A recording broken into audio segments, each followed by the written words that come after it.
years. Today 95.1 FM remains your numero uno. Happy 8th anniversary. Today 95.1 FM. For your speaker, this time I call drop seat for assistance. Shall we they blow your mind, Afghanistan? Kilo me. Pop. Next time mobile, they carry better follow body o. The headquarters of any kind of phone, accessories nko, laptops. Abi na repair, no matter the condition, whether your laptop abi your phone dey, bring am come. Even wristwatch and any other ornament, make you count on us for inside Next Time Mobile. We dey give better offer on all our phones and laptops. With the cell phone, we dey carry out repairs of any kind of phone or laptop. You fit even change your old phone to new one. We go even help you insure your phone. Just order online and you go get instant discount on any of our products wey you buy, and we go deliver right on time. You no get chance, no worry. Just order online. Our office nko, Lenu Shopping Plaza, Phase 3, Sani Abacha Road, inside Next Time Supermarket. Or make you call 0702 500 5671. Another of our branch, 178 Aba Road, Aretel Plaza, Water Lines. Or make you call them 0702 500 5672. Our room will be at office nko, in there for number 17B, room will be at Road, beside Chicken Republic. Or make you call them for 0702 500 5673. Shop online at nexttimemobile.ng. Next Time Mobile, quality phones with better price. 8 years. 8 years of amazing talk and responses. 8 years of building an indomitable family talking for national development. 8 years, and we are here to say thank you. As Today FM marks our 8 years anniversary, we thank you for sticking with us, prioritizing this dial and supportively guiding our shining star. And we indeed promise that we are here to illuminate. So thank you. As we celebrate a new year, we indeed have so much to give back. Amazing packages for you, yes, you and you. You like what you hear? Great, then stay on this frequency. We go blow like chocolate.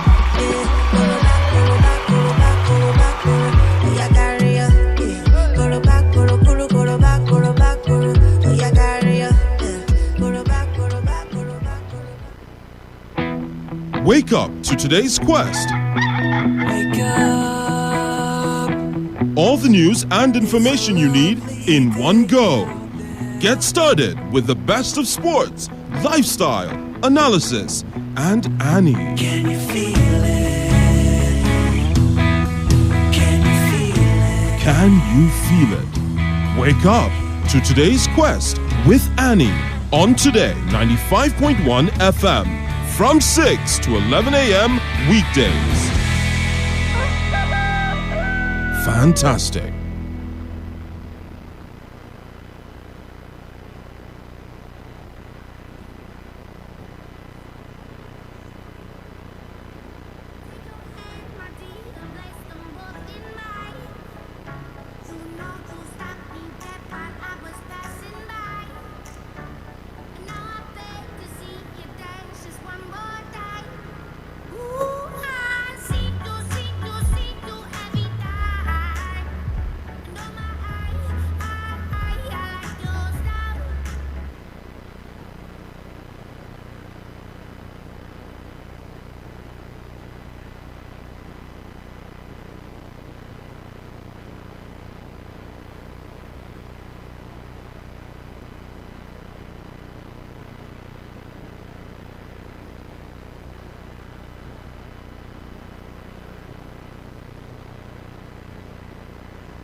heard that song,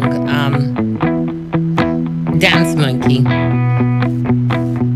It sounds like a happy song, you know. It was a song you just wanted to dance to. That's it. Dance Monkey was like you were the monkeys, and then you were dancing on cue, you know. It had that addictiveness. But I guess because I've listened to it so much now that all I do is just nod my head to the beat. But it's still a fun song though. Tones and I think that everybody has to find their happy. You know, I put up something somewhere yesterday. I saw it. It was by Chimamanda Adichie, and she says, you know, you can't exist because you want to please people. You know, like I want to make you happy, so I'm going to bend to your desires and wills. It will be a very cumbersome world. I mean, if you think about it. But that what you owe yourself, you don't owe that to anybody. What you do owe yourself is to be your authentic self, be who you are. And people who like you, who generally would like you, will keen to that. You know, you're not for everybody, really. You're not everybody's piece of cake, and that's okay. Those who like your chocolatey feel, your vanilla-like self, or your banana flavored, they'll gravitate to you. Your tribe will find you. I guess that's what I'm trying to say. But I think also, you know, why that is true, that it doesn't mean that you remain a narcissistic person and that you're manipulative and you're downright rude and there's a nasty fellow and you think, oh, I'm going to find my tribe. You might find your tribe. It might be a bunch of people who are in the same field as you are, just nasty fellows. Yeah, you might find those people who will bond with. But one thing I've come to realize with nasty fellows is that they don't like fellow nasty people. You're nasty, downright nasty, and then you don't want the next nasty person to be your friend. Like, both of you belong to each other. Really narcissistic people gravitate towards those that they can manipulate and those that are nice and cute and sweet. And then they then will play on them. So if you are one of those, then that part of Chimamanda's quote doesn't apply to you. You need to change who you are. You've got to do better. And I stick with it. I don't care whether a lot of people say, oh, you know, these guys have made new music. There's something else. I like Dance Monkey. And I'm sticking with it because it's my happy. So stick with us. We are your happy. We are today 95.1 FM. Welcome to the show. You're listening to Today 95.1 FM. I'm Annie Abdul Salam. It's a beautiful, beautiful Wednesday morning. I had one of the coldest nights ever. And funny enough, because I had, you know, windows shut and no air conditioning, no fan, no nothing, and yet it was cold. At one point, I had to like, what's going on now?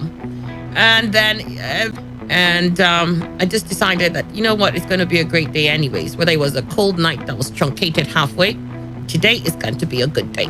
So we're starting off with the newspaper review segment. We have the newspapers up on our Facebook page. Today 95.1 FM. Go on, like that page if you haven't, and then engage us on some of the stories that we share. For the newspaper review segment, you can, of course, take any of the stories that you'd like to react to and do that on the comment section. So I'm going to run through a couple of them, and then much later we'll go through each one after the other. In the Vanguard newspaper, we've got 14.4 of Nigerians engage in drug abuse. This is from UNODC. 4 of Nigerians engage in drug abuse.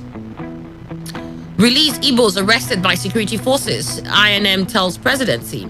Release Igbos arrested by security forces, INM tells presidency. Lai Mohammed insists Twitter ban is in Nigeria's interest. That's also in the Vanguard newspaper. Lai Mohammed insists Twitter ban is in Nigeria's interest. Reps member wants social media regulated in Nigeria like China. Reps member wants social media regulated in Nigeria like China. Senate Minority Leader Baribe rocks the .Nation t-shirt.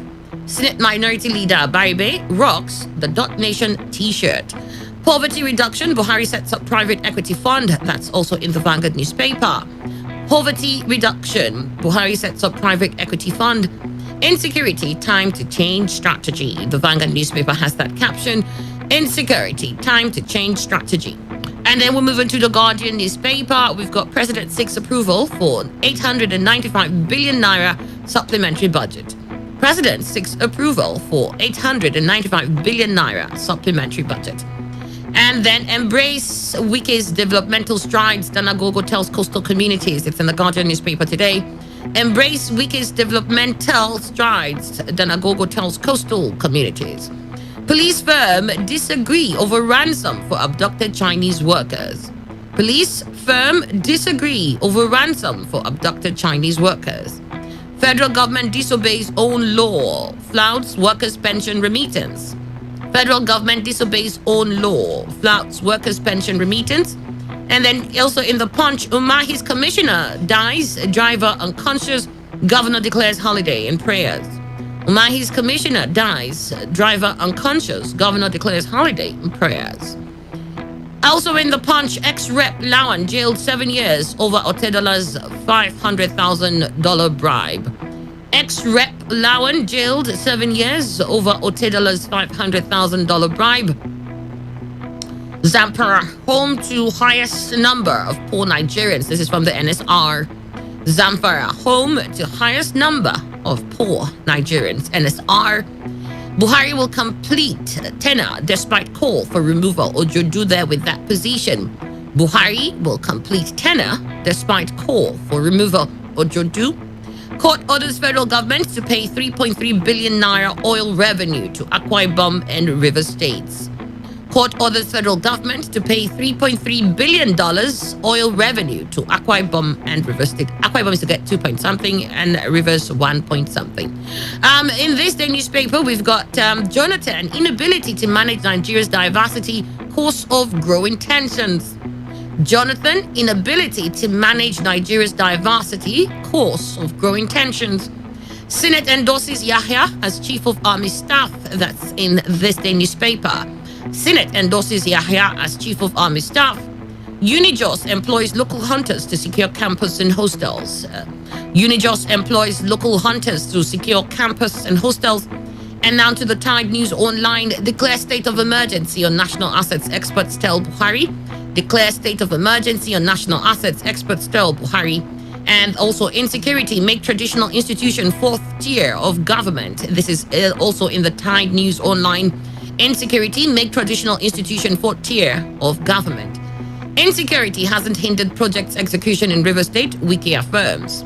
Insecurity hasn't hindered project's execution in River State, Wike affirms. And finally, resist attempts to sabotage projects in your communities, Wike tasks youth. Resist attempts to sabotage projects in your communities, Wike tasks youth. I've got Emmanuel Ndupe here with me. Good morning, great to have you. Good morning, Annie. Good morning, Nigeria. Resist attempts to sabotage projects in your communities, Wike tasks youth. The River State Governor, Chief Nyesom Wike, has urged youths in the state to resist any attempt by disgruntled persons to sabotage government infrastructural projects in their domain. The governor said, with the ongoing flag-off and inauguration of various projects ranging from roads, schools, hospitals in the rural areas of the state, he has been able to dispel the misleading propaganda by the opposition that his infrastructural projects are only limited to Port Harcourt and Obiakpo councils. Wike made this assertion during the flag-off of the 11.6-kilometer Omerelu internal roads in Ikwerre local government area last Monday.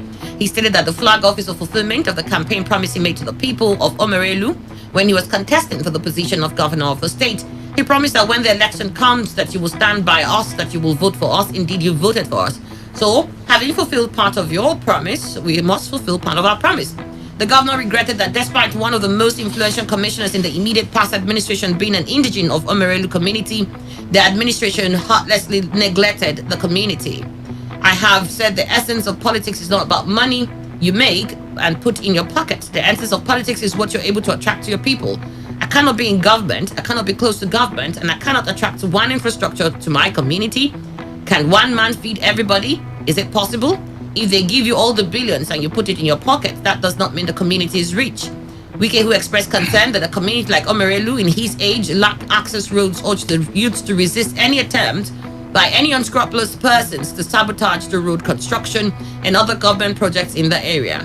He explained that with the ongoing flag-off and inauguration of the projects in all the 23 local government areas of the state, he has been able to dismiss the opposition reprehensible propaganda that his administration has neglected the riverine and rural parts of the state. We don't believe in telling lies in social media. For us, seeing is believing. Is there construction going on in Omerelu today? Are we giving you excuses? Are we telling you stories? Are we not doing what we promised you? PDP is the only party that has shown to Nigerians that when we say something, we do it. Wike directed the Commission of Works to immediately visit Omagwa and Iguruta communities and measure their internal roads to enable government award contracts for their construction. Former Rivers State Governor Sir Celestine Omeha, who flagged off the Omerelu internal roads, commended Wike for his massive infrastructural development drive across the entire state. All right. Omeha said it was regrettable that the previous administration, for inexplicable reasons, decided to neglect Omerelu, which is a strategic gateway community in the state. He urged the community to watch over the projects by cooperating with the contractors and ensure that the roads are completed on schedule. All right, so this is, I think, the essence of the caption. It says, resist attempt to sabotage projects. And the governor said here,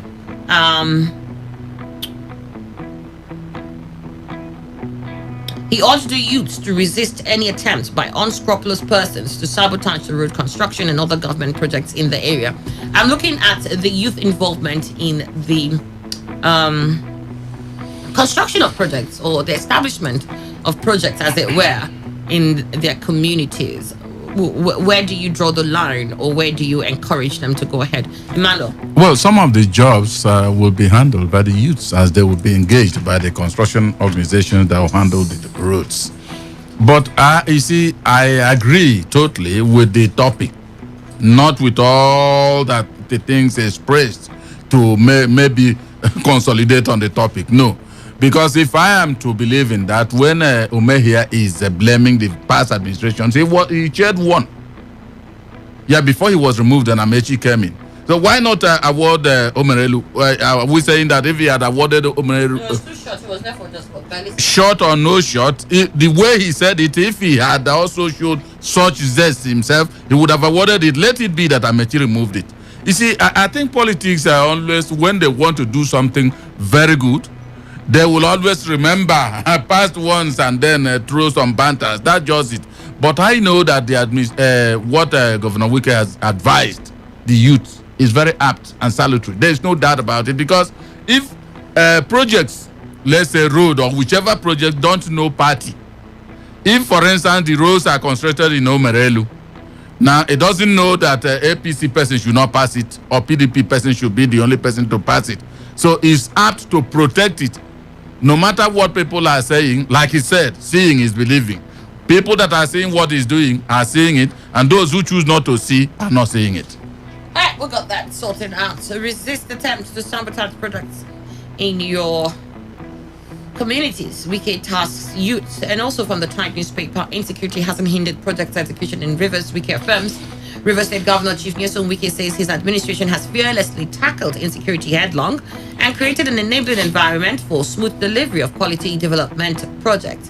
Wike said they made the assertion at the inauguration of the 16.2-kilometer road Omoeze, Umoba, Umupuruku, Umweke, Umunju, Eberi Road project in Omuma local government area of the state yesterday. The governor noted that while other states of the country were still struggling with issues of insecurity, Rivers State was witnessing harvest of development projects with a non-stop inauguration. Emmanuel, I'm not supposed to laugh here. If there's anybody that had me laugh, it was because of Emmanuel. Rivers State was witnessing harvest of development projects with non-stop inauguration and flag-off ceremonies to their amazement. Don't fight anybody that God has blessed. Don't fight the state that God has blessed. People are talking about insecurity. We're talking about commissioning and flagging of projects. Is it easy? If it is easy, let them try it. Wike asserted that it is only states controlled by the People's Democratic Party like Rivers State that has created a peaceful climate for the citizens, while the government delivers democratic dividends. Those who say they don't like what PDP is doing, they have no choice but to like it. You can see what the party is doing. We're flagging off and commissioning projects, whether they like it or not. We are in charge. The governor said it is obvious that Rivers State is no longer at the same level with states that cannot provide dividends of democracy to their people. Wike said the performance of his administration has restored confidence in Rivers people, and they can walk with their heads raised high. Rivers people, are you not proud of your state? If you're a Rivers man, anywhere you go, raise your shoulder high and say you are a Rivers man and woman. They, that's the other parties, can only jealous us They cannot do anything. We are of a different class. We are not on the same level with them. Speaking further, Governor Wike commended the member representing Omuma State Constituency, Honorable Kelechi Ngogu, for his loyalty to PDP. He also extolled him for his commitment to the welfare of Omuma people and being a trusted ally to him. At the behest of Ngogu, Wike promised Omuma people that his administration will reconstruct the Umar Kali Ebere Road in appreciation of their support to the PDP. Inaugurating the project, former president of the Senate, Senator Adolphus Wabara, noted how Wike has redefined governance and broken the jinx of non-performance associated with second tenure governors. All right. Well, Okay. He's doing something because the people appreciated the PDP. And I mean, that's fine. I mean, it's okay. But I hope that that's not just, the yardstick, that it only when PDP is appreciated in certain communities that they get to benefit from any of his developmental projects. well, from what he has said, it looks like that. But we believe that he is working, as Mwabara said, still a second term governor. He's still working. So I commend him for that. Yeah. But when you say that maybe Kelechi Nwogu and Amuma people are very loyal, as a result, they will benefit. In other words, if they were not loyal, they wouldn't benefit. But that's exactly what happens in Nigerian politics. And we keep saying it. Whether you were voted in by a group of people, an entire region of the people, it does not mean that they stop being Nigerians or Rivers State people. And therefore, all sorts of development that ought to go round the corner is entitled to them too. No, but you know that politicians of Nigerian stock, they place vindictiveness in their heart in terms of non-recognition of their political parties. If you don't, you remember, we always talk about 95 or 97% of the president, 95%. where he said even though he will not be allowed to do however, because he is a Democrat now, and the constitution is there. Yes, him. but that's exactly the same thing the governor has said. That's exactly. But what we know is that whether the politicians accept it that way or not, the fact is that once you've been elected, everybody is your constituency. What I will think is that if for any reasons I know that a group of people voted for me overwhelmingly, I would appreciate them in the sense that, well, you're part of Rivers people, right? And so you will get a few of whatever is going round. I would think if I needed to be extra nice to any group of people, it would be the ones that didn't vote for me. So as to be able to win them over. They'll be the ones I probably will want to dialogue with every time. They'll be the ones I want to understand, why did you not vote for me in the first place? What was it about me that made you think I was not competent? I will be unable to deliver, and try to win them over. Already I have, it's just like, all right, if I start preaching, let's leave it there. You see, Anna, you are thinking like that because you are not a politician. I guess so. Maybe by the time I become a politician, all these ones will be stories. Maybe hint me. Hint me. Should we not be close again? Hint me so that I will be checking you. That's Insecurity hasn't hindered projects execution in River State, and again, of course, the issue of insecurity here in River State. We still have a curfew going on. We still have to go home by 8:30. The governor has said that it was on the expert advice of the security team that he maintains that. And, he says this is to maintain, the sanity, the security status of the state. And I also want to believe that, it's extra important for him that the security issue here is curtailed as quickly as possible because of his desire for project executions. Well, you see, Annie, that issue of insecurity, I don't always want to talk about it because every state in Nigeria is insecure. Yeah, but every state. He's managing the one here in River State. No, of course he's managing like others. Like others, I must be frank. See, tell me, when will government, in their convoy, I don't know whether you've seen them. I'm sure you must have watched them. Now, I have never heard, I have not seen, except a few places, maybe like Benue and all that, where they will be attacked. But it is very few and far apart. Now, I am telling you that government officials are not always attacked, but individuals are attacked. Go to Ogoni area, the kind of killings that keep on going. Is it not insecurity? The fact is that he is managing it like other governors.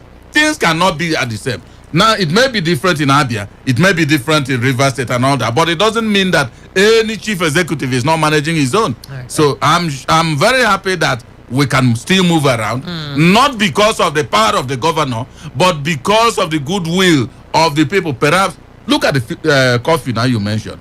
What is it for? If there is everywhere is secure, then we shouldn't have a coffee now.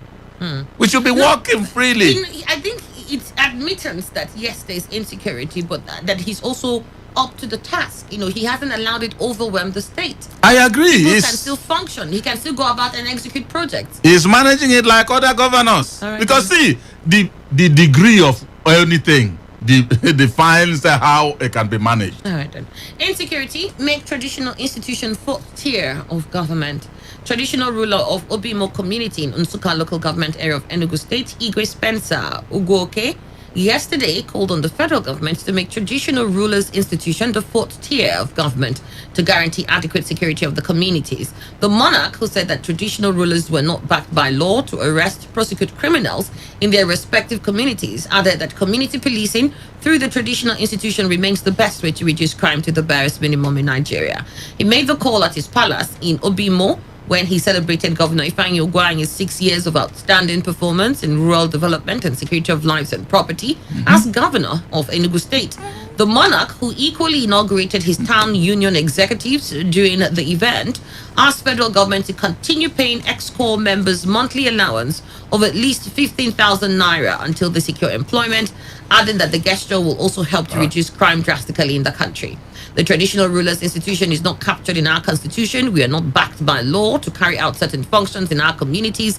Let there be state police so that the personnel will be recruited from respective communities in our states. The traditional rulers know the criminals in their respective communities, but they have no power to arrest them. I would think that with that last statement, if the traditional rulers knew the criminals in their communities, they will point them out to the police. Because if they say they have no powers to arrest them, are you arresting them and locking them in your palace? Or you're arresting them and you're keeping them in a dungeon? Or you're arresting them and keeping them somewhere in the market square? You arrest them and then you definitely have to hand over to a security outfit.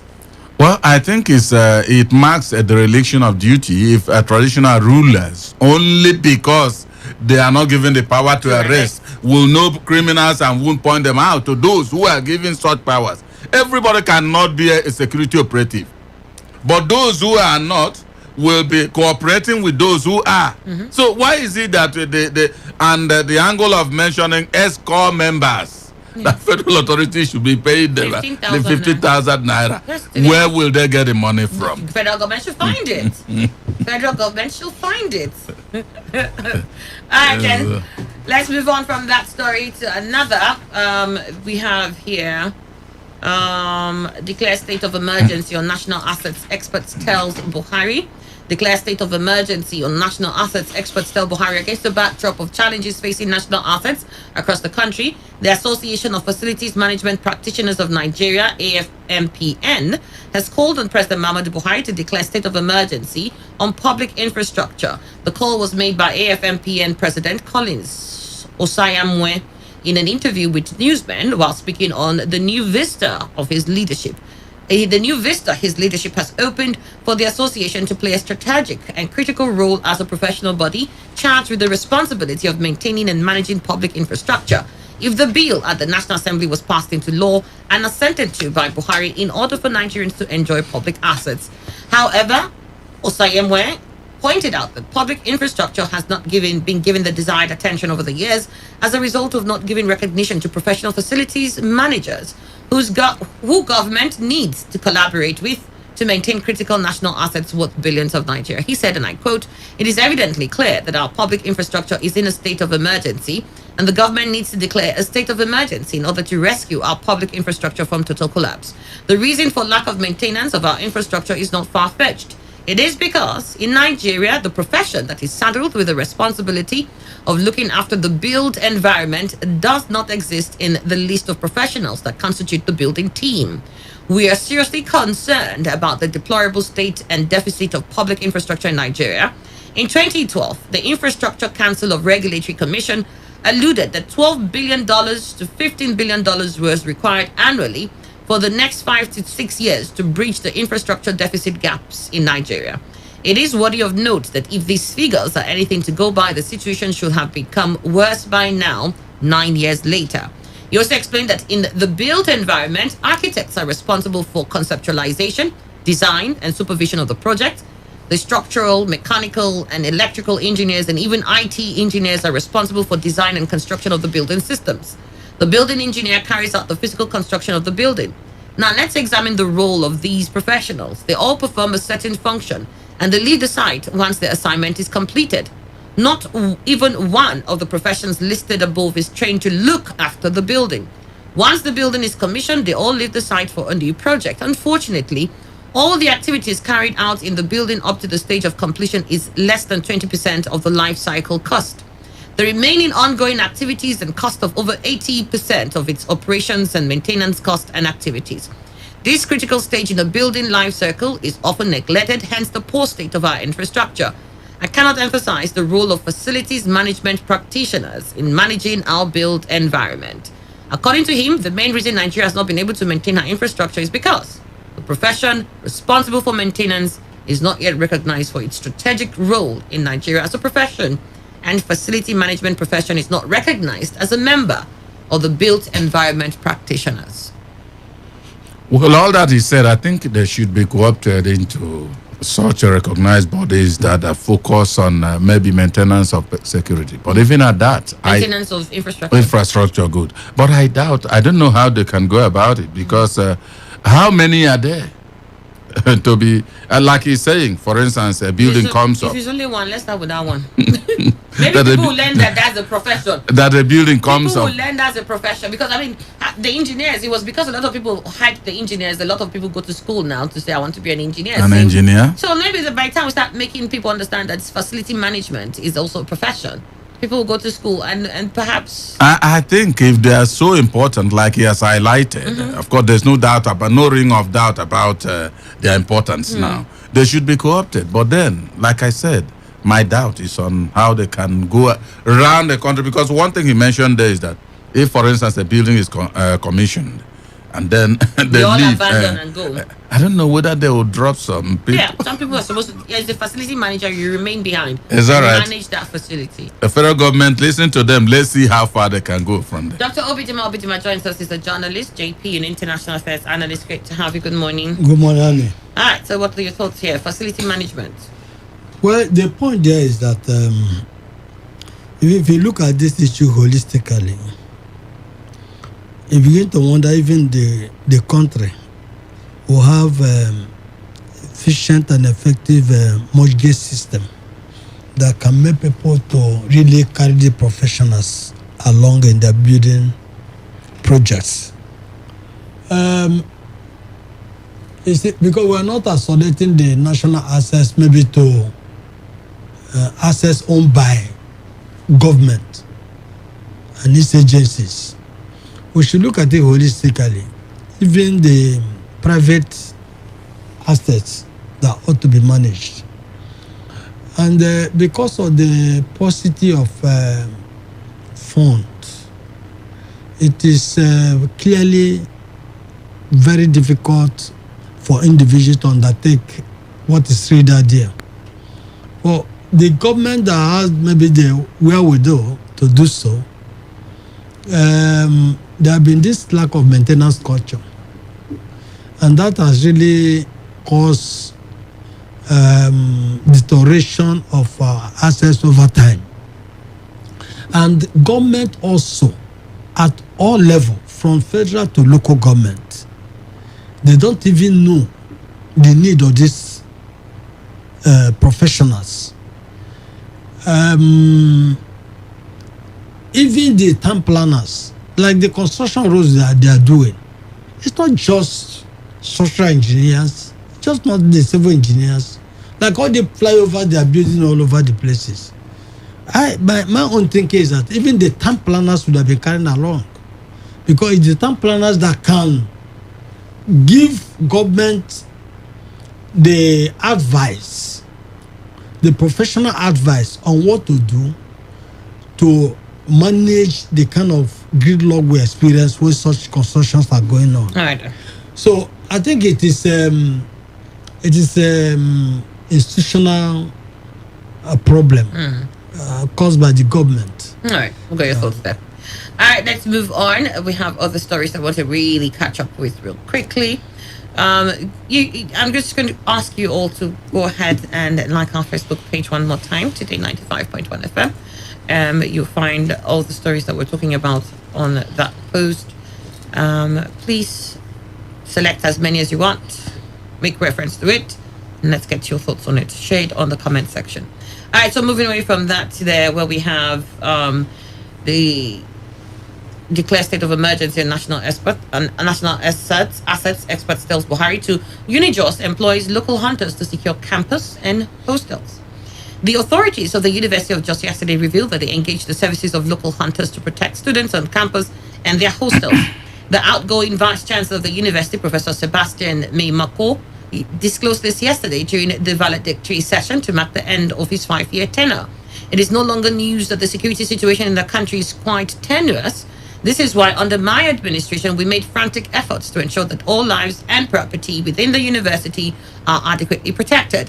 When we got the security reports that we were the soft targets, we closed our hostels for almost 2 weeks, suspended lectures eventually, but before we could reopen, we were given a condition that we must employ the services of local hunters to help us secure our hostels, particularly at night.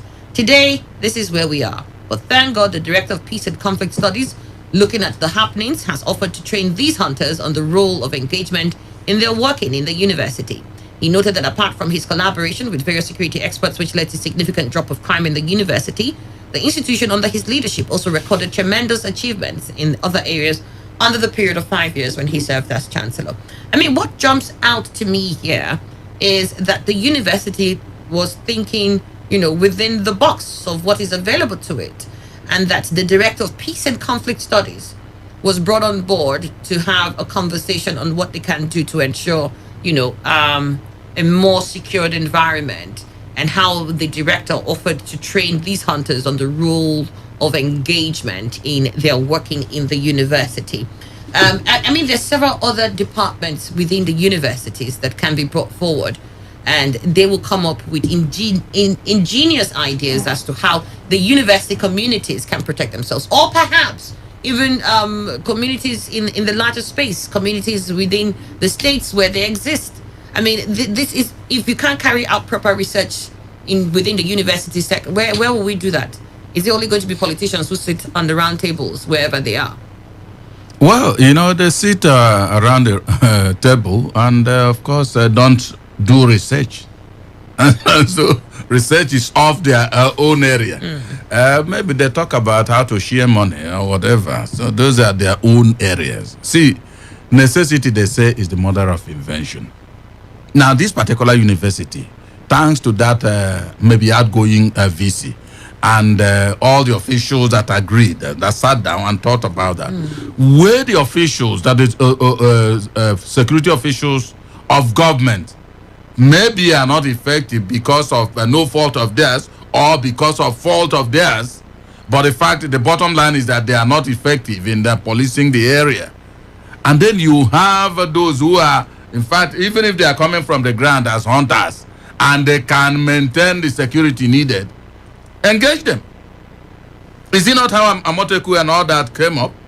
That is it. So, and that's what we were telling government all along. We've been saying that when you allow the security architecture broke down in such a way that nothing is coming out useful from them, that people seek self-help.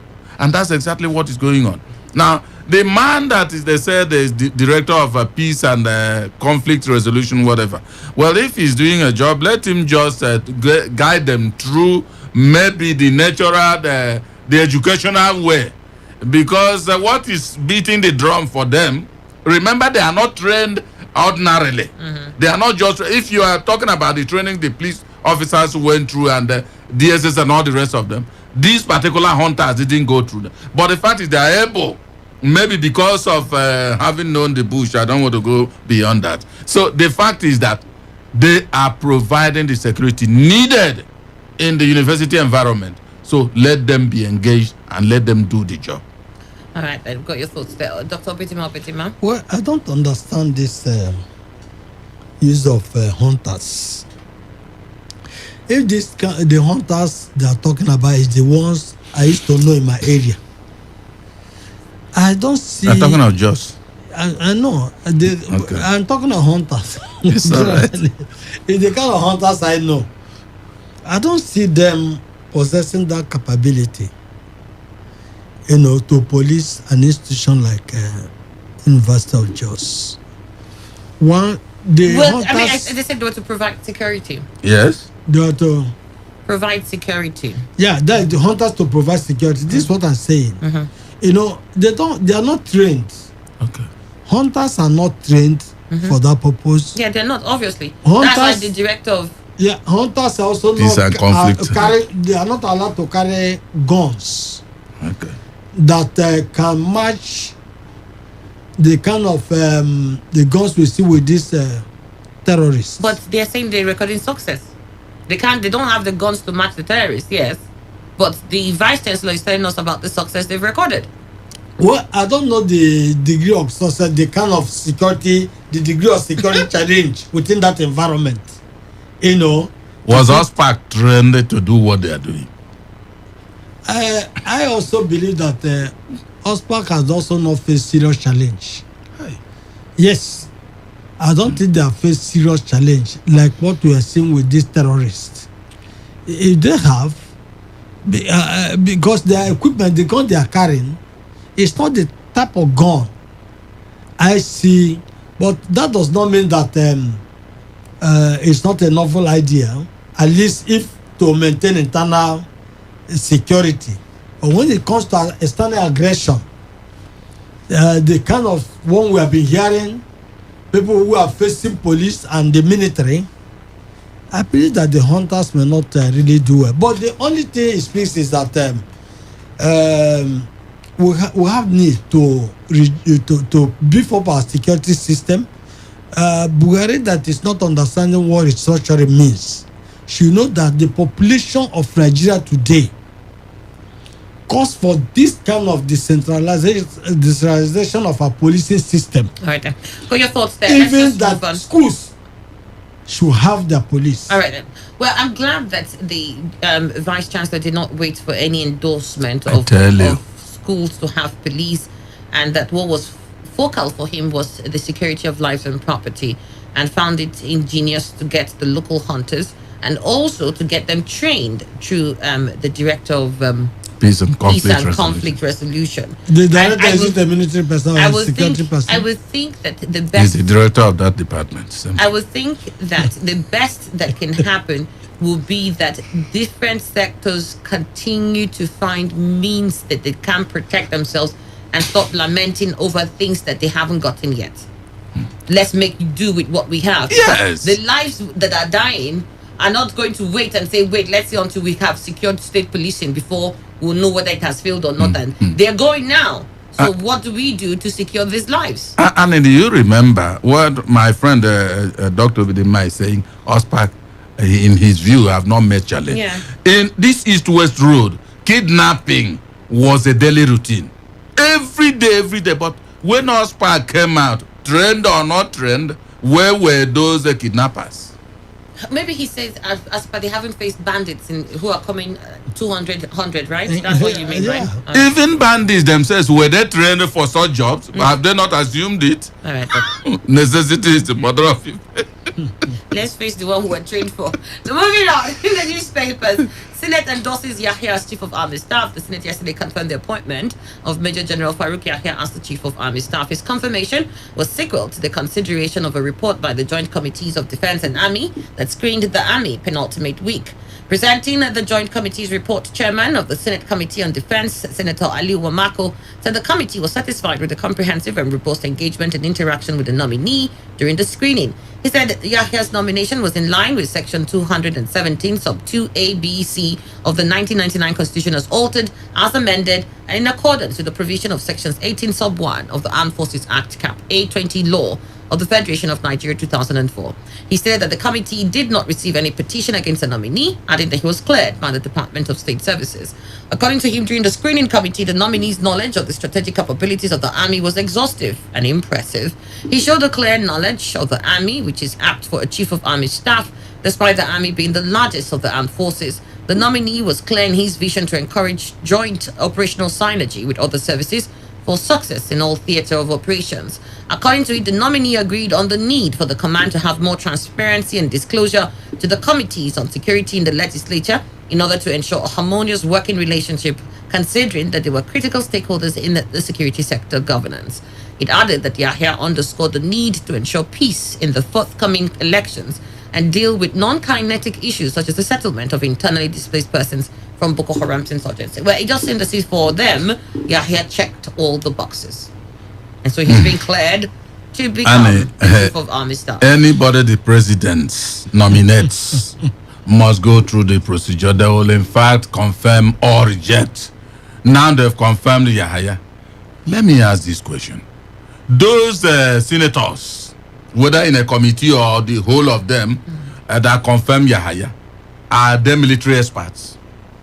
To say that they got the clearance. Yes, to say that Yahya's maybe knowledge was exhaustive and impressive, you know, it then leaves some doubt in my mind, because when you are saying a soldier is impressive in all that he has told you, you asked him questions, he explained. Maybe it sounds very palatable to your ear, and then you draw the line of impressiveness. Because I thought expert soldiers would have also been there to drill him. Yes, that somebody is going to be the head doesn't mean that some others won't drill him from the same box. But if it's the senators that are saying that, I don't know how impressive he may be, but the fact is that let him do the job, because a lot of jobs are waiting him now. So let's keep our eyes on him, because the taste of the pudding is in the eating. All right. Before he became Chief of Army Staff, his last assignment was as theater commander for Operation Haddon K, which is responsible for counter-terrorism and counter-insurgency operations in the northeast of Nigeria. Yeah, in fact, that is even where we should take it. What was the performance? What were the outcomes when he was the commander of theater this thing? It was not the time they were seizing army barracks and destroying army checkpoints. So that one occupied position does not guarantee competence, you know. But the thing is that what else can we do? Simple. There's nothing. All right then. Okay. Yahya, who had served in various capacities, include garrison commander of the Guards Brigade, staff of the Armed Forces Command and Staff College, deputy director, Army Headquarters Department of Military Secretary, Deputy Director, Army Research and Development, and Chief of Staff, Headquarters Joint Task Force, Operation Polo Shield. Remember Operation Polo Shield? Yes, and that such existed sometime. And then he also served as a Principal General Staff Officer to the Minister of Defense. And he also served as General Officer Commanding of the 1st Division. As for qualification, yes, exhaustive. Who is that even qualified within that rank? They said he checked all the boxes. So let's hope that he will perform accordingly. All right. So let's get back to the stories that we have here. Then we also have this part here from this day newspaper. Jonathan inability to manage Nigeria's diversity, cause of growing tensions. Former President Goodluck Jonathan yesterday attributed Nigeria's failure to properly manage its diversity and continuing inability to give ethnic and religious minorities their proper place in the country as part of the reasons for disenchantment of the polity. The former president, in his address at the 13th Joe Kiara Gadzama public lecture, said aside from the Southwest, no other area in the country has been able to balance religion and development. That is the only part of Nigeria where we can feel has been able to manage religion and development very well. So we must look at our own unique circumstances and come up with the right form of government. His address during the event, which held both virtually and physically in Abuja, was titled Redefining Democracy, Yearnings of the Minority in a Democratic Setting. Jonathan stated that he decided to honor the invitation to speak on the state of the nation despite the likely misinterpretation of his treatise out of his respect for the host, Mr. Joe Kari Gadzama, and because a society that does not respect the rule of law will breed anarchy where life becomes nasty, brutish, and short, making real progress difficult. According to him, in Nigeria, the complications associated with the marginalization of minority groups and tribes were identified many years ago, and efforts have been made across generations to solve the problems, including the Willings Commission set up during the colonial era. He added that although the Federal Character Commission is a product of such efforts, it is not fully rectified. It has not fully rectified the anomalies, having been tailored to deal with mainly the civil service. Jonathan said the Federal Character Commission over many decades may have been doing its best to give everyone fair representation and a fair sense of belonging, but there's still many who feel that this agency of government has not fully addressed the challenges of accommodating minorities. So he says, look, we've had this issue for long, but our inability to manage it is why we've got growing tensions. Emmanuel? I agree with him. Absolutely. The fact is that even like he mentioned, there's some efforts made at checking The such. Willings Yes. Commission. The Willings The Commission. Willings, sorry. Yeah. And again, the Federal Character Commission, which of course clearly is on civil service. But even at that, how can it solve the problem when it's not strictly followed? That is it. But I think it's a problem that Nigeria has come to embrace. And my father told me that, well, if you have a problem that has defined solution, medical solution, you do, and unless you decide to take your life, if not, you endure until you die. I think that's what Nigeria is into. If they keep on like himself as the president, he tried all he could. It didn't work out. This present one is trying. I've not seen it work out. The other one before them tried. And so when will it ever work out? We keep on hoping that somebody will come someday. And the hope is what keeps a man alive. Same with nation. So let us hope Nigeria will overcome this any day. All right. And real quickly now, Dr. Obidima. Well, I think that commission so far violated all the principles that are embedded in that commission. And the reason being that there's a lacuna in the constitution where sanction is not, placed on violators of this Federal Character Commission. In fact, if you get statistics, data of what is going on in that commission, it just weep for some sections of this country. And what is causing the problem that we are causing, like a man said, we have come to live with the problem. It's not just even, if we come to live, we have come to live with violence because this thing will continue to generate agitation, tensions in this, if it is not managed, if it is not well handled. We have a lot of diverse nations, even UK, manage their diversity in a way that there are large constituent units like Wales, Scotland, Ireland, those autonomy to manage their system while remaining within the union. And why is it that it is difficult in this country to borrow some of this? We go and borrow money, but we will never go and borrow good things that are happening in other countries and bring here because of our ethnic and religious sentiments. We want to favor somebody who belongs to the same faith with us. We want to favor the person who is from the same tribe with us. And that is what I wanted to also dominate the civil service, the areas that are juicy, wanted to dominate. And people are crying and he cannot quite these agitations when things are not properly put in place. For your thoughts there, we've got to take a break. The news update comes up next. Stay with us. You're still listening to Today 95.1 FM.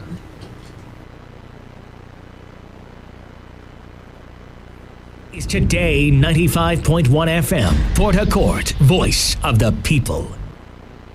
Port Harcourt, are you ready? Today 95.1 FM, the voice of the people.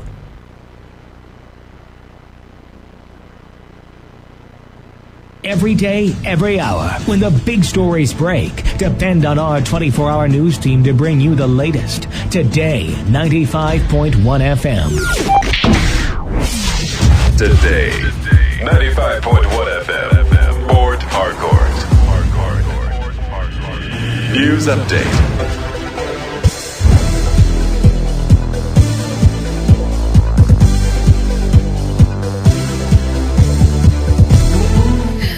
good morning. Here's the news update on Today 95.1 FM. I am Annie Abdul Salam. President Muhammadu Buhari has inaugurated the National Steering Committee of the National Poverty Reduction with Growth Strategy to be chaired by the Vice President, Professor Yemi Osinbajo. In his remarks on the event in Abuja, the President reiterated his commitment to lifting 100 million Nigerians out of poverty in 10 years with a well-researched framework for implementation and funding. President Buhari was confident that the NPRGS will address the underlying causes of poverty on the basis of which it developed programs that will deal with the multidimensional nature of poverty within the practical context of comparative advantage of human and natural resources in the various geopolitical zones. According to him, the major challenge before the committee is to translate the good intention of the government into a positive impact on the average Nigerian in order to create an appreciative impact on the poverty situation in the country. President Muhammadu Buhari pledged to bequeath a citizens-led policing system to the nation, declaring that his administration has demonstrated firm commitment towards changing the principle and strategy of policing in Nigeria. The president made the promise while addressing the passing out parade of 418 officers of the 3rd Regular Cadet Course at the Nigeria Police Academy in Kano. At the event, he reiterated his directive to the National Salaries, Incomes and Wages Commission on the upward review of police emoluments, adding that the revised salary and allowances will be commensurate with the vital functions police officers perform as the lead agency in internal security assets. President Buhari, who was represented by the Minister of Police Affairs, Megari Diginyadi, said a citizens-led policing system informed the approval for the adoption of community policing as the internal security strategy of the country, as well as the approval of funds to support the implementation process. Motorists plying the Oyibo-Afam Road in Oyibo local government area of Rivers State have expressed displeasure over the deplorable state of the road. The commercial drivers said the bad state of the road has negatively affected their businesses as economic activities in the area have been paralyzed. Other road users, including passengers, told Today FM that the development has led to high cost of transportation fares. The respondents called for urgent government attention on the road, which they described as the worst in Rivers State, despite the sighting of the recently commissioned cassava processing plant by the state government on the same axis of the road. And now to the foreign scene. Former president of Mauritania, Mohamed Ould Abdel Aziz, has been jailed by a judge in charge of a corruption investigation. Aziz, who led the West African state from 2008 to 2019, has been under investigation on charges including money laundering since March this year. He denies the allegations and claimed that the charges were politically motivated. Aziz has refused to cooperate in the investigations against him, saying the Constitution granted him immunity from prosecution as a former president. And that was the news update on Today 95.1 FM. Do not forget, you must take responsibility. Do so by washing your hands frequently with soap and running water or use an alcohol-based hand sanitizer. Avoid touching your face in high contact surfaces when you're out and about to prevent the spread of the coronavirus. Have a great morning. I am Annie Abdul Salam. Thank you for listening. 95.1 FM, Port Harcourt, voice of the people. Port Harcourt, are you ready? Today, 95.1 FM, the voice of the people. Talk radio. I listen to a lot of talk radio. 95.1 FM.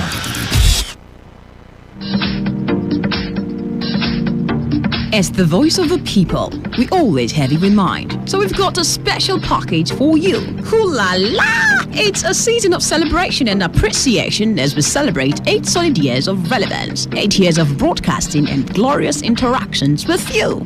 Wow! So we want to say a very big thank you. It's the 8th anniversary of your premium talk, news and sports station, and we will be rewarding you for your loyal listenership. Loads of prizes to be won. Cash prizes, tickets to Kenya, Dubai, or Zanzibar. Hey! And guess what? Brand new smartphones all for you. Yes, could just be you. And hey, don't forget to call me when you finally win. Just keep listening to Today 95.1 FM. Happy 8th anniversary to the voice of the people. We love you. Wait, don't touch that dial.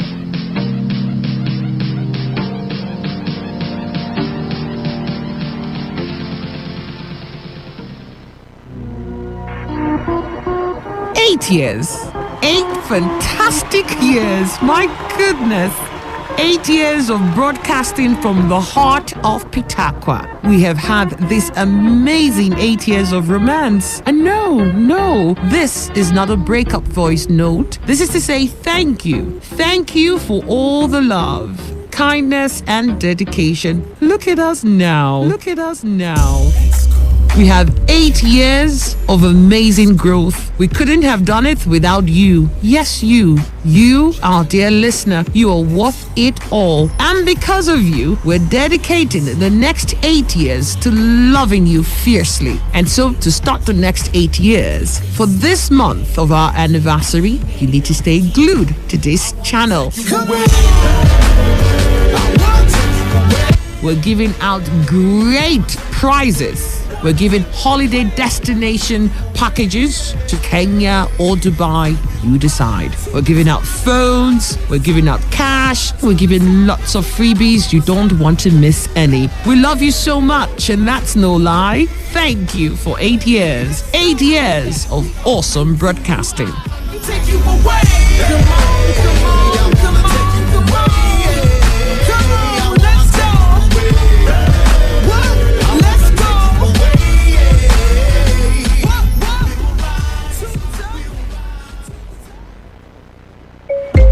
I feel alive, so alive.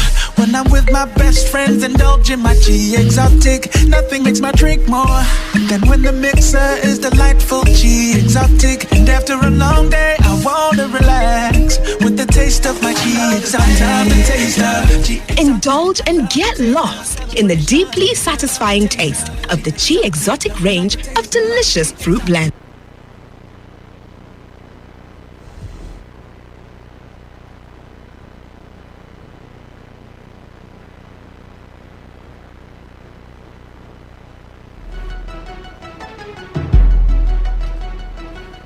All right, so it's almost 10 minutes after 9, and you're listening to Today 95.1 FM, Voice of the People.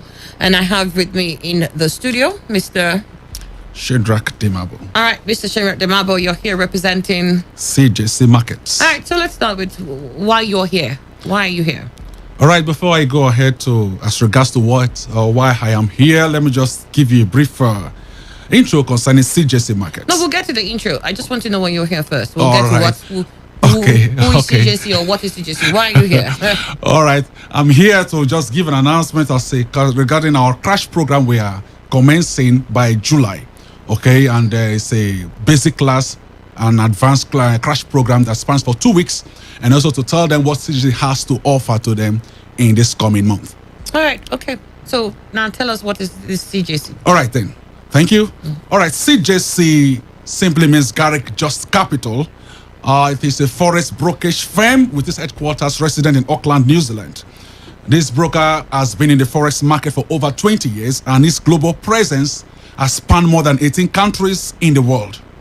As a brokerage firm, it is duly licensed by the Financial Markets Authority of New Zealand. It is also regulated by FinTrack, which is the Financial Transaction and Report Analysis Center of Canada. Again, it is regulated by the Australia Security and Investment Commission, which is ASIC. And finally, it is regulated by the St. Vincent and the Grenadines. Okay, so this trying to tell you that it is a multi-regulated broker. And here in Nigeria, we are a fintech company and we are duly registered with the Corporate Affairs Commission. Again, we have offices in Abuja, Lagos, and Port Harcourt. But here in Port Harcourt, our office address is at 193 Eba Road beside Emerald Hotels. Okay, as a forex brokerage firm, what do we actually do? That is what a lot of persons might be asking. What does a forex brokerage firm mean? Number one, a forex brokerage firm is not an investment platform, but will give you the access or the portal or the terminal to be able to access the financial markets. And so for that, they give you the app, the terminal as a retail trader or as an individual trader, an hedge fund, people who manages big account or large amount of money, or as an account manager, that is people who trade for others to give them an ROI at the end of the month or weekly, as the case may be. So we'll give you that terminal to access the financial market. Now, what does that mean? It means that without a broker, you cannot access the financial market. So if you must access the financial market, you must interface with a broker. Okay, so CJC is a brokerage firm. So it's you can interface the global financial market by interfacing with CJC. Now, as CJC is, we don't only give you the terminal to access the financial market. We also give you some certain platforms to enable you do well in your trading. Now, our goal, one of our major goals as CJC, is that to train 1 million Nigerians. That's our goal. Okay, so we are mostly bent towards training and aligning people and giving them what is required and the necessary skills to do well in their trading. So not just giving you the platform. So as with regards to that, we set up a crash program. And this crash program has been on with this is the third round, and we are about to take the fourth round of it, which is coming up next month, specifically on the 5th of July. Okay, so in this particular crash program takes basic and advanced crash program, basic and advanced classes in Forex, of which after you conclude, we are going to give you a certificate known as certificate of participation.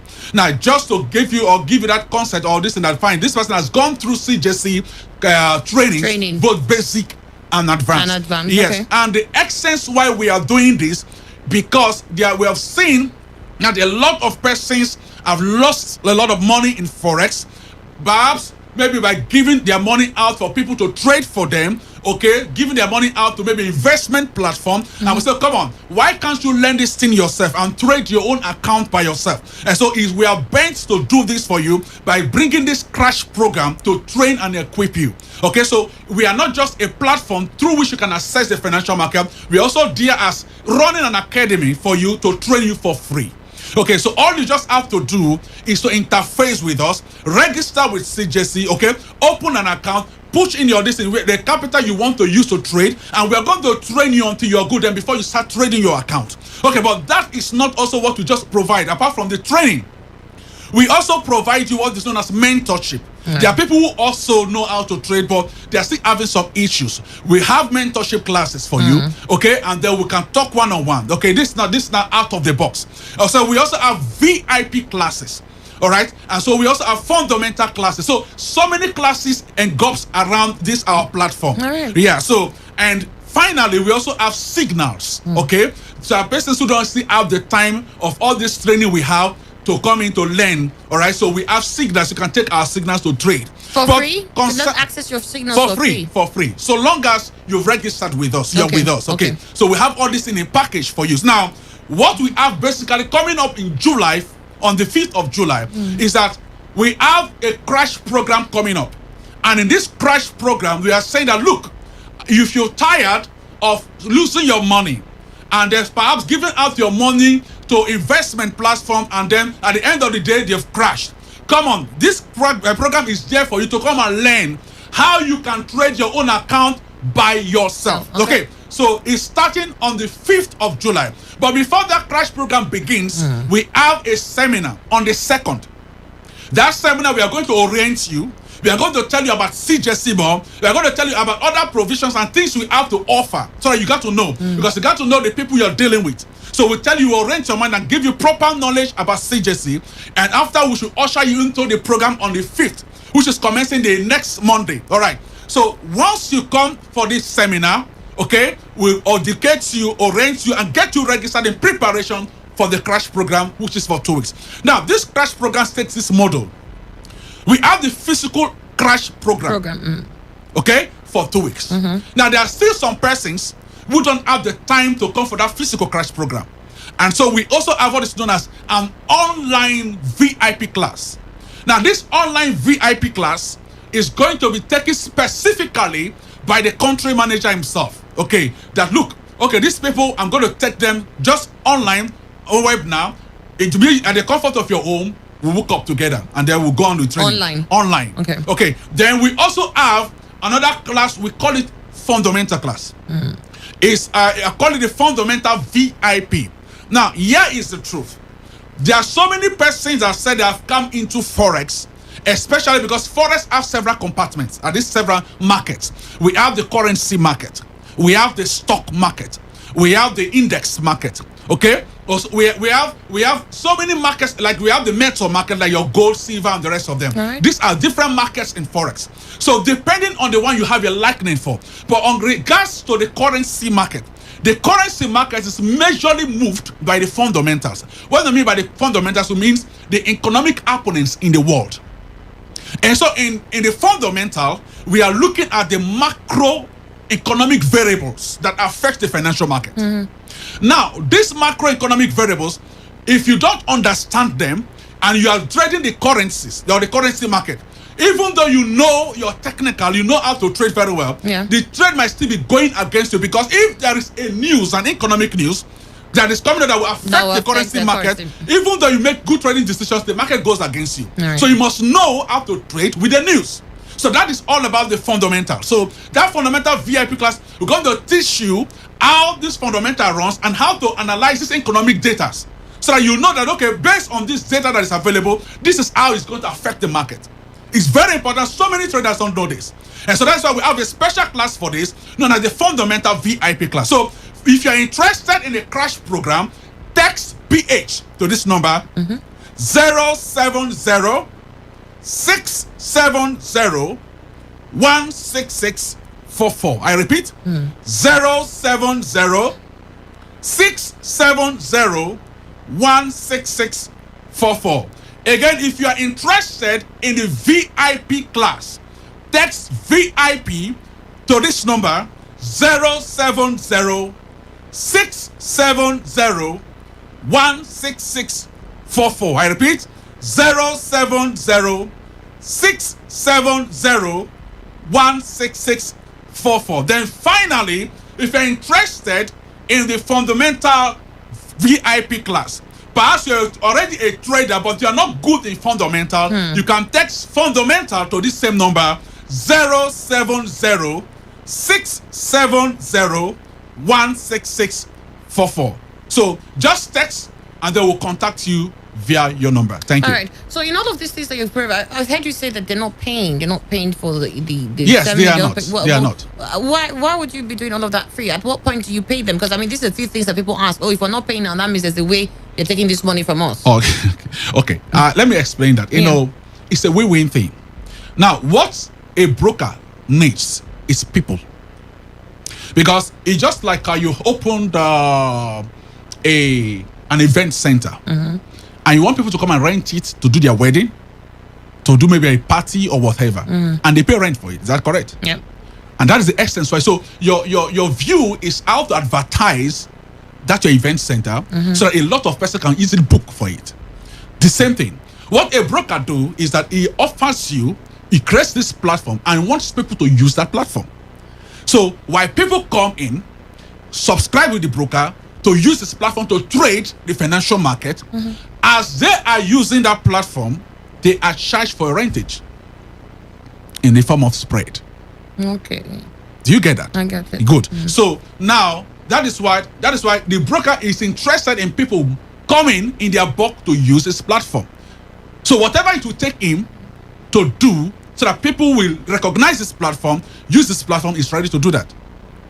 So you understand the whole thing now. So that's why it's a win-win thing. Come use my platform, because in using my platform, I make my money from there. While you are trading to make your money in the financial market. Yeah. So that's it. So that is how we do it. So how do people manage the issue of the risk effect with trading forex?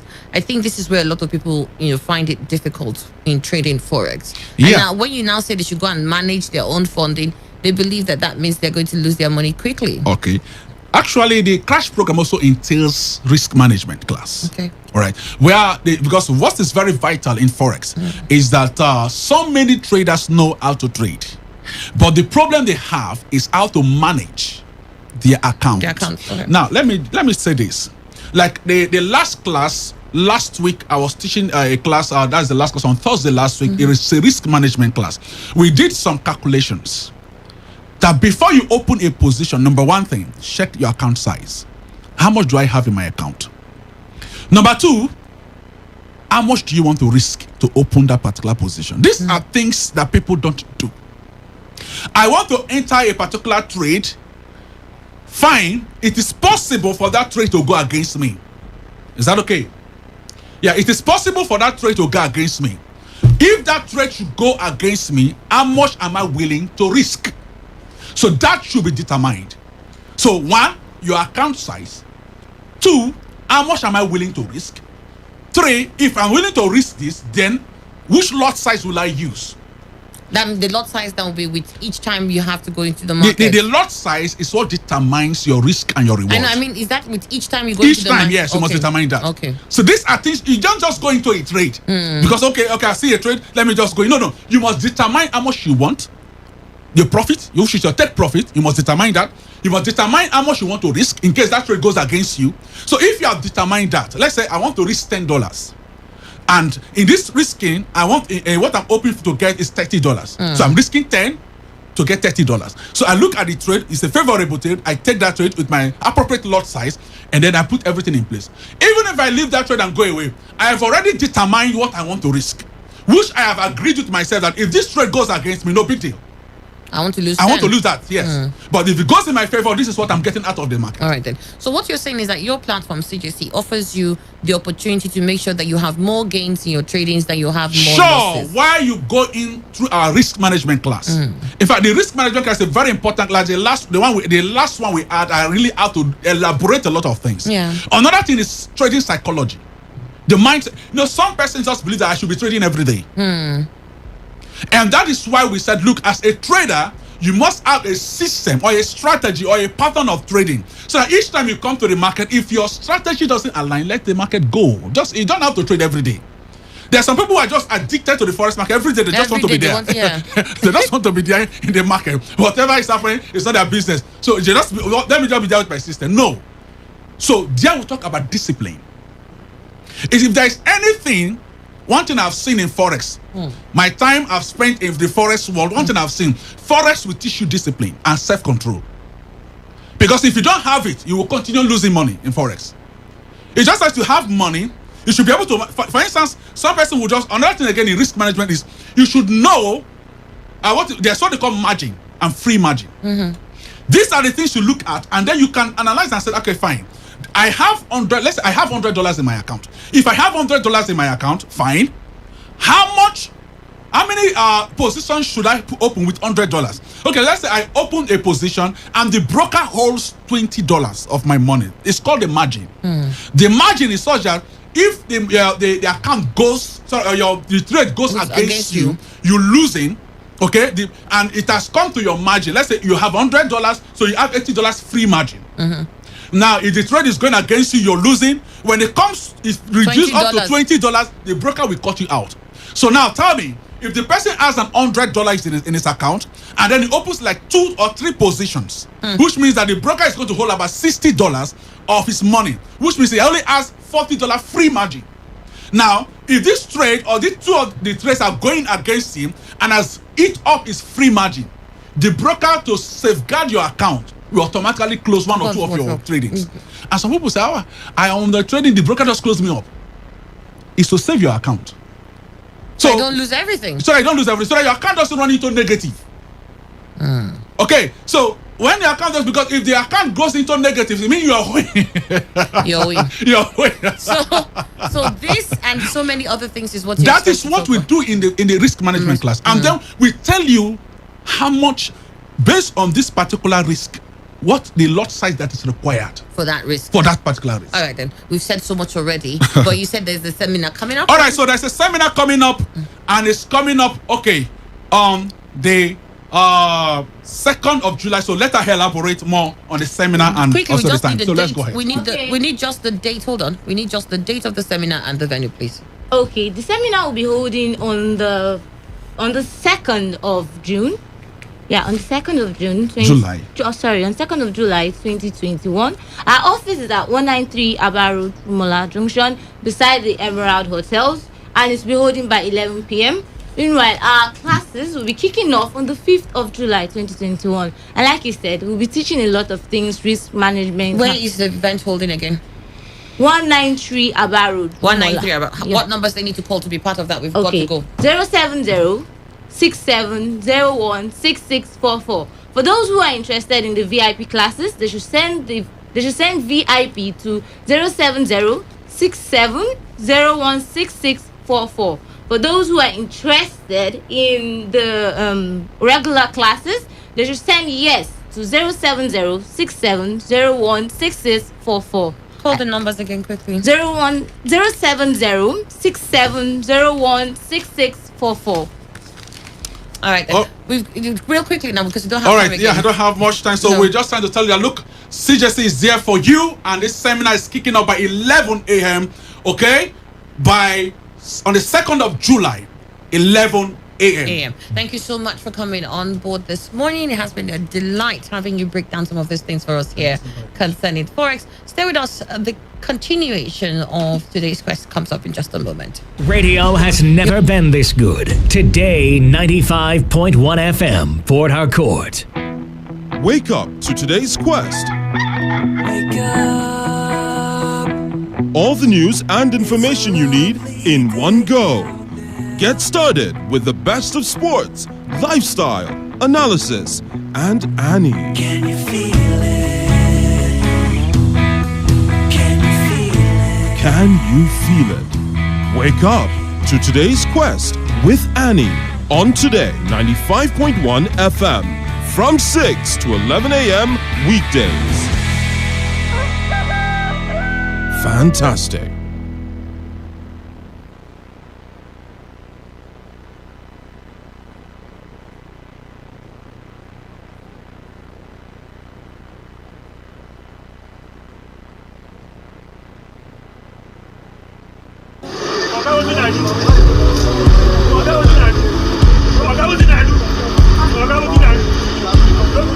I am a proud Nigerian. I have been placed here by God for a time such as this. Pack my bags, I ain't coming. The degradation, challenges, and problems faced by Nigeria are the perfect backdrop for me to develop and utilize my God-given potential.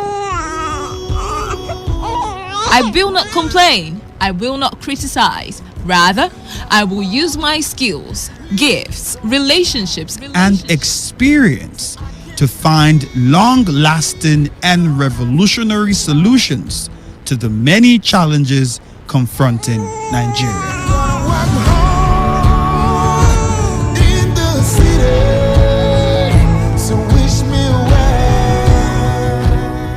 Nigeria will rise again.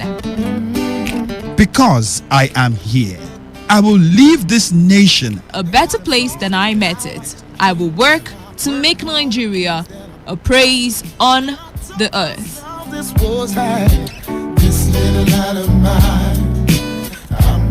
I will work to make Nigeria a praise on the earth. So help me God.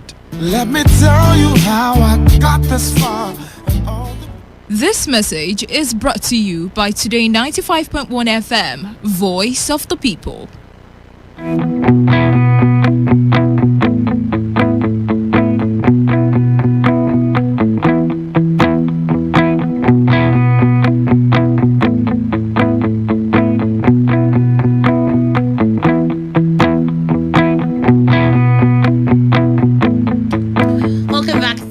Exactly after 9, you're listening to Today 95.1 FM, and today's quest continues in just a few seconds now. We stopped with the last story, and I was hoping that when we return, we'll have Dr. Obidima say a few words on that, his thoughts concerning that issue, and that had to do with Jonathan saying the inability to manage Nigeria's diversity was a cause of growing tensions. I don't know if you've exhausted everything you wanted to say on that, or there was still something you needed to say, Dr. Pitima? No, the point there is that there is no nation that is totally homogeneous. No country. You can find that people of the same language, people of the same culture, make up that very state. Nowhere. Churches are also not formed in that manner. So when you have different cultures, different people in a state, you should know that they are coming to that union with different tendencies, and how to manage those tendencies is what is a unifying factor.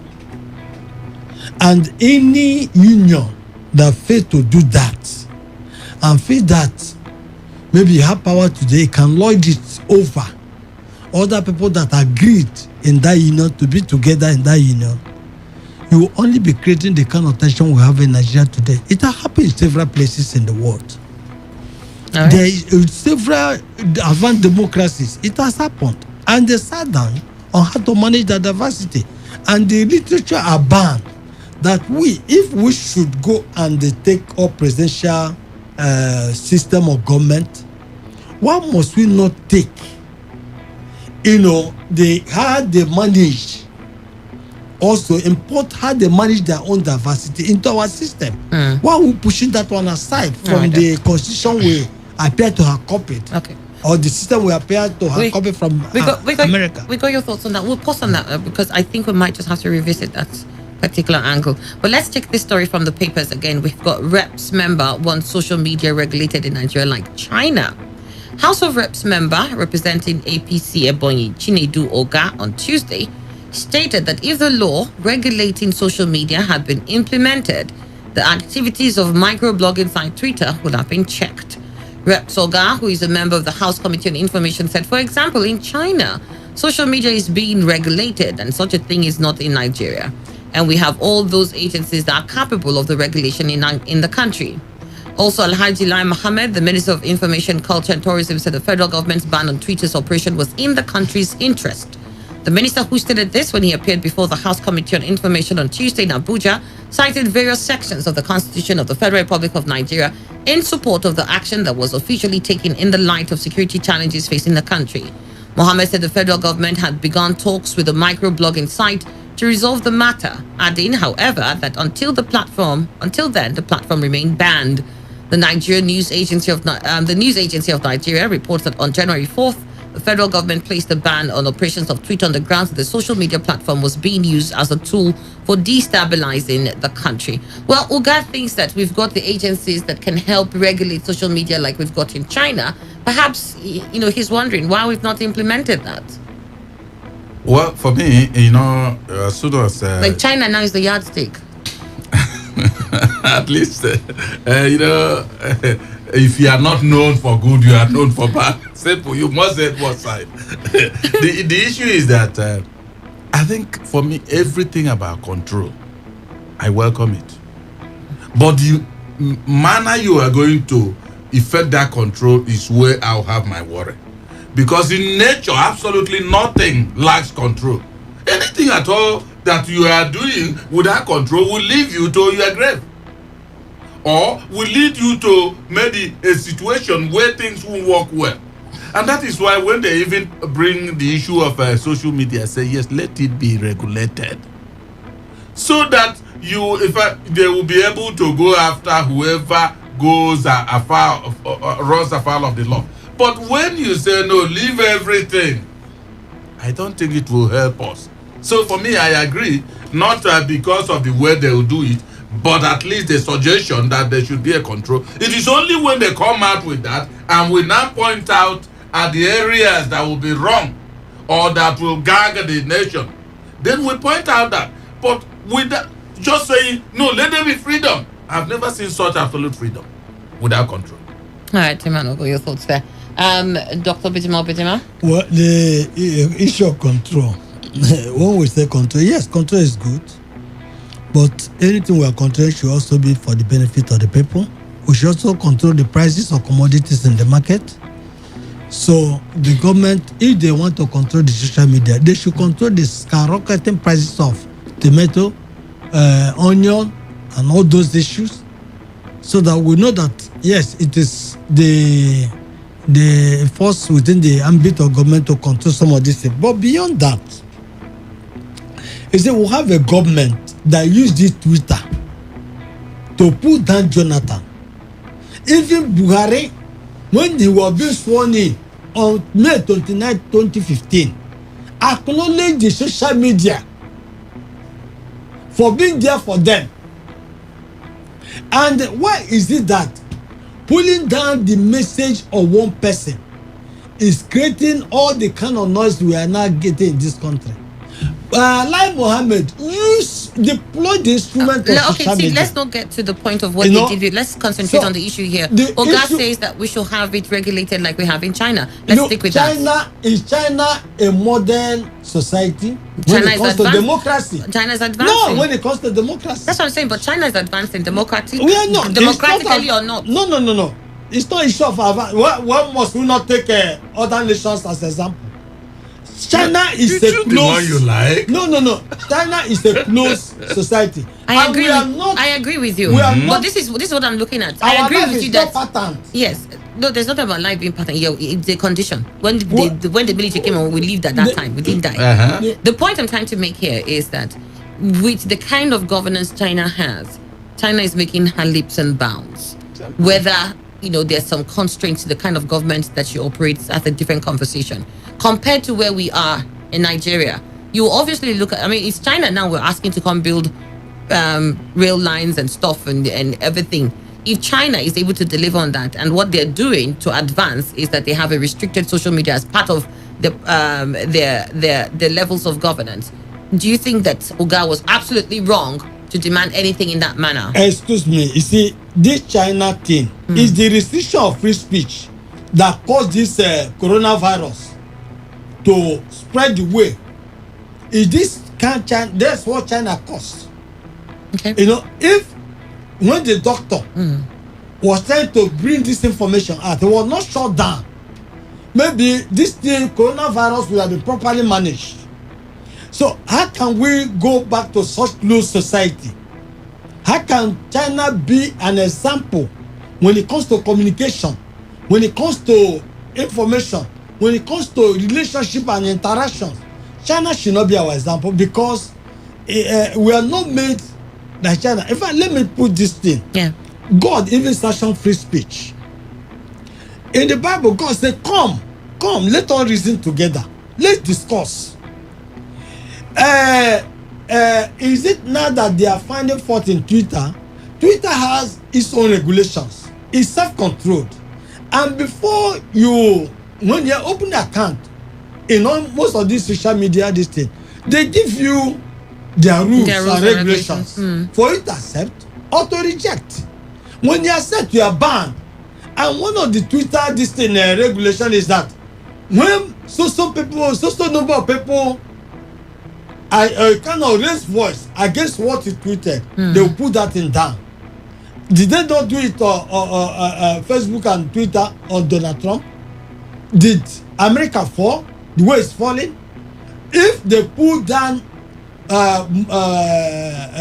the president message down because of his reference to the Civil War, because of the incendiary statement he made, and people reacted, people shouted, especially the youth.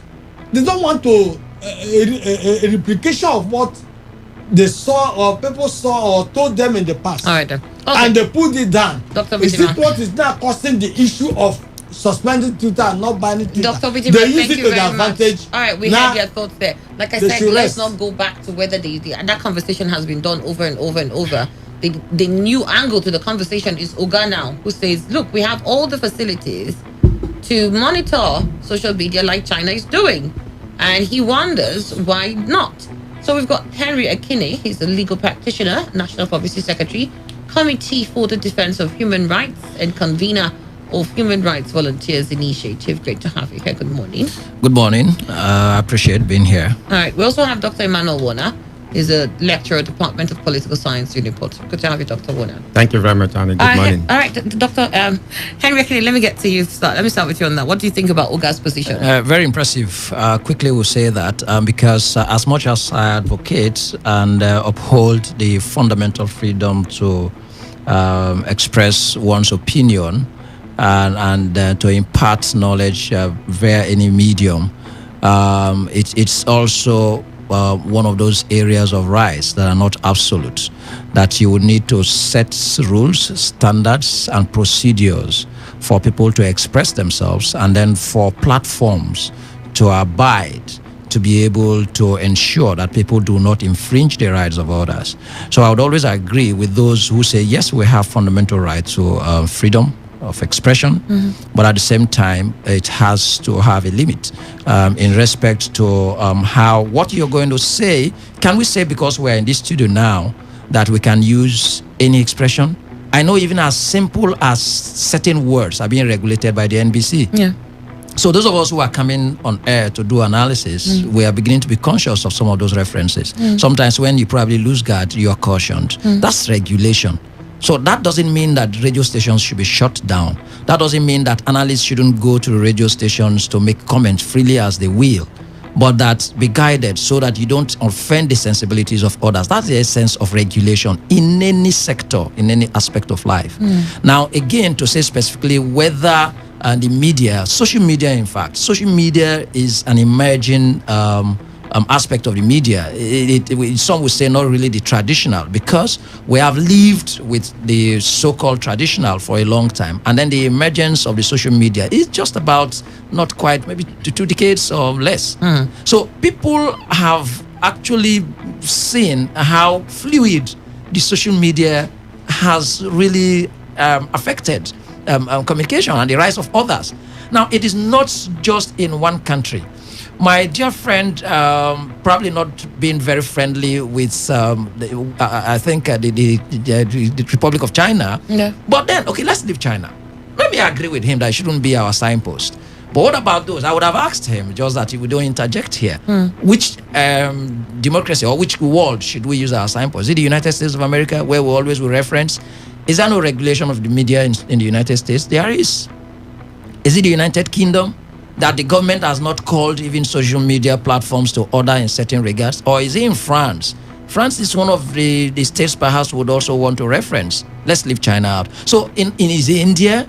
India would even be referenced to perhaps being second to the Silicon Valley in the US because of technology and social media expansion and all that. So all I think really that, and Nigeria at some point, in some areas, however critical we could be with an administration, this is our country. So sometimes if they are doing what is right, I join to say, yes, it's good. Like Emad said here, what we need to watch out for, those of us in the human rights movement, and of course even analysts, is what exactly do you intend by the regulation? Simple. Okay.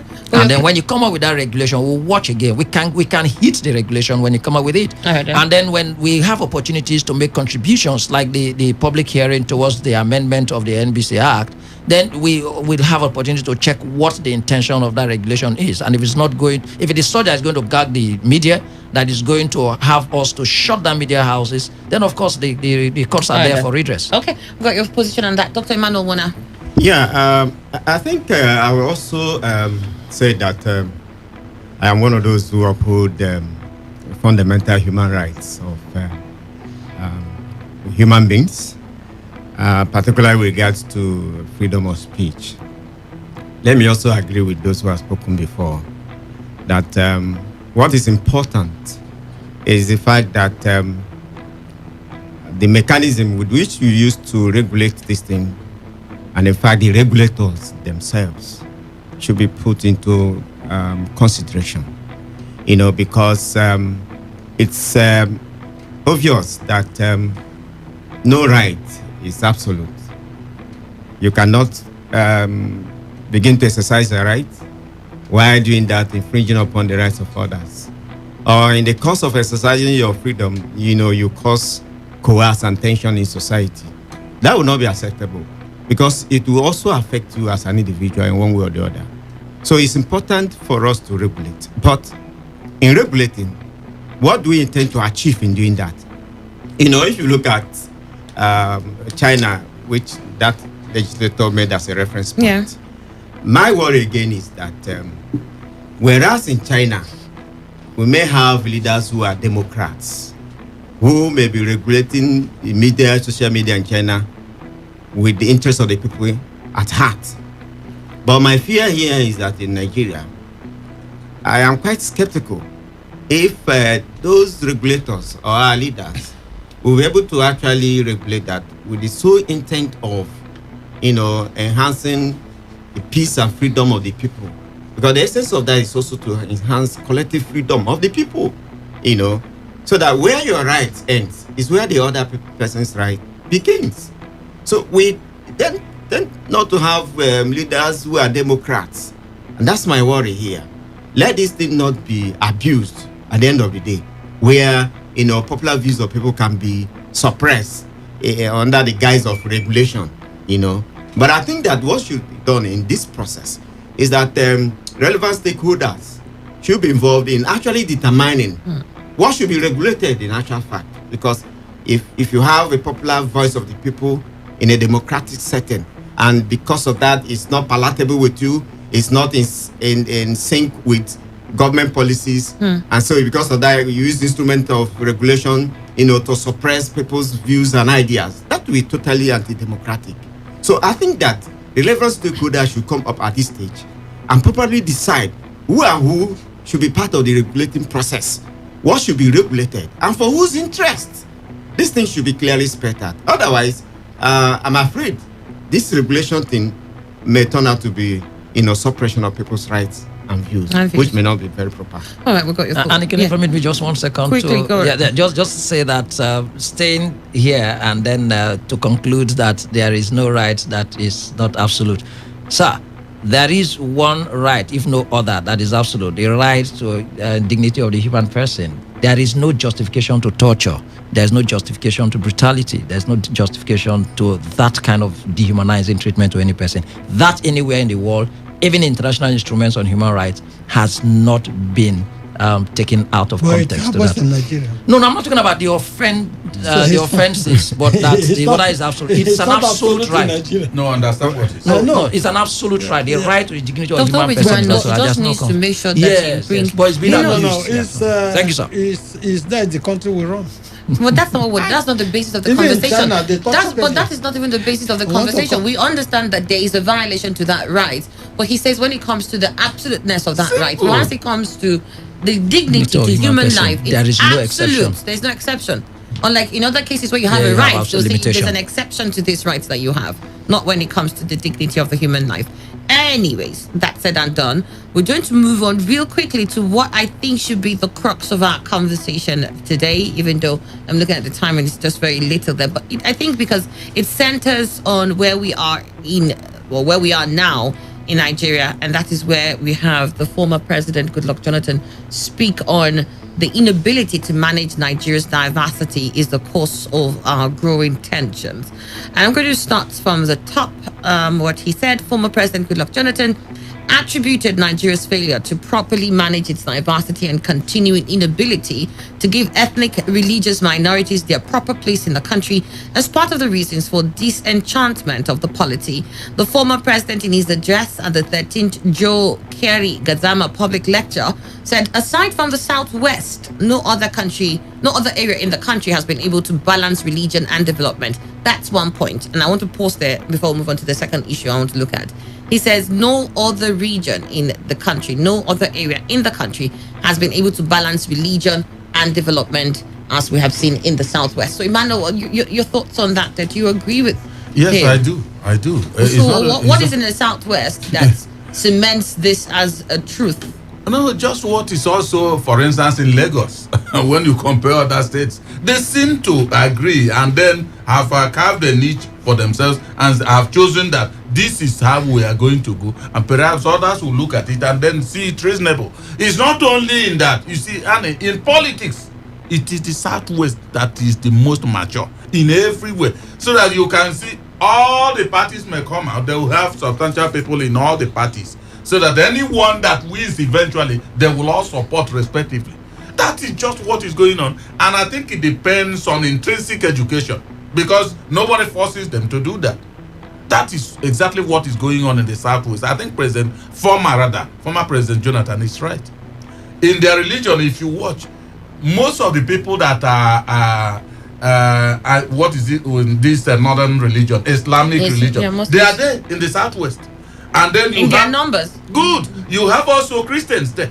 You can see how when people from the Southwest come out, adherents of these two religions start fighting themselves. I've never heard, or maybe there are others who have. So I think they are mature almost in everything. And like I said, it's an intrinsic education and other stuff. Dr. Bitima, with this part of the former president's comments on the Southwest, do you agree with him? That they seem to be the only part that understands the balance. To a large extent, I agree with him. And what are the factors that we should be looking at? The Southwest, it's not that linguistically they are totally homogeneous, but somehow they hear each other, they understand each other linguistically. They have a common this thing that language is a very powerful tool when it comes to addressing unity of a people. Then in terms of religion, yes, they are diverse. They are Muslims, they are Christians in their large numbers. And over time, we heard that they intermarry also. Oh, yes. Christians marry Muslim ladies, Muslim ladies marry Christian men. And that tells us that, yes, in terms of development, the Southwest is way ahead. And it is where there is peace, where there is justice, where there is harmony, you can see development. I think that's what good for them. All right. Okay. I just wanted to know that. Well, there's other parts of it, so I just wanted to pause you there. Okay. Thank you very much. Mr. Henry Akine. I agree. I align myself with the submissions of FEMA and Doc, and of course, coming from the foundation of the comment of the former president. It's true. It's quite evident that in the South, we really haven't heard. If one is in search of the concreteness of his conceptual comment, we really haven't seen or heard, indeed, in the Southwest, where we have had serious issues arising from religious intolerance, those kind of coloration of crisis, really. But I wouldn't say it's just there anyway. That's the only part that I would add. Well, I mean, religious intolerance, have we had a lot of that in the South either? No, you know why the North could be a better example to use in that consideration because of the polarity of the two religions, the two dominant religions. If you want to look at the South, you may not have a fair analysis from that because we are predominantly one-sided. Okay. Yeah, so it is better to use it in an area where there's almost so when a it balance. comes to indigenous languages, because I mean that's also what is part of the conversation. Yeah, okay, so you have a lot of that in the South. Yes, in that regard, then we would rather give the credit to the South than even in the Southwest. I think Doc made the reference to that. In the Southwest, you shouldn't even use as a template for consideration because they are just almost homogeneous in terms of language. Almost, so because there's still differences in dialect. The most prolific part of this country in terms of diversity of language and peoples is the South. In this country, is the South. Where did you put the middle belt? The middle belt. Can't you put the middle belt? Yeah, middle belt also. I wouldn't go deep in that debate. Yeah. But You should go deep. It's true. Middle belt is also. You should go deep. Yes, they are, but very prolific here in the South is from here to the. Can I tell you, in my local government, we're just discussing off mic, like my local government, when we're talking about the last I listened before I came to the city was federal character. And they was okay, my local government, for instance, you have the Ekpeye speaking people, then you have the Ngene people, but you have the Ogbogolo people. Because these people are not Ekpeye people, they are not Ngene people. But they, because are small, they are not countenanced. Now, what's the distance between Ubugula and some of those Ngene villages, and just from here to there? Or is it even from where is it called? The last Ikwere community before Ahoda, Eleni to Ahoda, but it's another language. So it's prolific here, really. And we've been peaceful. Let's get to Dr. Emmanuel Warner. Yeah, let me start by somehow disagreeing with my colleagues who talked about language. Yes, because I know that even though language is part of the culture of a people, I don't see it as a reliable force or factor. It's not for unification. No, it's not. Because look, even in the South, there's a Ikwere community close to my hometown. That community has been devastated for years. But all of them speak the same language, the same thing. What about the Southeast? So we are talking of a group. No. Because if you are talking of a group, as the basis for a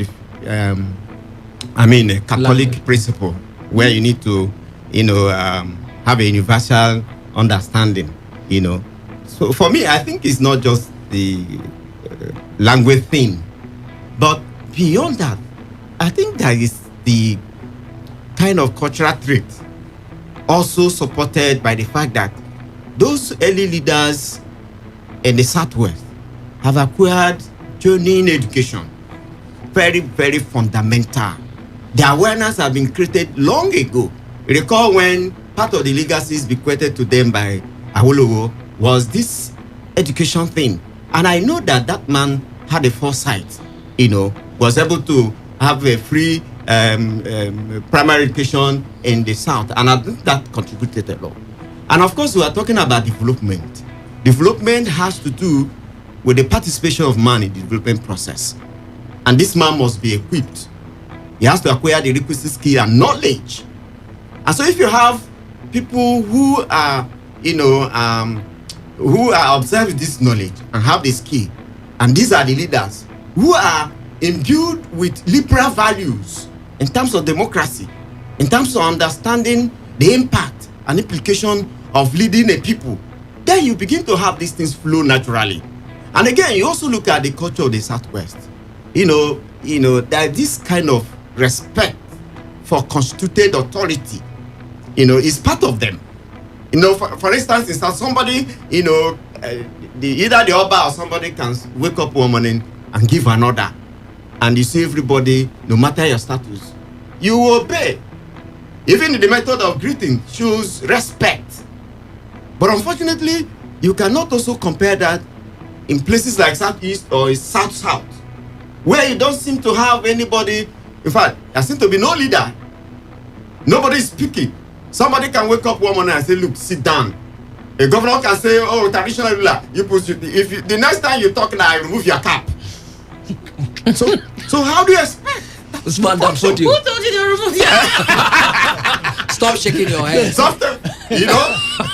I mean, there's this kind of value. And that's why we're talking about negative value system. It works against development. Because if man must participate in the development process, then that man must have, freedom from exploitation and freedom from intimidation. So, but we don't find that here. But I think that in the Southwest, even though you may have, cases of, giving these Western values that everybody seems to be copying now, but I think that fundamentally, the way, people have been groomed there, the kind of leadership they had right from onset, and their educational background, and of course the culture of respect for constituted authority, especially the traditional institution, seem to galvanize everybody together, seem to be, a unifying factor, irrespective of religion. Don't forget also that the religion we are talking about, is the opium of the people.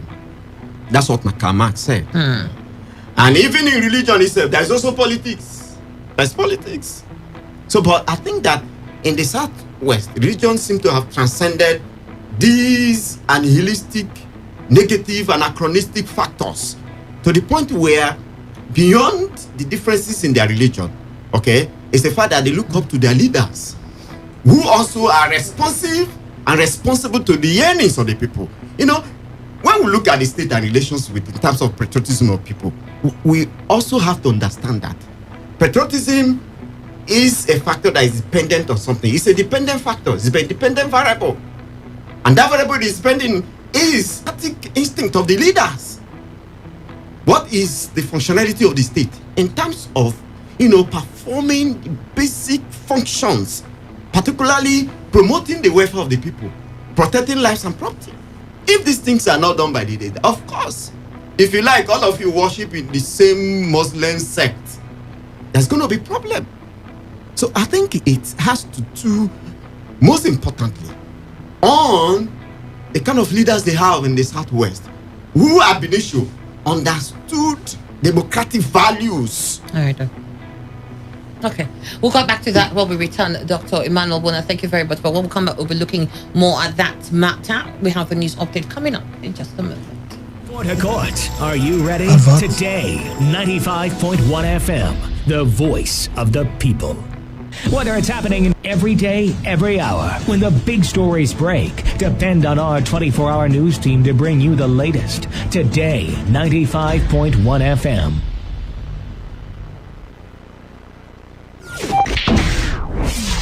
Today, 95.1 FM, Port Harcourt. News update.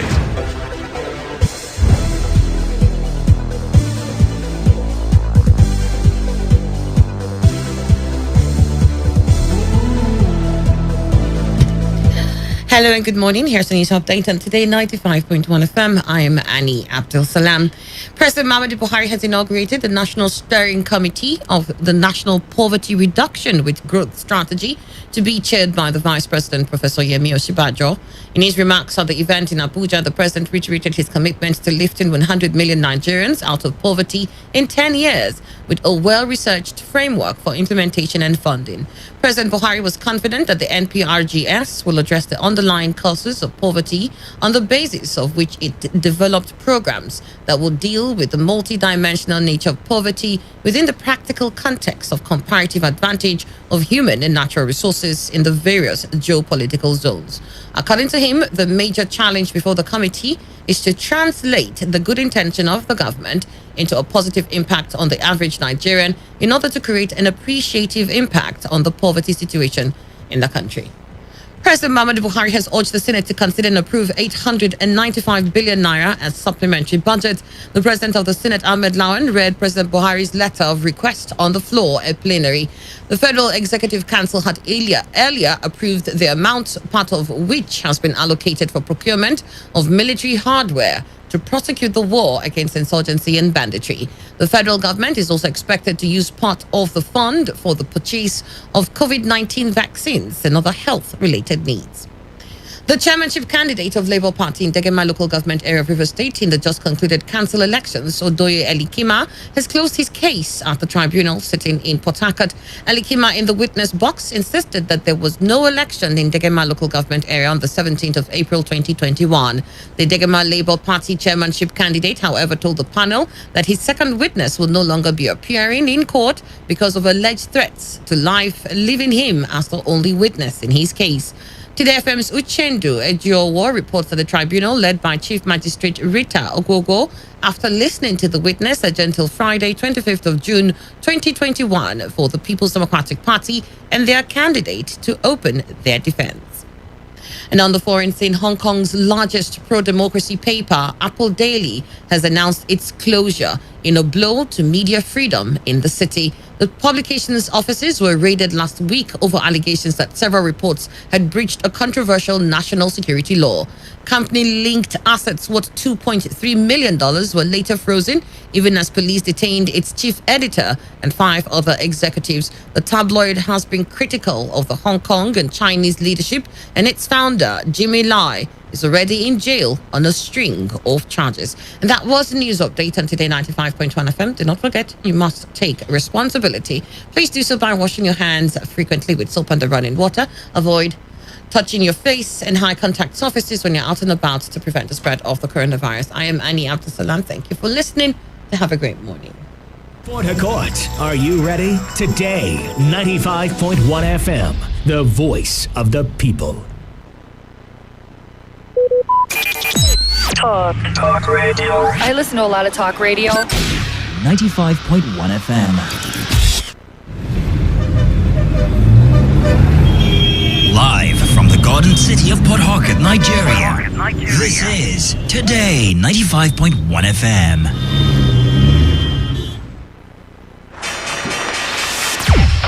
How would you like to sell out your goods or services really fast? Ever toyed with the idea of doing or participating in an auction, whether as a seller or a buyer? Would you like to buy or sell truly authentic and verified goods or services at pocket-friendly rates like nowhere else in the country?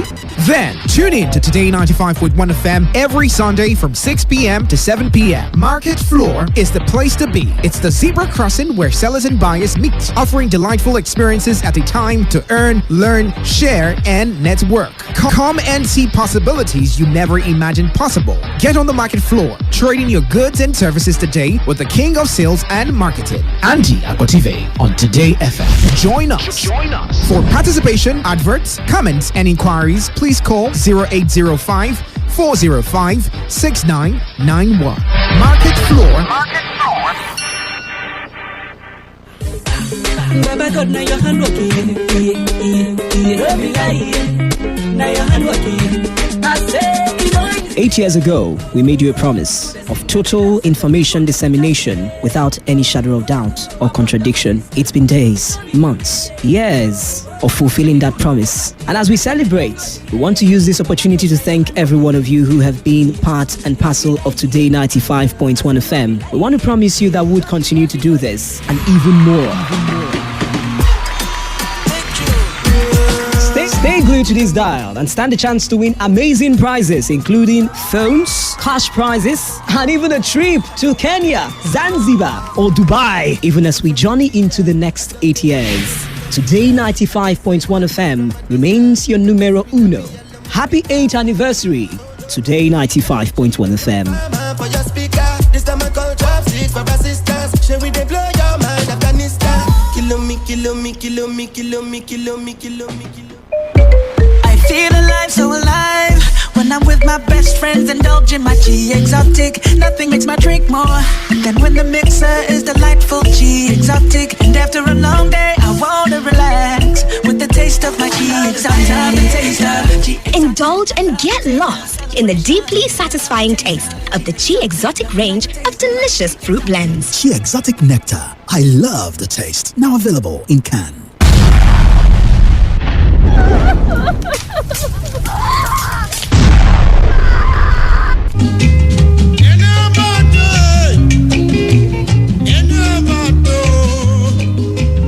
Bariledum, Ubokere, Operator, Basi, Emeka, Hassan, Aruna, Abdullahi. I know we are all point owners, but for the sake of the next generation and our environment, I believe the time is now for us to stop this bunkering, illegal refining of crude oil, alias fire, and vandalization of national assets. Because the number of loved ones we have lost and the level of environmental destruction we have suffered in our communities as a result of our activities have become pitiable. And now, the Nigerian Security and Civil Defense Corps has agreed with P. Dogman, Security and Surveillance Team, Rivers State Chapter, to sensitize and eradicate all forms of petroleum crimes and vandalization of national assets. We are finished. What then can we do to stop this business? You all can come together in your different areas under an investment corporate name and accept the federal government's offer on modular refineries. P. Dogman Security and Surveillance Team will take you through the process to achieve operating your different modular refineries in peace than doing it illegally. For further information, contact the office of the State Chairman of P. Dogman Security and Surveillance Team, Rivers State Chapter, number 44 Iboko Street, D-Line, Port Harcourt. This message is brought to you by the management.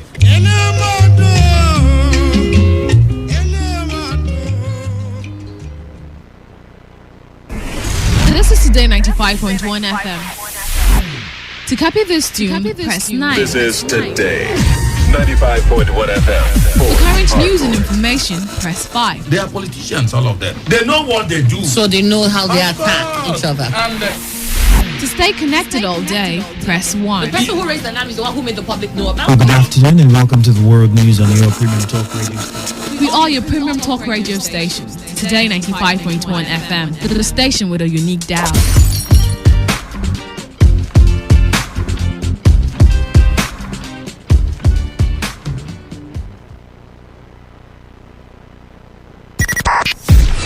.1 FM, voice of the people. And we're back.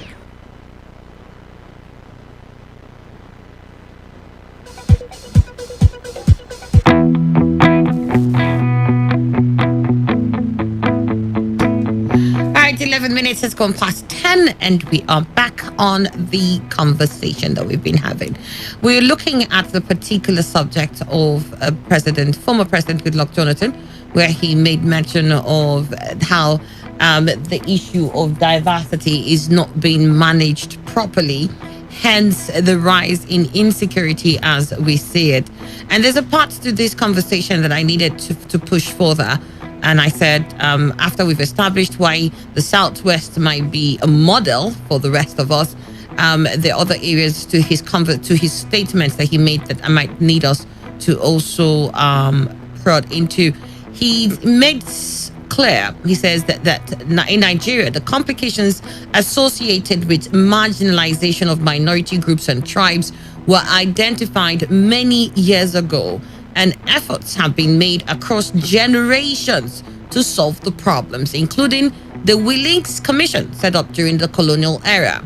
He also added that the Federal Character Commission is a product of such efforts, that unfortunately it is not fully rectified the anomalies. It has not fully rectified the anomalies, having been tailored to deal with mainly the civil service. So this is the other part I need to look at. How long have we been dealing with this issue of diversity and the marginalization of minority groups? Because the more you look at it, it's as if you check on the map and then you see the 36 states and the FCT. You further spread it, you're going to see 774 local government areas. You further spread that within the 774, you're going to see subcommittees, communities, and the more you just keep, spreading that map open, you get to a hamlet. And within that hamlet, you might find people who have different traditions and different manners with which they carry on that might distinctively put them, across the other bar with the other people. Or it could be a slight in their tongue and how they pronounce certain words, and they'll just find that as a unique way to be different from the other group. How do we cement this long, endless divisions as we have it? Because it seems as if for Nigeria, it is just unbelievable. So starting from how long it has existed to how best we must manage this, because he says even with the Federal Character Commission that is supposed to be a product of the Willings Commission set up at that time during the colonial era to check out marginalization of smaller minority groups, it did seem to fix the problem. So we're looking at how long this has been established as a problem in Nigeria, and what you think is the best solution. Emmanuel? Well, I think for me, the former president seemed to be very much on point on all these issues he's raised. I think this issue of how long it has existed. Yes, I can say as long as from 1914 when the protectorates were amalgamated. That's absolutely the point, because it has been in existence.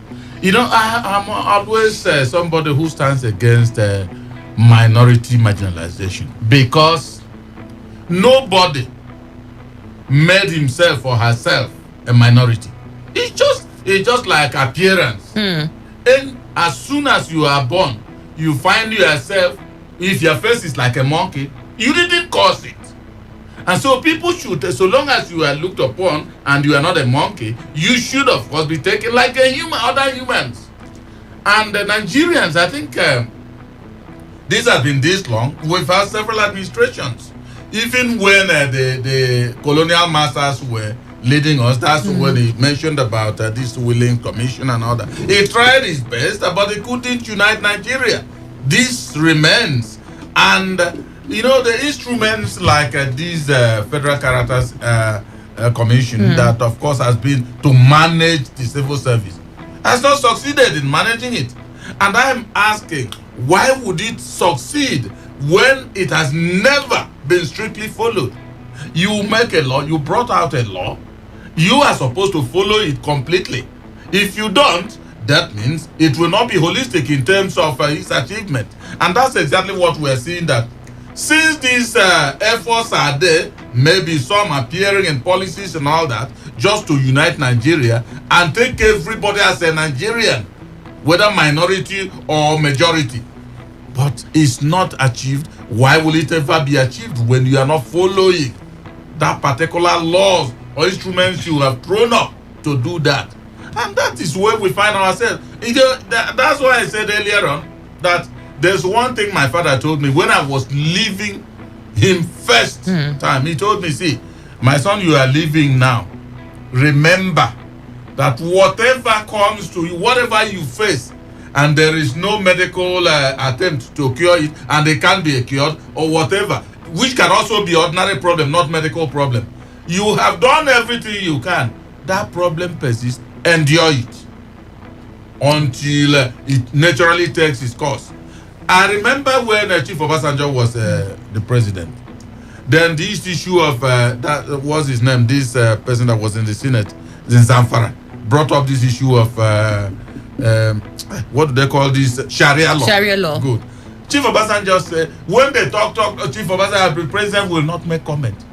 They asked him, why are you keeping quiet as if you are not hearing the this scourge of Sharia and all that? He said it will die a natural death.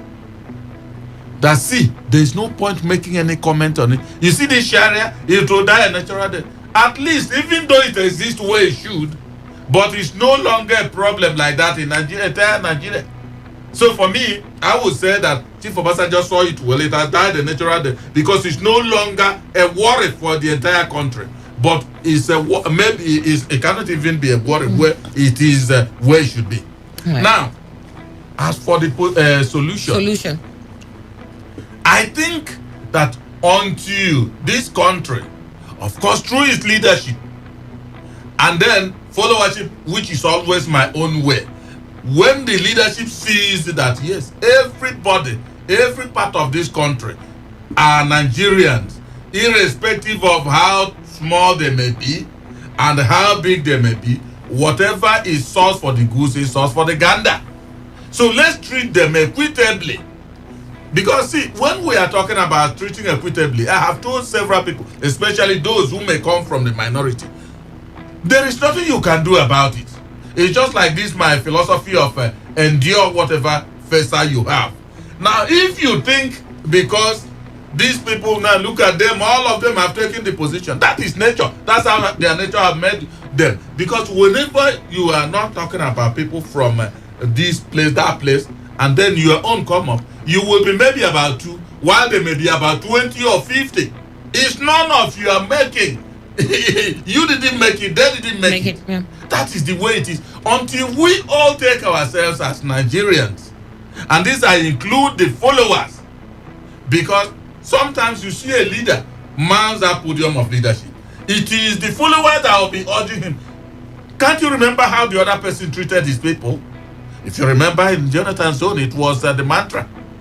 And you are not looking at the south and all that. You were giving much attention to the north and all that. So in this case, the solution will be complete recognition of every section as Nigerians who are humans. Yeah, but how do you do that without because I mean, each government will tell you that's what we're trying to do. But then you find the people who are saying, well, you excluded me. Once you have those ones involved, there's another smaller group that says you've excluded me. And you see, that's what I have said. Now, you must certainly in nature have minorities.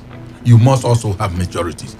Until the minority purges off its mind that, you see, majority must always be more in anything more than us. Because when you are saying you've excluded me, are you excluded because some people have not been picked from your area? If you look at it that you must be the same number, that's not the equity we are talking about. The equity sensibly is that this particular side have not been neglected. Some have been picked, but you cannot pick. There's no way you will pick maybe somebody from Port Harcourt here to be more than Kano in terms of if it's something that you are rallying population. No, it can't happen. Nature has made it that maybe Kano is bigger, so you have a bigger number of persons. Not to talk of the ones that have been politically engineered, the differences. And that is where it will keep on rankling. So long as it's been politically marginalized, it will remain in that form. All right, go your thoughts. Dr. Obitima, how long has this existed, this issue of diversity and marginalization, and what's the best approach to fixing it? Well, it has really existed from the time of amalgamation, 1914, till now. Somehow, in the London conference before the independence on how we can stay together, to a large extent, something was achieved to manage the diversity that resulted to the 1960 Constitution, which snowballed to the 1963 Constitution. Yes, the issue of minority question came up. The Willing Commission of Inquiry came up with a very robust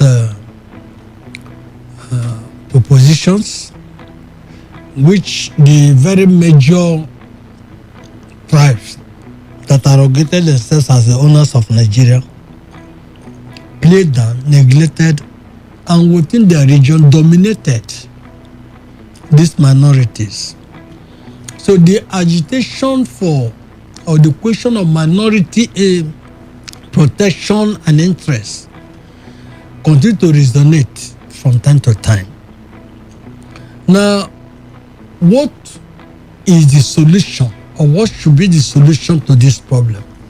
The solution is still to go back to literature and look at how people who face this kind of challenge manage to come out of it. I'm sorry that I will still use example of America as an example. America originally is 13 colonies or 13 nations came together to start America. Others, we are not joining, and they were small. And the leaders, when they talk of leaders, we're not talking about the people, we're not talking of followers. We're talking of leaders. Leaders is not just President Muhammad Buhari alone. It's not just the governors alone. You also have ethnic leaders. Leaders came together in Philadelphia and said, look, this thing is not working. What do we do? They discussed and came out with a template that made America to be another kind of paradise on earth. And we are not saying that we the ignorant will firm in not recognizing our diversity is the problem. Even not recognizing that there are minority agitations and interests to protect is the problem why Nigeria continues to lag behind. Even behind smaller countries like Ghana, behind smaller countries like even Benin Republic, despite our size, despite the huge resources, both natural and human resources that we are endowed with, because of this inability to come out genuinely, clearly, that yes, there's a problem that ought to be faced. How to manage the diversity. Because if we don't manage this diversity, there's no way we can develop economically. Everybody is like trying to pull out from the union, and people are also deliberately trying to exclude people who they feel that they don't have the necessary wherewithal in terms of maybe population, in terms of military connections, to grab power, to hold on to power. What brought the agitation in the Niger Delta? This problem started even before the Civil War, before 1966. If you go to history and see how people in Niger Delta, leaders in Niger Delta, we are pushing for all this because of what we suffered in the then eastern region. We were like enslaved people within the eastern region. The Igbos were dominant. Right. The Igbos colonized the rest. And that thing also happened in the north.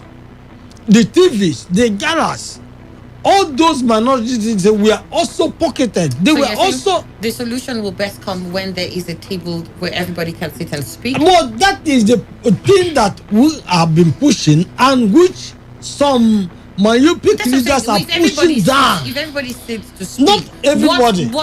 What can come up from that? What do you think can come up from that? What can come up from that is that all that we are suggesting. Yes, there will be action plan. I know. I'm just saying, for you, if you're on that table, what action plan do you think should come out from that sort of sitting? Yes, that's the solution I want to hear. Yeah, the thing is that is what we are now also saying on this platform. The issue of true federalism, the issue of management of resources, the issue of proportional representation, equitable distribution. We just made of mention resources. of certain nations, or should I say certain communities here, or should I say certain regions, where amongst themselves there's even still that division, and it has nothing to do with management of resources. Yes, it has nothing to do with whether it's a true federalism or not. But even within themselves, there is a disagreement as to what things ought to be. Yeah, if you decide that it's true federalism you want, don't you think that okay, you just push that conversation to a much smaller scale? Not that you've expunged it. No. Yes, I know that they have, but then when we are talking of this management, we are not looking at the national, at the center only. We are also looking at it that this thing must cascade. If you go to this country we are referencing, that most in America, in Australia, in Switzerland, states have also their own constitution that they agree had to be wrong. Even local government, that's why when you say bylaws in local government and all those things, then we in Obia almost how do we manage certain things that when once somebody is certain or pretending over that, if the system runs in a way that nobody will feel whether he's there or not. Got your thought there. Thank you very much. Let me get to Henry Akini. We're looking at when it started. When do you think this issue of marginalization started, and what you think is the best solution? I think the issue of marginalization has always been there, but became more prominent when people were made to come together, and even when perhaps they were not given the much opportunity to be able to elect whether they should do so or not. That's the history we have come to see, because all the peoples we have today in Nigeria existed, even those that are small.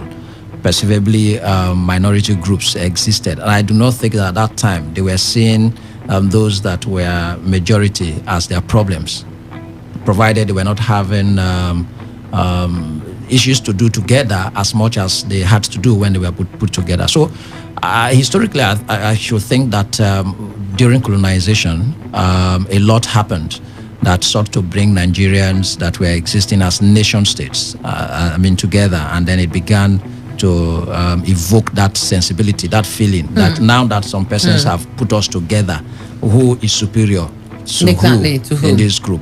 Otherwise, take even the Nigerian state before Nigeria, before colonization or the colonial imperialists came to Nigeria. I do not think that the German was having anything so seriously in connection with the man from anywhere else as that. Or they saw the same as a nation. So in terms of trying to figure when it started, it's about when it became troublesome, which is from the amalgamation. I would agree with my colleagues here. Then, well, I think there would be a lot of concepts for true definition for us to be able to even imagine what could be the solution. What is marginalization? What is minority? Who is a minority? What group? Do we have any parameter to determine as to what extent, how large or small a group would be before it says a minority group? Even though I recall that I didn't work in this regard, but in the same sphere as you listed those groups you identified as minority, they are also not the same size. Yeah. So amongst the minorities, you also have majority. Yes. And Amongst the minorities, you have minority again. And amongst the minorities, there's a minority to the minority. The same way, the concept of marginalization too will also require, if we want to stretch this argument, are we going to have a definition of marginalization? How would you measure it? To what extent? The man you think is so favored up there, maybe because of some sentiment today. Those of us south here say, oh, is it about the polar system that because you're south, you're oppressed by some people on top of you? Is the Nigerian map put really in that, or it's flat? So I don't think that it's something that we really would be able to decipher, because now marginalization, you may think that those in the north, those in the west, those in the east are oppressing us. How? So those in particular concrete indices have to be defined so that if it's short of that, for instance, if you say poverty today, there's an indices that has been given that if you fall below a par, then you are categorized as poor. Can we say so in terms of marginalization?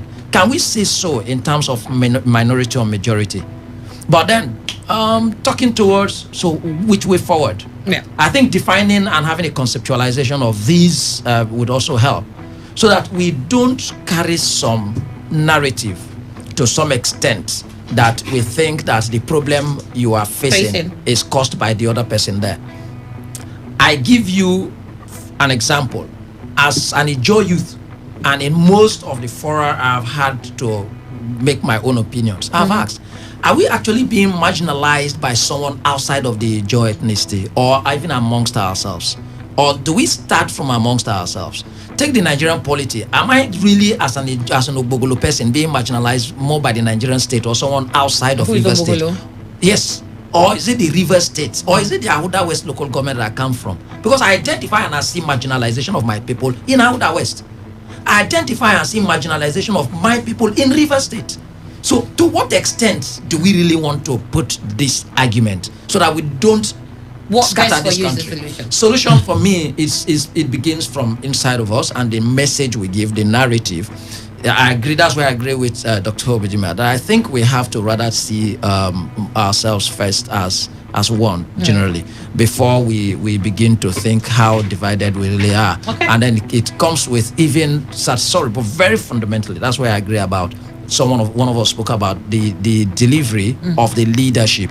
If we have this delivery of the aspirations and expectations of the people by the leadership, it will diffuse this whole idea of feeling of I'm marginalized. Right. Some of the agitations are not actually about how I want to go be president. I'm not sure Nobogoloman, for instance, it's not that if you give us, we won't take that somebody wants to be president. I was just waiting for you to say that. Speak for yourself, these are things I need. No, because we must have only one president in Nigeria at a time. Yeah, but who said Obogoloman cannot be president? No, but at this time, I can tell you at this time, we may be concerned about certain issues of development that can be given us now by the local government and by the state by thinking about being a president house today. If we don't have water to drink, we don't have health facilities, we don't have basic existential issues. No, factors of marginalization. So if true leadership is there, that's the marginalization. If true leadership is there, then I think that would diffuse. Because why will one group have access to that and the other group not having it? So it might not be marginalization because I felt you're from a certain group, but because of sheer ignorance, I've just ignored you and your cries.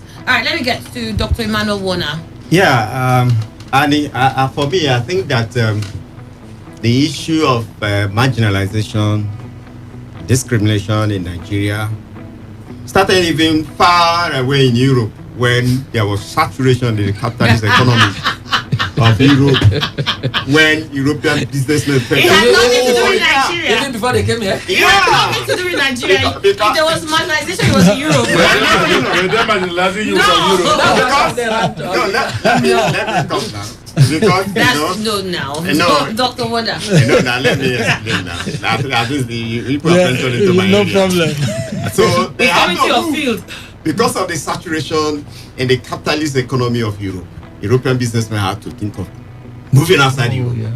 And of course, they imported imperialism, via slave trade, via the so-called legitimate trade, and of course, colonialism. You can see all that manifesting. And of course, that Nigeria is a heterogeneous society who have diverse ethnic groups who were ab initio existing on their own. And because of the exploitative and oppressive tendencies of the colonial master, the Nigerian state became a fait accompli, which manifested in the 1914 amalgamation.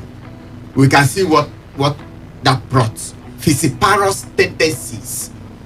Those who ab initio were existing as independent entities were brought together in what I consider as marriage of inconvenience.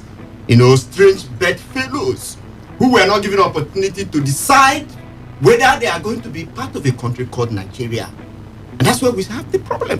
And unfortunately for us, after independence, rather than, begin to take look at those mistakes, those errors committed by the colonial masters and see how we can, remedy them, we continued to the extent that the post-colonial state became even worse than the colonial state.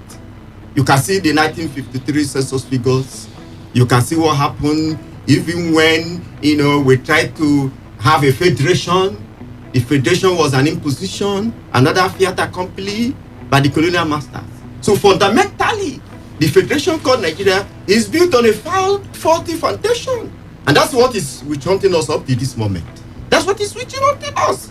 And so when you begin to look at the federation, federalism, I want to believe classic scholars like Casey Ware and Carl Frederick and Livingstone and so on and so forth, they originally conceptualized federalism as a system of government that has, for Casey Ware, 2 levels of government that are coordinate and independent. Each deriving its powers and responsibility from the constitution. And for us in Nigeria, because of the quest, which has not been put into concrete action to decentralize power, we added the 3rd tier, which is the local government. Unfortunately, we are not actually in the spirit of federalism as postulated by forefathers, classical federalists. And so it is important for us to understand that any federation must work in tandem with the values of democracy. Because that means that you need to be transparent, you need to be accountable, leaders need to be accountable, leaders need to be transparent. There is a sense of belonging that should be given to the various federative units. And of course, I also want to believe, the definition of politics given by, David Easton and, Harold Laswell, fundamentally about the resources. For me, I also believe that the root of politics is all about resources, whether you like it or not. If the resources are not fairly and equitably distributed, there is going to be problem. Even in the family where you have husband and wife, there's going to be problem. And that has been the problem of Nigeria. We are, unfortunately, in terms of leadership, some section of the country believe that it is their right to perpetually produce leaders, and it is their right to also make leaders. If they want to concede to any part of the country, you must get that permission and approval from them. And I don't want to blame them, because the colonial master made them believe so when they had that soft spot on the northern part of this country. And again, of course, you also understand that the Nigerian state did not just evolve. And what it means, therefore, is that anybody that has the control of the Nigerian state controls the resources, controls everything. Right. So I think that what is important. You've established where you think this what is important is for us, first of all, maybe we need to be prayerful. Let God give us leaders who are democrats. I don't know how that will be formed. Leaders who have the interest of the people at heart. That's number one. Number two, we also need to have what we call constitutional democracy, where our leaders will absorb themselves of ethnic sentiments and come together as selfless leaders and agree on modus operandi on how all the component units or federative units of Nigeria should be carried along. That is more fundamental. And again, we operate federal system of government, for crying out loud. And I think that the basic tenets of federalism should apply, especially in terms of devolution of functions and powers, which are stated in the constitution of a federal system of government. So that should be devolution. And that's why most people are talking about restructuring. Even though now the thing has been colorized, it has been politicized. But I do know that as a political science scholar, that fundamentally the issue of restoration came as a result of the faulty federal system of government we are operating here. Right. There are structural inequities, and unless we begin to correct these structural inequities, we will always remain in this turbulent political landscape. Got your thoughts on that? Thank you so much, Dr. Warner. After he's a lecturer, He's a doctor of political science. I mean, you couldn't have asked him for a platform to shine. All right, so thank you very much, Doctor. I think I want to agree, especially with pretty much all of you. I think everything you said is not far away from the truth. For the former president who says, the problem is the management of our diversity. And if I go by all you've said, it just tends towards a failure in leadership. because that is where the crux is, the management. So because we can't wake up one morning and wish away our diversity, it exists. No matter, like I said, no matter how smaller you make the construct or how smaller you make the unit, you're always going to find some levels of diversifications. It's either on ethnic lines, traditions, or whatever you'll find, or religion. And the onus lies on the leader. I mean, in one of the last sentences Dr. Emmanuel Warner made, he made reference to even the family unit. So, I mean, the leader at that point would be the father, right? So it will have to be at father. It will have to be at the level of how you... It will have to be at the level of your understanding of the diversity you're managing and how to equitably distribute these resources to everyone so that they feel that they are one and parcel of the same entity. It will be very difficult for you to just, expect that Nigerians will begin to have, a change of mind and say, you know what, we're one people, if the leadership is not offering them that platform. If the leadership is not showing them that, it's very difficult. And when I say leadership, I mean all the way down. But let's not stop looking at Buhari. It's the way all the way down. If we don't have leaders on our different cadres who are showing us that, look, we're here because of you and we will deliver along these platforms, and you're not looking at 95% or 5%, or you're not looking at Omuma who stood up for PDP, and you're doing all that you need to do to make sure that as a people and as your leader, I will make sure that your advancement is my priority. And I'm doing that alongside. I think, it will get to a point where nobody's interested in who is in brick house. Whether it's upland, upland or downland or midland. That's what they're saying. Nobody will be interested in who's in Aso Road. Because the foundations as to how things must evolve and how it must get to us, there's a yardstick we can now measure and say, nope, you're not doing well. This is what it must be. And the systems will not even allow you to deviate from that. So if that is not there, we'll continue to have the problem of diversity being at the front burner, causing these levels of insecurity as we've come to see now. And I think that I think that is why even President Goodluck Jonathan said, on the, shall I say, he mentioned it, that with the fear that his statement might be misconstrued, he felt it was important that he made that appearance and said what he said, because it's the truth. It is the management. And I don't know whether we need to insist that our leaders go through some management classes. So they understand what it means to manage. They need. You have how many ethnic tribes now? Over 300. Yeah. Yes. 350 or more. Exactly. Over. So you must make each and every one of them feel like indeed Nigeria is mine and belongs to me. That's right. If you can't do that, then you already started failing. If one small unit already starts feeling different, they speak to the next one will buy into that sentiment, the third one will buy it, and that's where we are today. Hopefully, all the things we've said today, that the leaderships that we have will begin to understand what they must do.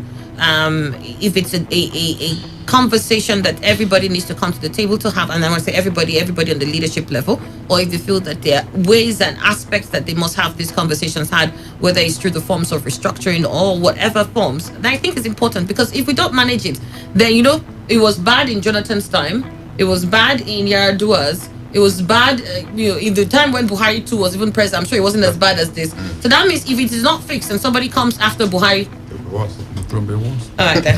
45 minutes after 10, we've been on our opinion poll segment. We're taking a quick break. For the next 15 minutes, it'll be Real Talk. Stay with us. We'll be right back. Radio has never been this good. Today, 95.1 FM, Port Harcourt. Talk radio. I listen to a lot of talk radio. 95.1 FM. Real talk. Real talk. But it is the head that is supposed to push the followers. Today, 95.1 FM, we bring you insights, intrigues, and happenings on the local politics of the Niger Delta. But if that property you have somewhere worth that 1 billion is tied to a fraud of state money, if you can prove it's your personal money, you didn't commit any crime. Join us every weekday, 9:45 a.m. to 11 a.m. Real talk. Keeping it real.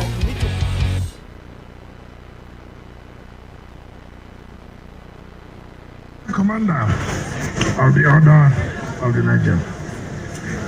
Your Excellency, the former governor of the state, the single senators who are here, Our dear leaders in the state, chairman of the State Traditional Rulers Council, who led all the traditional rulers here, members of National Assembly, my biggest friends. But let me, first of all, greet my friend and the wife, Mr. and Mrs. Onyewa, who, before I came, was the one who gave the word of God. I've known them for so many years to the glory of God. Importantly, my friend, the wife, and the children, whom of course I will say all of them are celebrants, not one person. But the Piggy is not the only celebrant. The family of Barinada and Piggy, that is those who are celebrating this 60th birthday. Gentlemen of the press, ladies and gentlemen, let me very categorically say that my senator took me unawares. Unawares in the sense that he knows the program will start. He refused to listen. But you know, as a very smart and very fast guy, you know, he understands the game. I'm coming from Ogoni, you know, sympathy for them, left, right, and center sometimes. So he had to find his way back. And to God be the glory. 2019, politics is not all about the way people look at it. I have seen most politicians who are here, don't trust them. Some cannot even look up and look at me because of the way they behave. I will tell you the simple truth. If Barry is not with you, it's not with you. If Barry has any grudges against you, he will let you know, these are my grudges against you. He will not go away. Some people, as you give them ticket today, they win tomorrow, you won't see them again. But Barry is not that type of person. And that's what I want to tell you. I wouldn't have come here if you're somebody who's neither here nor there. I came to honor him at 60, even though he's my younger brother. I pray for him, but you get to my age, it's not easy. Some people look at me because of how things are difficult. They think I'm a young man. I'm not a young man. You know? So, but another is a man I can any day, any time. When I said, my brother, come by, let's work together. So many people were angry. I said, no, I have known this man. Circumstances may have, you know, made him to take a wrong step. But when he came back, I said, my friend, move. Some people say, why do you allow him to go to Senate? I said, look, Barry is a strong person. Give it to him in his zone. Nobody will dare that area. And I want to thank the wife and the children for encouraging him to take the right decision. 60 years is not an easy thing. But God has blessed you. You have said here, you have sang there. You said, to God be the glory. You have sang there of gratefulness to God. Continue that way. Not when it does not favor you, you forget God. When it favors you, you remember God. At all times, whether good or bad, remember God. I have faced it. I have told people, whether today is good, tomorrow is bad, I will never forget God who has brought me to this level. So whatever it takes tomorrow, it doesn't matter for God. God has been there for me and my family. And so take it that you are not the most brilliant person. You are not the most handsome person. Yes, you look like slim. Well, so many people will like your stature or whatever. Look at your local government. When you are with those who are working, they gave time that road in 2009. But it was not done. The no more blood. But when you came to us, you came to me and said, look, this Kira road and there are cement. I said, who gave you? You said, oh, the Soto government. I said, okay. Since they did not allow you to do it, you will go and do it. Today, your local government have gotten that road. And that is all about governance. That's all about politics. Politics is not about my personal pocket. Politics is about what have you brought for your people. It is very, very key. Some people I heard on radio, some people say, oh, God will punish governor. All of us are suffering. No road, no problem. If that's how it suits God to punish me because I say I want to do road, so shall it be. But you see, the point is that we must learn how to make sacrifices. You want good thing tomorrow, you must suffer it today. Nothing easy comes, nothing good comes easy. Some people, you see some criminals who have not been succeeding in kidnapping. Now they say they've been sending people to go on radio to say governor should be reasonable. He should make sure that this country should be proper. No, they don't want it again. You don't know that criminals are the ones who are doing that. I will not agree. Life and property is important for me. All those criminals who have been sending people to go on radio to criticize governor, look, we are suffering, bring this, stand the coffee to 12, so that you know how to kidnap people for 7 p.m. Enough is enough. You will not succeed. So don't waste your time sending all those text messages telling them that we are suffering. If that is suffer, I would like to suffer. I want all of us to be alive, to take care of our children. So look at River State today. See what is going on. People are talking about peace. While some people are sending messages trying to sell wrong stories to people that people are suffering. All I want to say, take it easy.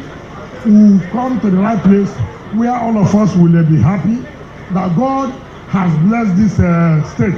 Now let me tell you, all of you who are here, you are children, let me tell you, today I'm happy. I told my leaders, chairman of this, let me tell you, today we want federal government. People said, court has told. All right, you just listened to His Excellency Chief Newsom Wiki there. Quite a lengthy speech there. I was doing the best I can to get to narrow it down to where I needed to concentrate on. Of course, I mean, one thing that caught my attention there was when he mentioned that Barry Piggy is his younger brother. And Barry Piggy was celebrating his 60th birthday. How old is the governor? I mean, anybody that knows, please let me know.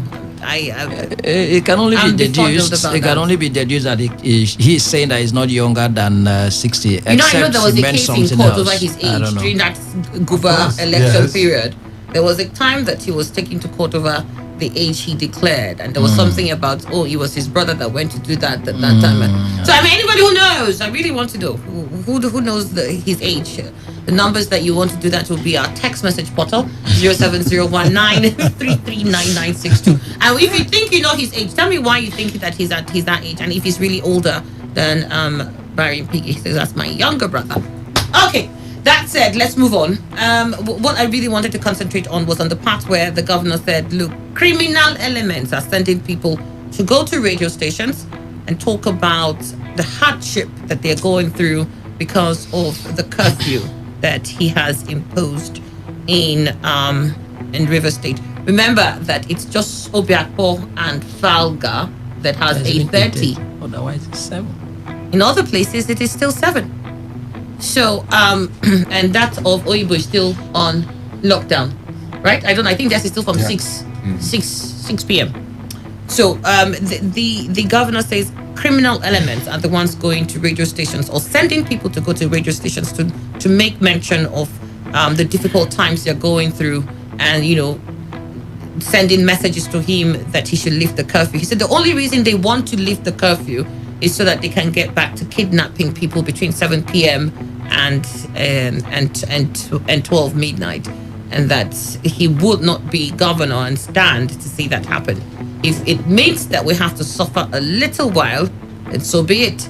That if this is the kind of suffering, then he wants it. This is the kind of suffering he wants. He doesn't want to deal with the issue of kidnapping, and if the best way to deal with that issue of kidnapping is that the curfew persists, and so be it.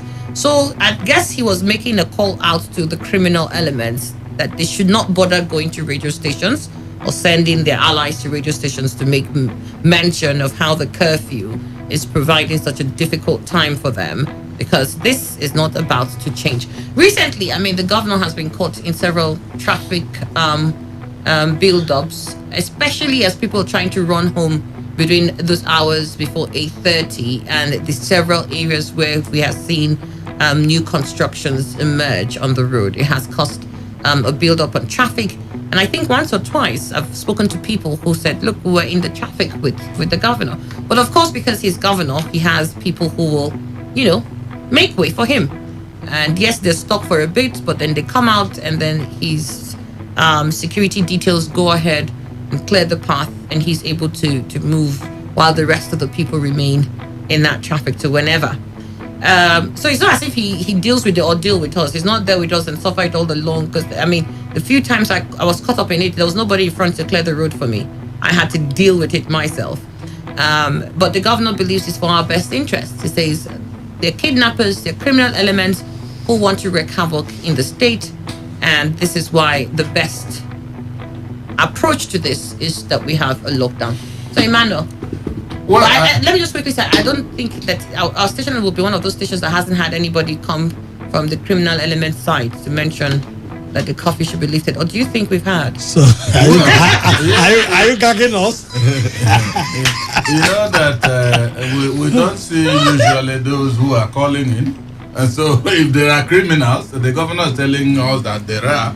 And maybe he knows them, because we wouldn't know whoever is calling in. It could include criminals. But when this issue of curfew came up before, I said, well, the authorities know exactly why they've not lifted it, and if they have done their findings and it's not safe to lift it, let them continue, because the information they get, Emmanuel Duque doesn't have it. Now, if the governor is saying that because this is just the very first time I'd heard about this angle of criminal coloration. Now, if he is saying that the people that are soliciting for the lifting of the curfew are criminals, well, like I still say, he has more information than myself. But with greatest respect, I tend to disagree with the governor. There are people who run nightlife activities, and they are no longer safe doing that in Port Harcourt. And I don't think those who are pretending over such activities are criminals. All of them. Well, if you say some are, all of them cannot be in that category. So the categorization of criminals begging, going through radio stations, I wouldn't know exactly who they may be. And since he knows, maybe the best way will be to stick with the curfew until at the time perhaps the criminals will be rid of River State, so that they won't call again through radio stations. You can leave them. If in fact there is no time, or there will be no time that criminals will, River State will be bereft of, Port Harcourt particularly, will be bereft of criminals, maybe the curfew reverts to the ground, and then we have it all the time. For me, I think it is good to also understand that, you see, people don't do one kind of business. And if you check, like he said in the, I think there was something he said in the morning in the newspaper, that River State is managing the insecurity. Good, and I think he is doing so. And that's why he's able to have delivery on projects. Good. So the way he's managing it, if you check, then in some states, you can't even try that. What is happening in River State, you don't move around. Except this one is this imposed curfew. If not, people were free moving around. So for me, I think the way he's managing it, if he looks sincerely and finds out that it is time to lift the curfew, let him do so. Nobody will tell government exactly what to do, because they are on top of I've never heard them being under. It's on top of the whole situation. So they know when it will be safest to do so. All right. What are your thoughts there? Dr. Obitima. And you see, the problem with people who are in leadership position or political leadership, sometimes I interrogate whether they do some studies. This issue of they have the information we don't have. We use this thing to cover their shortcomings. they don't have more information. We are within the same environment. And the people even tag criminal this thing, we also know them in our communities. You know, the point is this curfew that have been posed for some time, has it changed dramatically the security situation in Rivers State in daytime? Are there no criminal activities going on in daytime in Rivers State, in Port Harcourt, in Obiabo, and other places? Now, that is why I always say that the approach to governance in this part of the world is pedestrian and pediatric. Pedestrian and pediatric in the sense that somebody will just, without study, come up with policies that will stifle both economic activities, commercial activities, and other, even educational activities. In imposing this curfew, you should also instruct the educational institutions, Uniport, UST, Ajuru, and other tertiary institutions that even take their lectures towards evening. Yeah.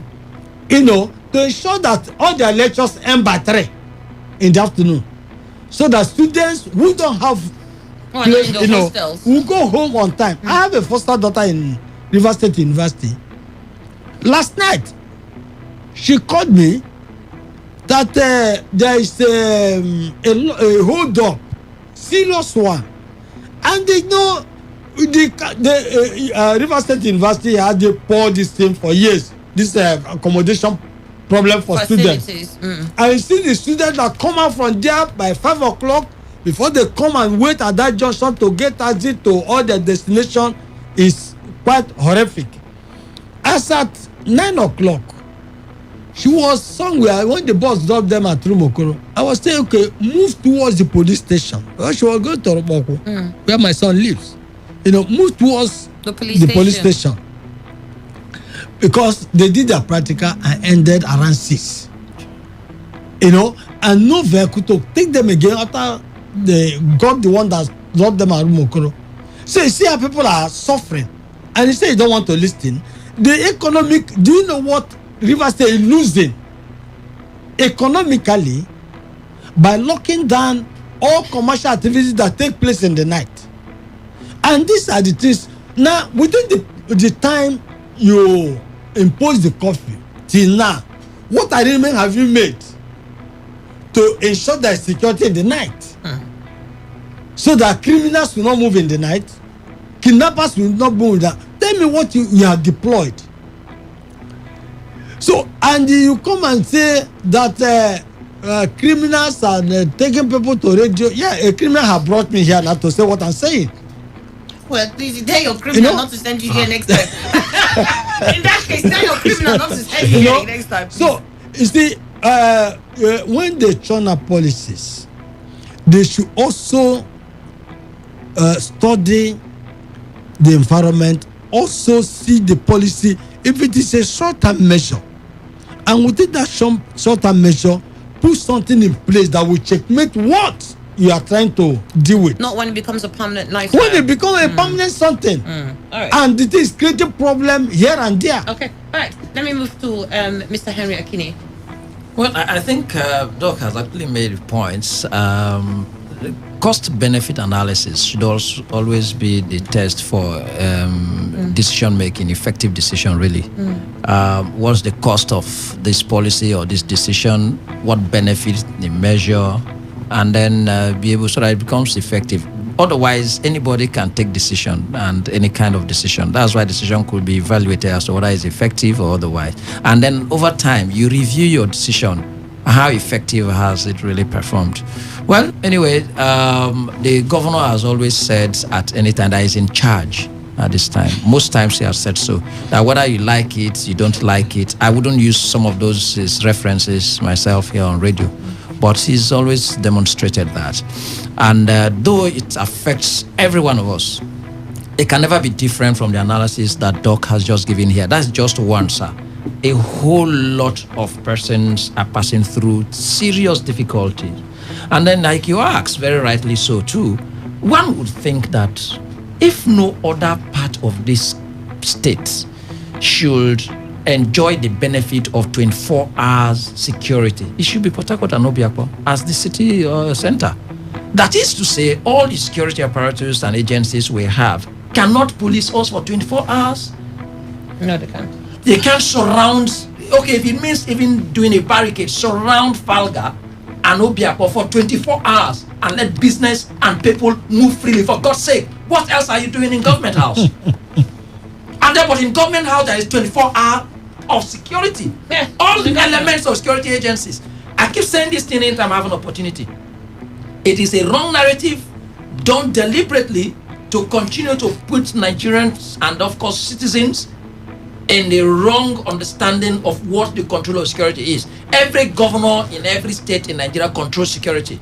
When it is convenient for them, they do so. There is no governor, and including the governor of Rivers State, that cannot tell the commissioner of police, give me a cartel of policemen. When even businessmen who have money can get whatever trucks of policemen that they need to even just go with them to their villages. Go to a government house. The policemen there may outnumber the policemen in a local government. Assuming you have the entire local government, just one police station perhaps in the local government headquarters, I doubt if there's another police station as a police station in the entire of Ahuda West, apart from the one you have in Akinema. I don't know another. Maybe a police post somewhere. How many policemen are in that division? So that means you can stay in my village from January to December, you won't see a single policeman. But go to a government house in Port Harcourt. Even when there is all the security, he moves around with a cartel of police security men. So how are we secured? Then you just don't care. I think if the governor is listening, because he listens, he has given us an indication that he listens and he hears. Because he says that people go to radio stations, meaning that his press secretaries are doing the good job, telling him that these are the comments. Please, we are begging.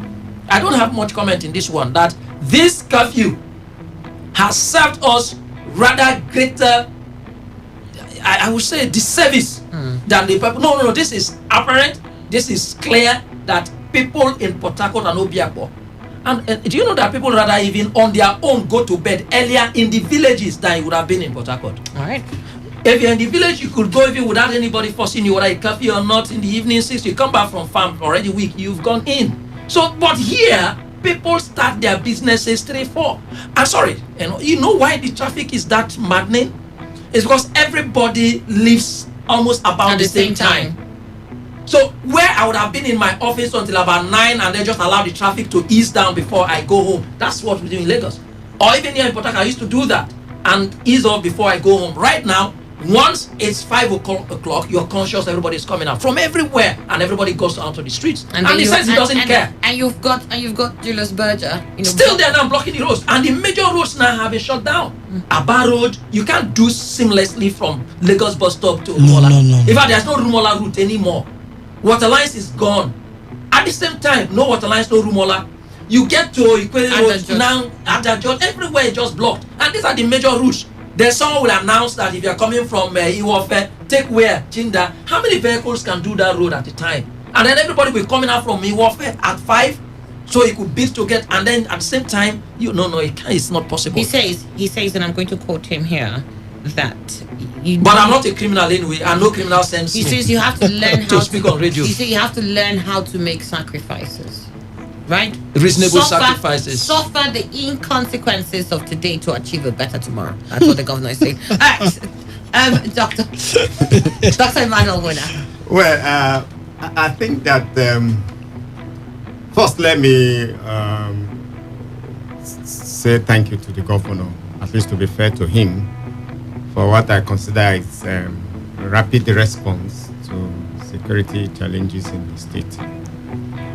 But I also think that every process has a unit of opposites. And for us, what is important to us is life. You need to be alive to do business. You need to have a very conducive atmosphere for you to do business. You need to have a conducive atmosphere for you to go to work. Otherwise, your business will be thrown into jeopardy. I'm saying this because in a situation where you have insecurity, it may be pretty difficult for you to go at night to do your business. Let's be realistic. If you don't have a stable business environment, secured environment, you may not go at night 8 o'clock, 8 p.m. to go and start your business. You may not. So these things work pari passu. But I think that in making decisions, what I think a curfew is that this curfew is not something that will last for a very long period of time. That's my understanding of curfew. The essence is to study the situation, then come up with a plan. Yes, plan to arrest the situation. But that the idea of curfew as the answer is not what I stand for. I think that the essence of curfew is to take opportunity to study the situation and come up with that kind of pragmatic measure to arrest the situation. And after that, where you are on top of the game, you can ease the curfew. It's not something that has to be part of us. And I think also it is important for us to understand the fact that in making policies or in making orders, in making decisions, there are certain intervening variables you need to put into consideration, especially at this point in time where you have the construction work going. The other day I was going to my train from Choba, but I thought I would meet my class back. I said, let me just rush. As long I've taken that route. So I thought it was usual thing. Surprisingly, I missed that class. Couldn't teach my student because it took me hours on the road. And what was responsible was because of multiple road construction. We know you are assisting us, but what stops us from being very strategic in doing that? If you are constructing the flyover, let it be one after the other, considering the traffic condition in Port Harcourt. One should have thought that there should be that kind of human face apply to it at this point in time. Yeah. So that I don't subject people to part of why people are saying you should release the curfew may not necessarily because of the criminal activity, but because of the fact that this construction work, they are also helping in making people to suffer. Yeah. So I think that curfew for me is appropriate, but it should not last for a very long time. Right. Like Obidima rightly pointed out, even some of these criminal activities take place in the daytime. So is there any measure taken by the government to arrest the institution even in the daytime? It should not be also in the night. Some people are there now, they are not. Some people are kidnapped in the some people are kidnapped during the day. Yes. And again, talk about what never. And again, even in other local government areas in the village, is there any measure taken to ensure that there is presence of security? Exactly. By 7 p.m. and the night, that people look. Even in this office, people are still moving along the road in the street. If the way I live, people at 10 o'clock you come out, you see people moving. People are still, selling doing their businesses. So I begin to wonder how effective this coffee is, or is it just in particular section of Port Harcourt?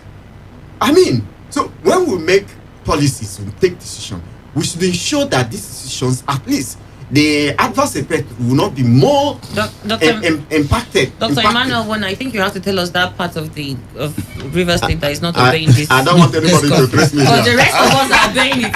I don't want to believe that the part flagrantly disobeying that curfew. No, it may not be flagrant, but because there is what are you doing at 10 p.m.? Yeah, there is. I said the fact. No. Shops actually closed. No, he said they're out doing their business. No. He said that. That's what I'm asking. That's what I'm saying. I'm still saying it. I want to repeat it. And they're doing their business. So I want to know which part of River State is doing that. So the governor will send a team there. No, I think the governor has said it. The governor has said it. Let him carry out his surveillance. So the point is that let there be pragmatic measure put in place so that in no distant time, having taken control of the situation, being on top of the game, then you release the coffee and let people go about their normal business. Okay. All right. I'm going to just quickly open the phone lines because of time and then read text messages and WhatsApp posts and Facebook too. Of course, our Facebook page is Today95.1 FM. I would like to hear your thoughts from there. And don't forget that our text message portal and WhatsApp portal has the numbers 070 070-19339962. That's for text message and WhatsApp only. 070-19339962. While he was at Impiggy's birthday, he also mentioned the fact that he's gotten the Port Harcourt Law School. It has been approved. And so he says, and I'm going to quickly read that again. He says, we've gotten approval to have a law school in Port Harcourt. It's not about me. It is the legacy you leave. This was a law school that was given to Port Harcourt, but the previous government rejected it and it was sent to Yenagoa. Today we have that approval and there must be a law school in Port Harcourt. And I can show you in 6 months' time, our law school will be the best law school in Nigeria. But unfortunately... Yes, it's the State Resources. Whose resources? You couldn't hold this one. You went on air. You can go to court if you want, but there'll be the best law school in Nigeria and it will be here in River State. To do with law school. I'm not in our budget. The lawyers that will go there with now. our money. It's federal station. Which is it's going to be River State lawyers. It could be any lawyer. It could be lawyers from Sokoto. It's a federal institution. And federal government should do that. You people wanted it. You called for it. You said, go ahead. We did not say any state that wanted your governor. Then we can build the Federal University of Technology here. Your governor, who is ably representing you and I, has gone there. It's not his money. It's our money. Well, you elected him to manage. No. No wonder the thing was freely approved. An expedition. Yes, if you have money to build, go ahead. No, we'll take this thing in the court. Next 6 months. No, but what about the Bayelsa? Yeah. We are in court with him. We're in court with him. In the next 6 months, he has promised us in the next we're in court with him. In the next 6 months, he's promised that we'll have such a beautiful edifice. Hallelujah. That the people of River State will That's our money, and there's no hostess in River State University. College of Health is shut down. What are we doing? But we need College law of school. Health. We need law school. Which a law school? For lawyers. What are for teachers? You should build one for lecturers. You should build one for lecturers. And you want because you're a lecturer. All right, then. Well, we won't be talking about that today, unfortunately. I mean, we'd rather stick with the curfew. But I'm sure that in another segment on the show today, we'll have another group of people on their show talk about the law school. But the phone lines are open, 0810-951-0951 or 0817-000951. Let's not forget that for opinion poll, we asked what you think, when you think this issue of diversity started, when diversity in itself became an issue. Because according to former President Goodluck Jonathan, he talked about the WiLinks Commission and how long this started even from the colonial era. And then mentioned the fact that out of that came the Federal Character Commission, but unfortunately that has been unable to cement the issues. So we'd like to know what you think is the solution to dealing with the issue of diversity and ethnicity and the divisions we see in the length and breadth of Nigeria, because no matter how you break it up, you still find some. So what is the key to that? Plus, for our opinion, for our real talk, we looked at the speech of the governor while at Senator Barry Impiggy's 60th birthday, and he mentioned the fact that criminal elements were going to radio stations and trying to get his attention on the curfew he's imposed and its removal. And he says, look, I know why you are doing that. You're looking for a way where you can get back to your criminal activities. And as far as I'm concerned, I am here licensed to protect the lives and property of River State people of River State, and that is what I'll do. Hence, the curfew remains. Let's get your thoughts on that. 0810-951-0951 or 0817-000951. Hello, Today 95.1 FM. Good morning. A very good morning to you, Ami. Yes. Good morning to the guests in the house. The name I goes by is Apostle Paul. I want to speak explicitly on the governor's clip you played. Go ahead. The governor has made it clear to Rivers people that he's the one in charge in Rivers State. This is some time ago, a particular man sued him for forced age declaration, and from the clip he took the revealed. Even the one that he he said that he cannot be, he's not the one to choose his successor. He even made it clear that he's the one that will choose his successor by saying that he asked that the ticket for senatorial it should be given to him. That is a strong man, is a charisma and all that. You see that now. Lastly, on the coffee issue, please, the coffee should be released. Should be relaxed. People are suffering. People are going through hell. I have a farm in that business. And then the worst thing is that some taxi drivers are even taking advantage of this because once it is that close, maybe close to 8:30, they will increase their transport from sometimes 100 naira to 150 to 200 naira. At location from ID Johnson to location here, the taxi drivers are collecting 200 naira. Even the mini post are already full. I just wanted to hang. Let me just hang like the way the video continues to do. The man said, I will give 100 naira. The man said that if I don't give him 150, that should drop. So please, the coffee is unnecessary. Thank you, Annie. You're welcome. That is just so heartbreaking. I knew somebody had mentioned this to me earlier about how there was increase in transport fares, especially when you get to that somebody was begging, let me hang. Yes. Last Friday now, from Ajib Junction to Rumokuta, which is just the next 150. In the afternoon, their own is going towards this coffee. Oh, Lord. Okay. Hi, Annie. The solution to marginalization is the practice of true federalism, where people at all levels of government will have a sense of belonging. It's our unitary system in practice that makes marginalization pronounced, because we always look up to the center for succor. The center defines our identity. Governor Wike's date of birth. Choose the one you like. Multiple dates? Who is doing that? I'm not even going to bother with that. I'm just going to skip. How can you say that? Choose the one you like. Good morning to you all. I'm a bearer from Port Harcourt. Let the truth be told, the curfew in the state have helped to reduce the insecurity in the state, but let the state government consider those that do their meaningful business at night that help them to sustain their family. Happy 8th anniversary to Today FM. Annie, the civil service alone should not be the only area where federal character principles should be applied. It should cut across major appointments. Our leaders should propagate equality to all Nigerians rather than making a section look more important to others. That's my own solution to stop some groups not to feel marginalized. Ogidi, you sent that in. Ogidi KC. Hello, Today 95.1 FM. Good morning. Good morning, Annie. Good morning. My name is Emmanuel. I'm calling from what? Presidents. Obidima for presidents. We've got posters up. Let's start looking for your vice, huh? And then I'm campaign director. Please. I'm campaign director. There's a struggle for campaign director. No, the guest, please tell the governor that his curfew plan hasn't changed anything. If he really wants to ascertain how effective it has been, let him come to his properties. Emmanuel, you sent that in from LMA.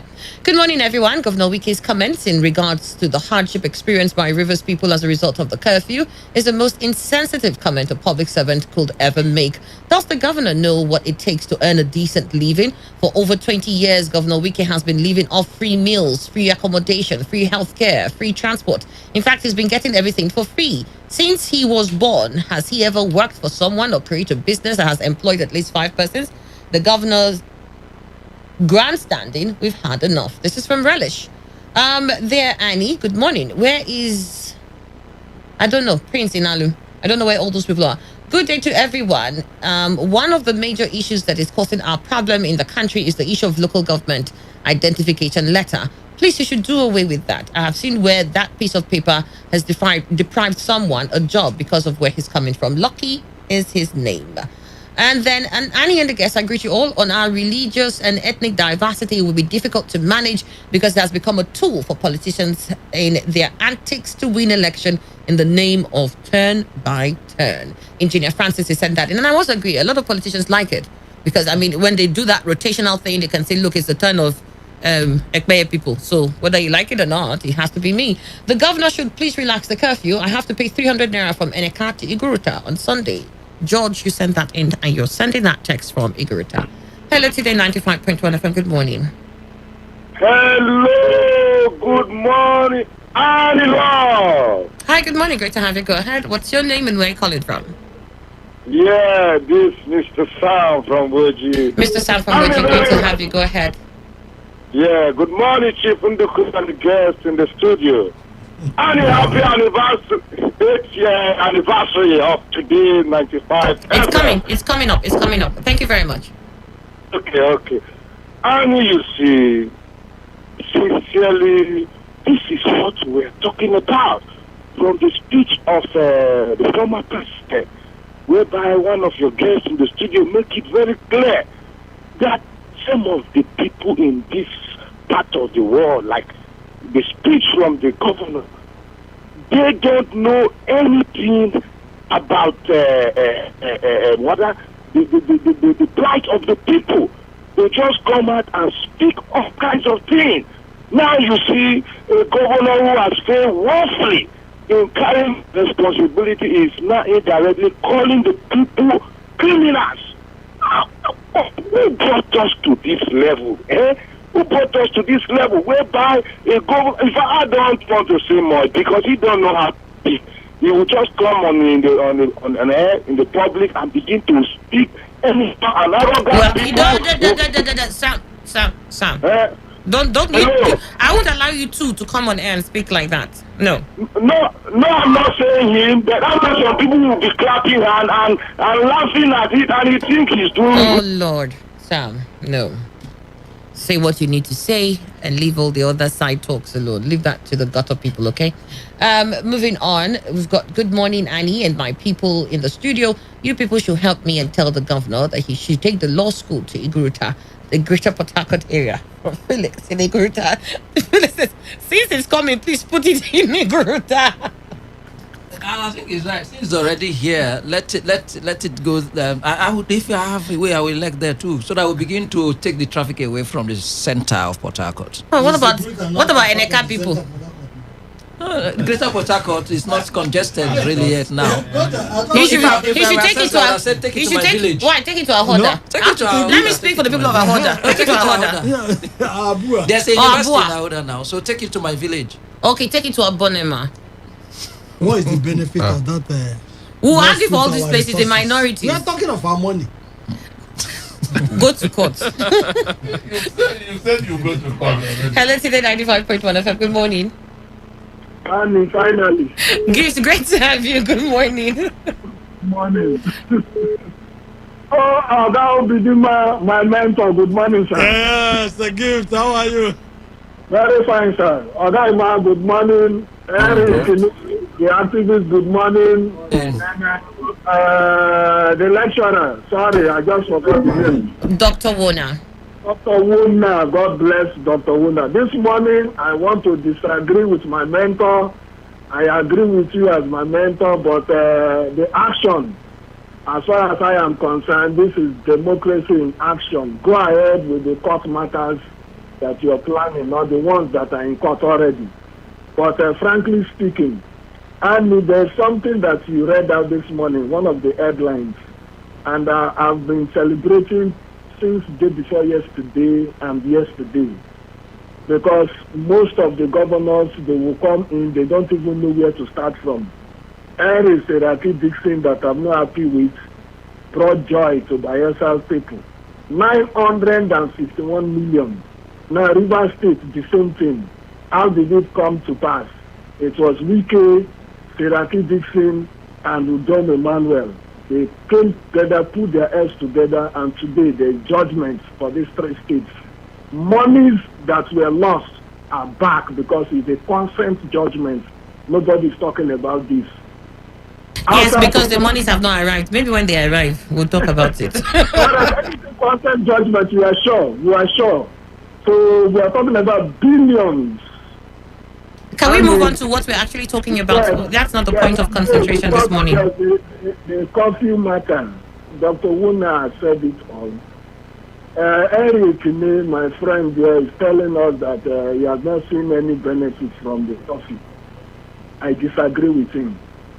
We all know what played out in Owerri, close to the government house and all the rest. Where were these security personalities when they refused to engage these hoodlums? And they, from I think Owerri to River State, and they were planning to do same in Bayelsa. And Bayelsa government did the same thing. So I see no reason why each time Governor. So how long do you think he should stay? I don't think anybody objected the fact that he did that initially. I think the objection comes to its continued stay. The governor in his recent speech said, look, people asking me to take away the curfew are doing so because criminal elements are sending them to do so. So this is what we're talking about. Yeah, thank you for that question. Do you know that it was the police? I suspected something that Wike was planning to lift that curfew. The police of Rivers State went on air, national papers, pleading with the governor, Mr. Governor, please, to tell you that the governor was planning to lift that curfew. They said, don't try it. Please, for our sake, we know what is going on. You're not the police here. I don't know if your station, you carried it. That headline, almost all the headlines, it was there. It was the police that was begging. So people should understand. That is why I said I align myself with Dr. Wuna. Yeah, okay, good. So let me just quickly ask a thing. So the police are the ones saying that the curfew should remain. Is it because the police feel that they are inefficient when it comes to tackling the issue and they're incompetent? And because of that, the rest of the people in River State should suffer? Well, the police agree with the public and they lift this whole thing. Any other thing that happens, nobody is the federal government, but this time around I will align myself with both the federal and the state. All right, then.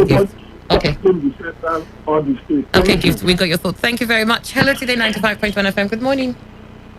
Hello, Annie. Good morning. Good morning. Great to have you. What's your name and where are you calling from? This is Mrs. Essien calling from Port Harcourt. Mrs. Essien, great to have you. Thank you for calling. I always look forward to having a female calling. Let me protest the marginalization of women on this program. Exactly. I'm angry, protesting. No, happy anniversary to today. Thank you so much. Thank you so much. Yeah. Regarding our governor's speech, I would want to say, well, the curfew has really helped. However, I would have suggested the curfew be relaxed and more security personnel brought in to ensure orderliness, because the curfew has really impacted negatively on a lot of businesses. So, if the governor would listen to the cries of people, and also the governor leveling everyone that's called for the relaxing of these curfew criminals is really bad. It's not right for a leader, a father in the state. All right then. Okay. That way. Thank you very much, Mrs. Esther, for calling in as a breath of fresh air to hear another female. Good morning, Annie and Ogaima, as well as the guests in the studio. With keen observation and of a truth, the curfew had done us good and bad.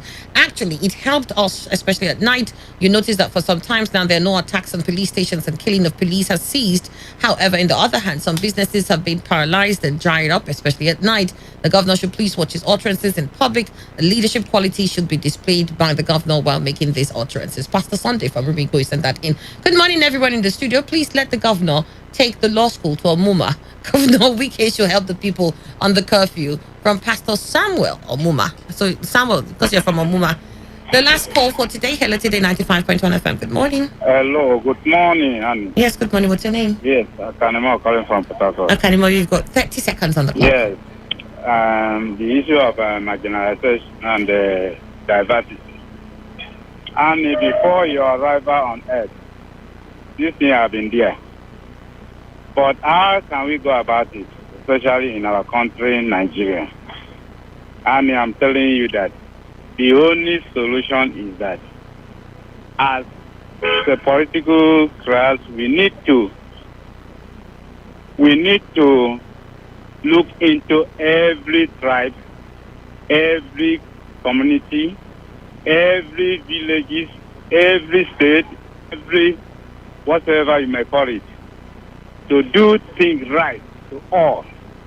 That is when marginalization will be thing apart, will put it apart in the back of our mind. All right then. But whereby It's only when my person represents me, that is when I will get something meaningful in my own state or my own local government. Like I have primary school in my local government for 16 years now. I have only one classroom.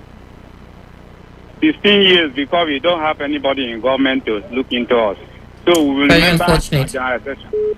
All right, So then. we Thank should you do very things much. right. We got your thoughts there. Do things right. From Facebook, Chiburoma Glory Nwabwe says the best way to fix it is by restructuring the country. Let federating units develop at their own pace. Kings Obiro says, as regards to the comment of Governor Wike on the curfew, I think curfew is unnecessary at this time because the economic implications are enormous and crime can take place at any time. Why is curfew Wike's solutions on insecurity issues at all times? Can we continue like this?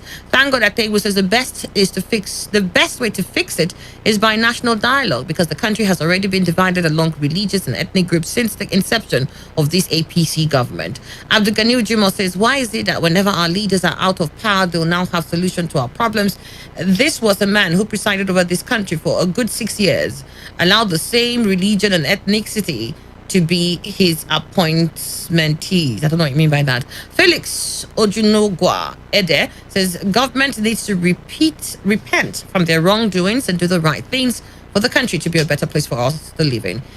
Ike Kosi Sochuku says a wonderful morning to you, Annie, and your guests in the studio. Hope you're having the best of your days. It's Kosi Sochuku from Abuja. First of all, we can manage this. I think the United Kingdom has some countries under it, Wales, Scotland, etc. So we can do the same here, only if we have one voice. Also, we should scrap this thing called state of origin in our national documents. It's wrong and diabolical. How can we work as a country if we only recognize my state? I'm a Nigerian and it's the only column required. Even to get into university, they ask the question, so it should be scrapped and we should recognize ourselves as Nigerians only. You guys have a nice day ahead. Happy anniversary to Today FM. We love you guys. Desire Friday says, I agree with you, sir. Who are you agreeing with?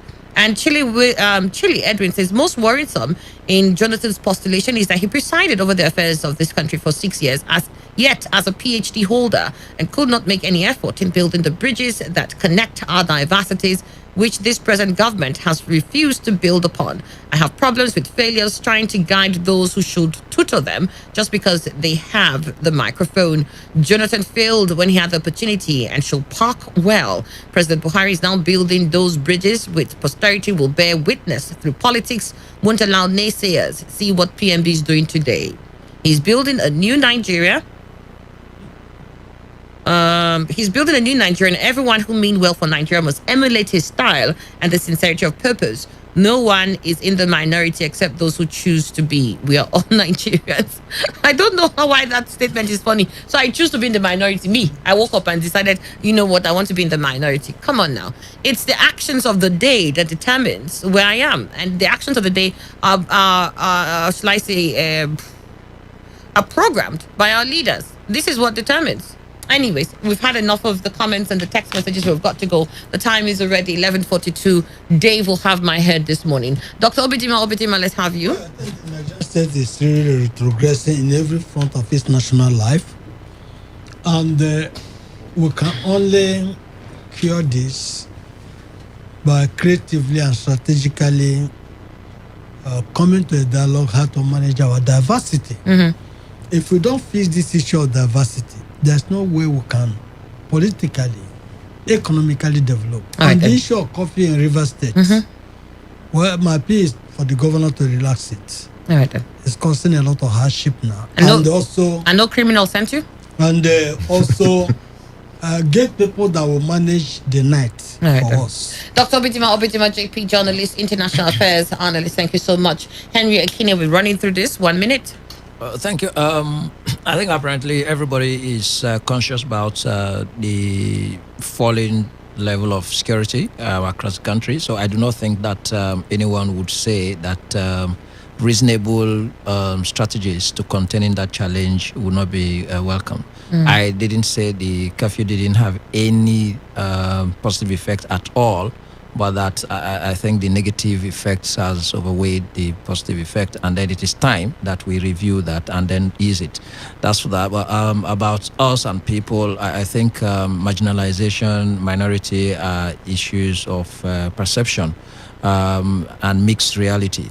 So yes, let's begin to think that we're one and work towards that. All right, The then. reality is, of course, is the failure of delivery of the aspirations and expectations of the people by leadership that actually stiffens that position. Mr. Henry Akini, legal practitioner, National Publicity Secretary Committee for the Defense of Human Rights and convener of Human Rights Volunteers Initiative. Thank you so much. Thank you for having Dr. me. Emmanuel Wona? Yeah, freedom of speech. Fundamental and it's not absolute. And so there is need for regulation. But what is important is the spirit behind that regulation, the mindset. And so we should have people who are Democrats, who are vested with that responsibility to regulate, the social media for political stability in this country. And again, on the issue of diversity, I think it's important for us to understand that the root of politics in every society is resources. And it's only when these resources are fairly and equitably distributed that we can begin to have the common purpose and a sense of belonging for all the federating units. All right, Dr. Emmanuel Wona, lecturer, Department of Political Science in Newport. Thank you so much. Emmanuel Indukwe? Well, Governor Wike, look at the curfew. If there are reasons for you to remove it, go ahead. But if there are still criminals genuinely looking for the removal of the curfew to swing into action, please allow it be. All right, then. This is where we wrap up on this segment. And I can assure you, I don't think anybody who spoke on this here is sent by a criminal. But I'll do a background check. I'll check Dr. Obitima. All right, then we've got to go. Entertainment Express comes up next. They'll do what they can for the next 15 minutes. And I'll see you again tomorrow to make it a date. Stay safe, and I'll see you tomorrow.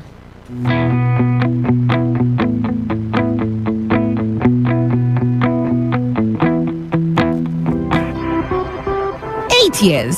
8 fantastic years. My goodness. 8 years of broadcasting from the heart of Pitakwa. We have had this amazing 8 years of romance. And no, this is not a breakup voice note. This is to say thank you. Thank you for all the love, kindness, and dedication. Look at us now. Look at us now. We have 8 years of amazing growth. We couldn't have done it without you. Yes, you. You, our dear listener, you are worth it all. And because of you, we're dedicating the next 8 years to loving you fiercely. And so to start the next 8 years, for this month of our anniversary, you need to stay glued to this channel. We're giving out great prizes. We're giving holiday destination packages to Kenya or Dubai. You decide. We're giving out phones. We're giving out cash. We're giving lots of freebies. You don't want to miss any. We love you so much, and that's no lie. Thank you for 8 years. 8 years of awesome broadcasting. Take you away. Come on, come on, come on.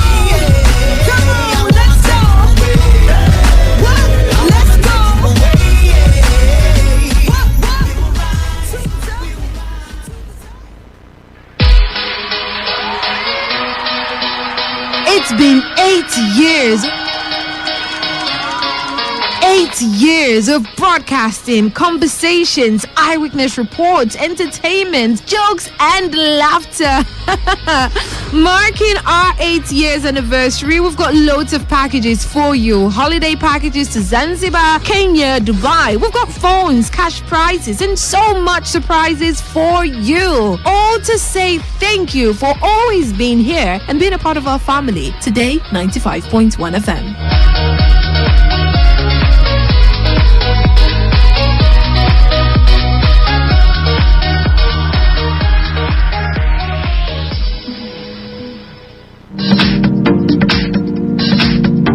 As the voice of the people, we always have you in mind. So we've got a special package for you. Hoo la la! It's a season of celebration and appreciation as we celebrate 8 solid years of relevance, 8 years of broadcasting and glorious interactions with you. Wow! So we want to say a very big thank you. It's the 8th anniversary of your premium talk, news and sports station, and we will be rewarding you for your loyal listenership. Loads of prizes to be won. Cash prizes, tickets to Kenya, Dubai, Dubai or Zanzibar. Hey! And guess what? Brand new smartphones all for you. This could just be you. And hey, don't forget to call me when you finally win. Just keep listening to Today 95.1 FM. Happy 8th anniversary to the voice of the people. We love you. Wait, don't touch that dial.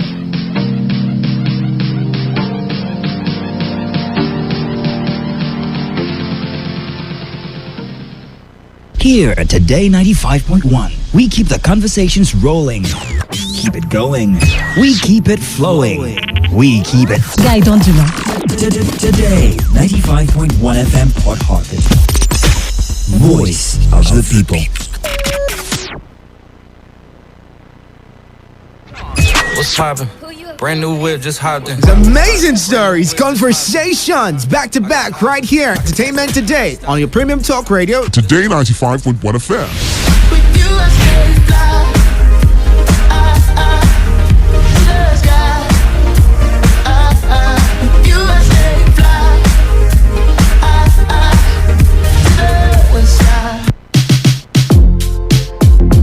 Tell me what you want. I can be your friend. I can be your muse. Call my name and I'll be there. Do you know me? Do you know me? I am Dave Roberts, your favorite guy on radio. Can love you better through the stormy weather. Catch me when you can. Cause you're Peter Pan, girl. You know landing never. Have you ever felt this? 95.1 FM, voice of the people.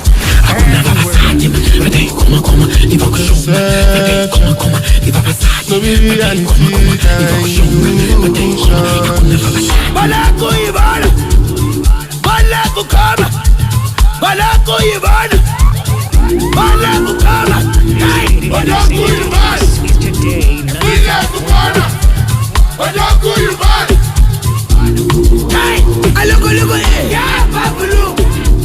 Yeah, Babulu. Nigga, yeah, Babulu. Yeah, Babulu.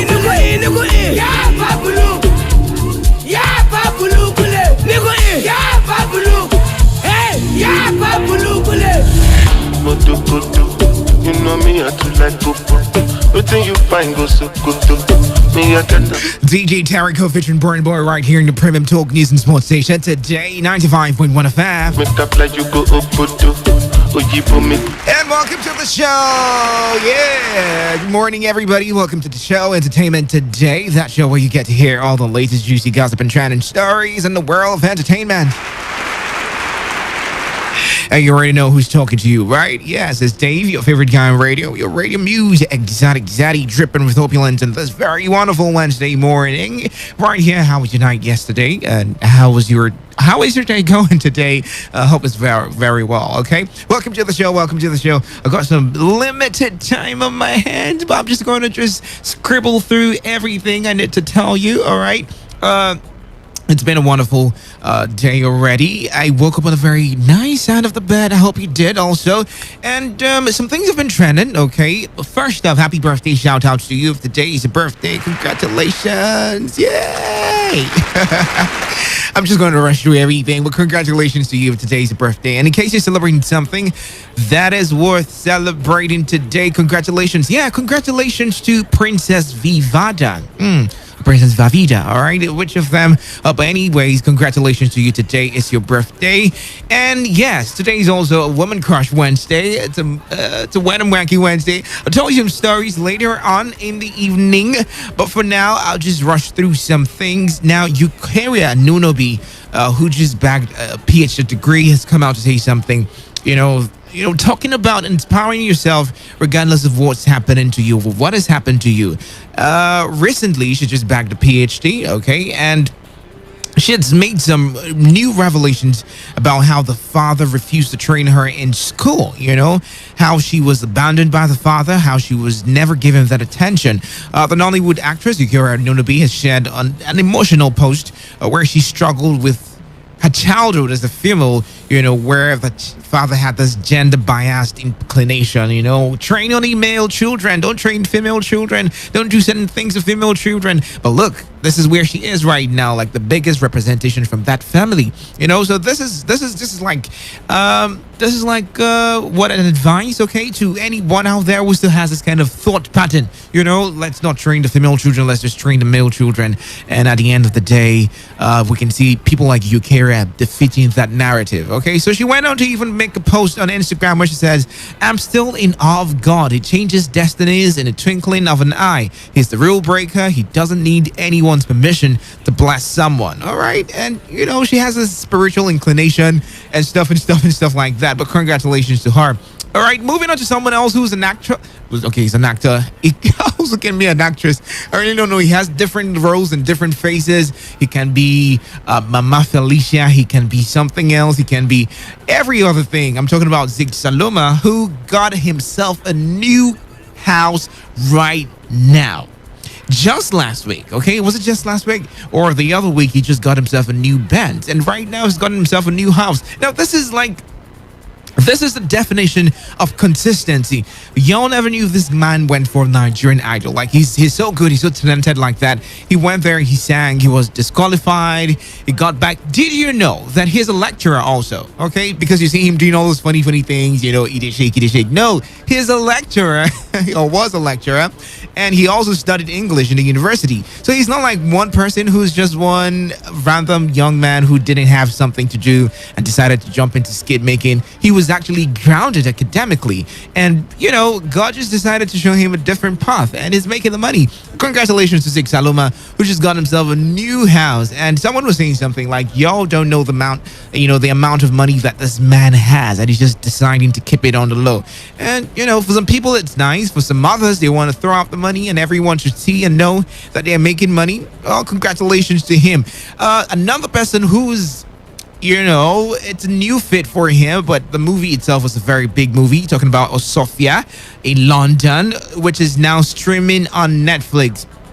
Okay, I'm not trying to be a hater right now, but not everything on Netflix is like, I saw some white movies though, and it wasn't really like the expectation of what I had. Like, what is this? What am I downloading right here? Especially some Indian movies. I saw one last week and it's really crazy. But congratulations to him and Kemo Wall, who just had the movie, which was released in 2003, streaming on Netflix right now. Do you know the amount of money he's going to make from it? But this is like a big thing, a big deal for Nigerian, movies and everything. And it's like revitalizing the whole Nollywood rather industry, and this is like a very big plus for him. Congratulations to Nkemawo. He's been a very big inspiration to most Nigerian comedians, and the fact that he has been consistent, even if he was engaged in some fraudulent activity sometime in the past, but he's redeemed his name and he has been consistent, giving us those movies we really love to see. Speaking about that, I'm seeing this movie AY set to release soon. Okay, I saw what's his name again? Is it Osita Iheme? Okay, I think that's the one. I saw RMD, I saw MI something in Miami. We're expecting to see that very soon. I saw the snippet of the movie, and I know it's a very big one we're getting to get, very soon. Moving on to something else. Did you know T-Pain was depressed because he was, accused of spoiling music with autotunes? And this is how crazy it is. I mean, you confident for yourself, for sure that you're making headway, and someone tells you, look, I know you're doing very well, but you might not just be doing the right thing. And this is what I don't want you to do, okay? Regardless of what any other person is telling you, stick to what you're doing, okay? Be perfect with what you're doing. Enjoy yourself, okay? Be happy. Do not mind whatever anyone is telling you. Why am I sounding like a motivational speaker right now? Oh, yeah? Okay, but don't mind what anyone is telling you. If you have the mind and courage to do what you're doing, go ahead with it, okay? T-Pain was accused of spoiling music by, guess who? Usher Raymond himself, that he used autotunes to destroy music, that music is no more what it was, and he went into depression for 4 years. And look at where he is right now. Probably, I think that's why he stopped doing music, but no. Look look at how big he is. Okay, coming from a legend, Usher Raymond. That is to say that not everyone is going to encourage you. No, not everyone is going to support you, but you just have to be true to yourself and believe in yourself. Okay, I got some wet stories about, I talk about it in the evening. Okay, meanwhile, like we said, or like we've been hearing some jingles and everything playing, we might be given, or we are given, okay, some very nice incentives to all the loyal listeners and callers and frequent people who participators in everything we do. Okay, so you want to listen to Today 95.1 FM every day, all day. Okay, every second, every minute. You don't know what's coming your way. Okay, stick around. Interesting things you should get, or you would love to have. Okay, a trip to Dubai. Does it sound interesting to you? Or a trip to Zanzibar, or a trip to Kenya? What do you think about that? All right. You can follow us on social media, Today FM 951. Follow me personally, okay? This is where I get my fans from, okay? Follow me on social media, Dave Melford Roberts. On Instagram, it's Dave_Melford_Roberts. And you will be updated with what we will be bringing your way. Enjoy the rest of your day. Coming up right now is the world news at 12. Have a very, very beautiful day. Go out there, put a smile on someone's face. And remember, we keep loving you. We are the voice of the people. Today 95.1 FM.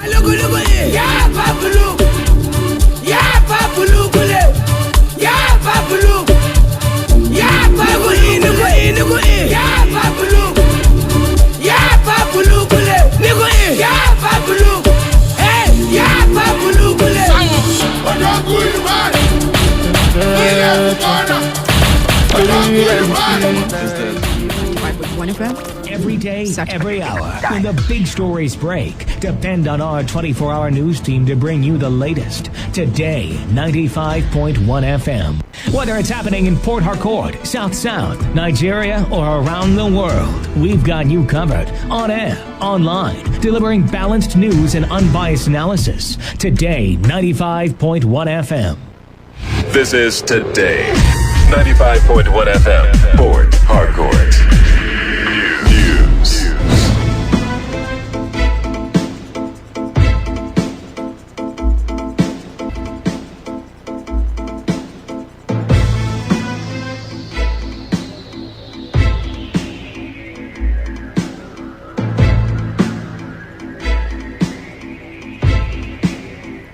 Hello and good afternoon. This is the World News on your Premium Talk radio station, Today 95.1 FM Port Harcourt. I am Wealth Wilson. The headlines.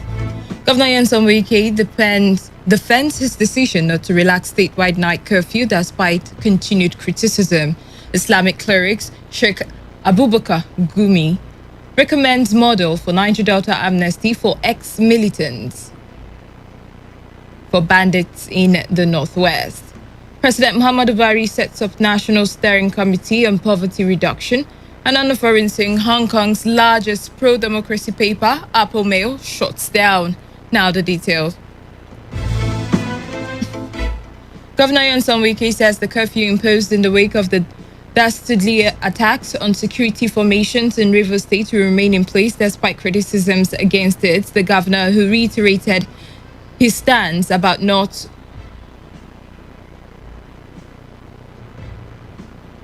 I'll take that again. The governor, who reiterated he is not unmindful of the traffic difficulty experienced by residents of the state, particularly in Port Harcourt and Obiakpor Council, who are trying to beat the 8:30 curfew time, argued it is better to suffer inconveniences and be alive.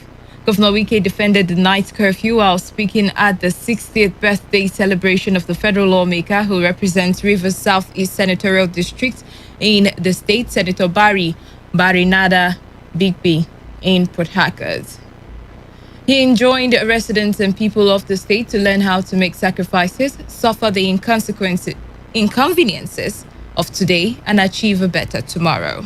You see some criminals who have not been succeeding in kidnapping. Now they said they've been sending people to go on radio to say governor should be reasonable. He should make sure that this is a country should be proper. No, they don't want it again. You don't know that criminals are the ones who are doing that. I will not agree. Life and property is important for me. All those criminals who have been sending people to go on radio to criticize governor, look, we are suffering.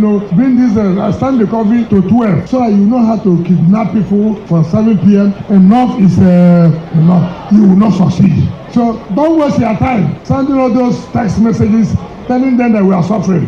If that is suffer, I would like to suffer. I want all of us to be alive to take care of our children.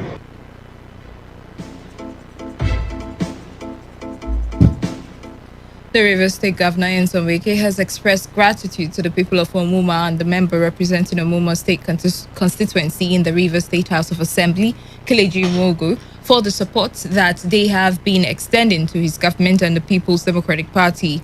Governor Wike, who made this known during the commissioning of the Umogweri-Ebiri Road in Omuma local government area of Rivers State, said some of the road and other projects in Omuma was made possible through the trust and loyalty of Kelechi Nwogwu.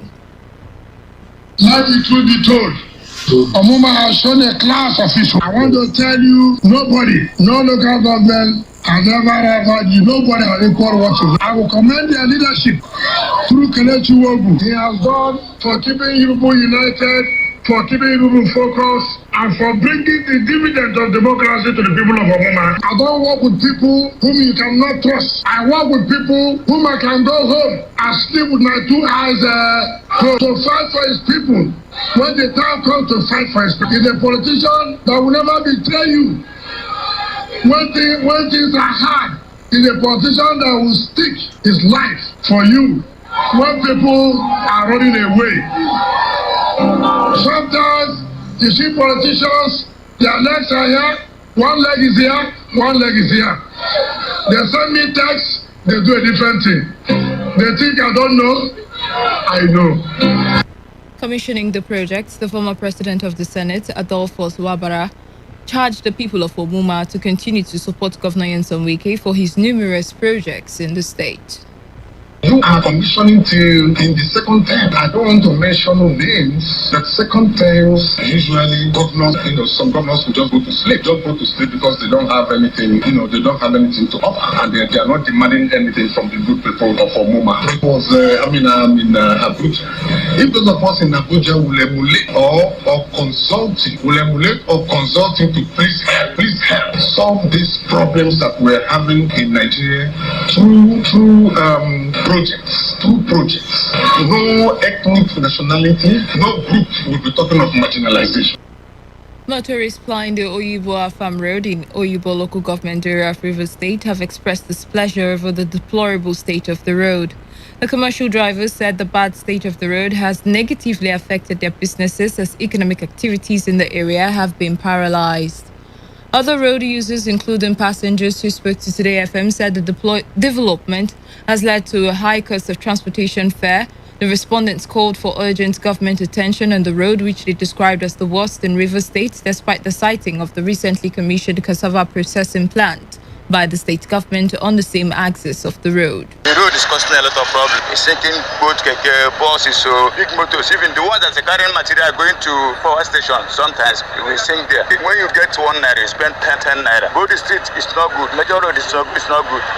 Now, the transport fare has increased by 100%. Where we used to go to be 400 naira, now we pay 200 naira. It's very bad that I even had to move out from where I was living before because my wife was pregnant and jumping keke and all those stuff. I have a car parked somewhere, but I can't drive it. It's a very terrible situation here in Obibo, so we need the government to do something. As at last year, I can remember from Oyibo Market to Izom, I was paying 15 naira, but currently now, because of the bad road, we pay 100 naira. Whenever it rains, the keke or the bus drivers, they will collect 150. Government don't even know that people are traveling from Oyibo to Afam.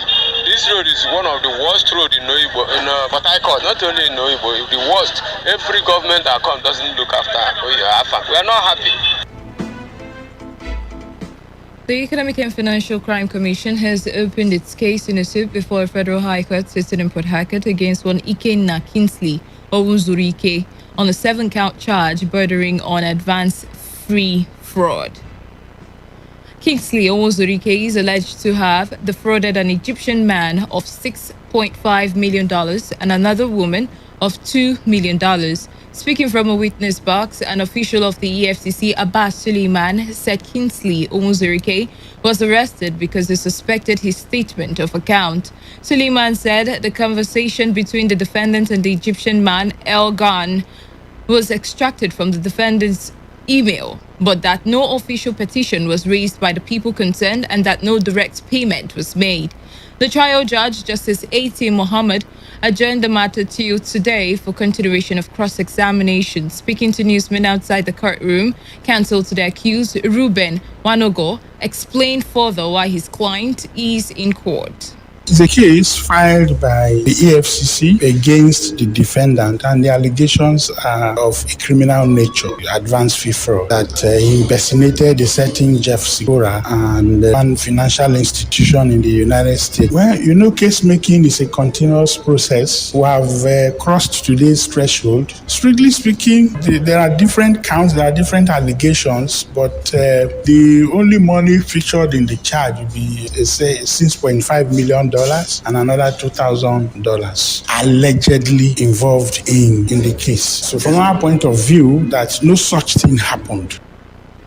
An Islamic cleric, Sheikh Abubakar Gumi, has recommended that the same model of amnesty granted to the Niger Delta ex-militants be extended to the bandits ravaging the northwest.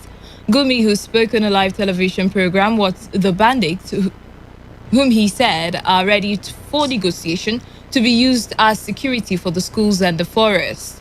The Islamic cleric also wondered why the federal government has refused to dialogue with bandits. The Niger Delta example.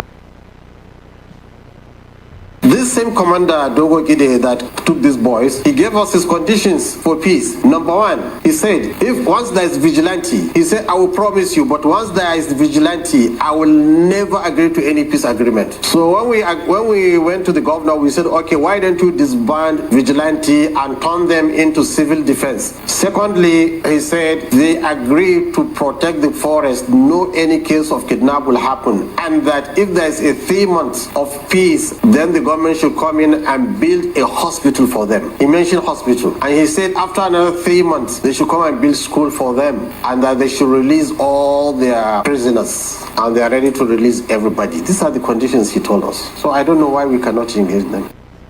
Sheikh Gumi also listed some of the demands of the bandits upon which the banditry in the northwest would stop. He also disclosed that he has reached out to the governor of Kebbi State to encourage him to listen to the demand of the kidnappers of the over 100 school children to facilitate their release.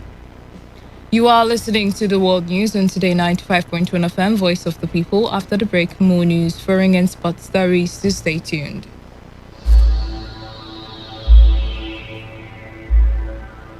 Every day, every hour, when the big stories break, depend on our 24-hour news team to bring you the latest. Today, 95.1 FM. 95.1 FM, Voice of the People. And we're back. This is Today, 95.1 FM, Port Harcourt. News.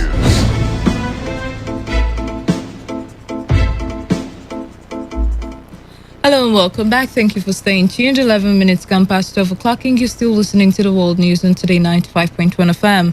Still on the news, President Muhammadu Buhari has inaugurated the National Steering Committee of the National Poverty Reduction with Growth Strategy to be chaired by Vice President Yemi Osibanjo. In his remark at the event in Abuja, the president reiterated his commitment to lifting 100 million Nigerians out of poverty in 10 years with a well-researched framework for implementation and funding. President Buhari was confident that the NPRGS would address the underlying causes of poverty on the basis of which it developed programs that would deal with the multidimensional nature of poverty within the practical context of the comparative advantage of human and natural resources in the various geopolitical zones.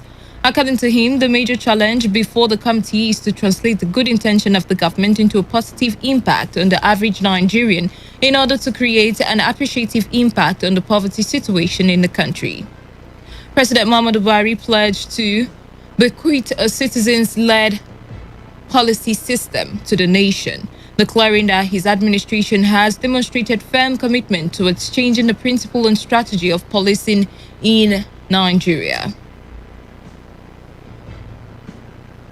The president made the promise while addressing the passing out parade of 418 officers of the 3rd Regular Cadet Course at the Nigeria Police Academy in Kano. At the event, he reiterated his directive to the National Salaries, Incomes and Wages Commission on the upward review of police enumerations, adding that the reverse salary and allowances would be commensurate with the vital functions police officers perform as the lead agency in internal security assets.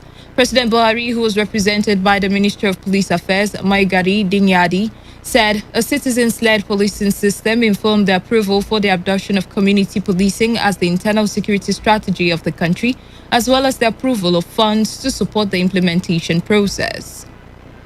The Senate has confirmed the nomination of Major General Farouk Yahaya as appointment as Chief of Army Staff.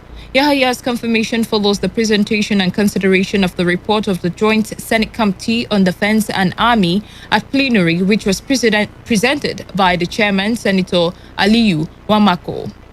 Major General Yahaya was appointed as the acting chief of Army Staff following the death of his predecessor, Lieutenant General Ibrahim Atahiru, who died in a military plane crash in Kaduna. Today is International Widows' Day. It is a day set aside to look into the plight of widows across the world. To this end, widows have been advised to seek the face of the law when unjustly treated. Rivers State Coordinator of the African Women Lawyers Association, Hilda Desmond Ihekiare, in an interview with Today FM's Stella Sungu, said the National Assembly as well as the Rivers State House of Assembly have passed the law criminalizing the dehumanizing practices against widows. National Assembly has passed the Violence Against Persons Prohibition Act, and that particular law has made provision criminalizing those dehumanizing and harmful traditional practices against widows. The United States of Assembly passed what they call Dehumanizing and Harmful Traditional Practices Abolition Law. That was 2003. Then in 2019, following a bill by Honorable Sam Wogi, they now amended that Dehumanizing and Harmful Traditional Practices Abolition Law. The amendment is because it did 2003 law, the penalty or the punishment for any harmful act against widows, they are very mild. One thing the amendment did is to increase time of imprisonment and option of fine. So there are basically 3 laws that seem to protect widows in Rivers State. Administration of estate law, but that will apply if the marriage is under the act.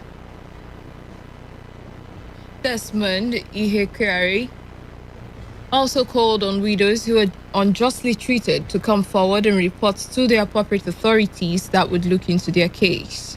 They work if only the widows will activate the instrumentality of the law. The law will not just work in vacuum. Although I agree with you that our enforcement agencies are weak and at times they cut because of delay are docile. But the woman has a right to inherit her husband's property. And if you also look at it, you know that Nigeria is a signatory to so many chapters on protecting the rights of women and children. So even that law has said if a man dies, the last abode where the man lived with the wife, the woman is supposed to inherit. But some widows are docile. When the husband people will come to ask for the property, they willingly give out of fear. But if you know your rights, you will inherit. If people are ready to come forward, so when you go to court or you report to police when they come, they'll be prosecuted.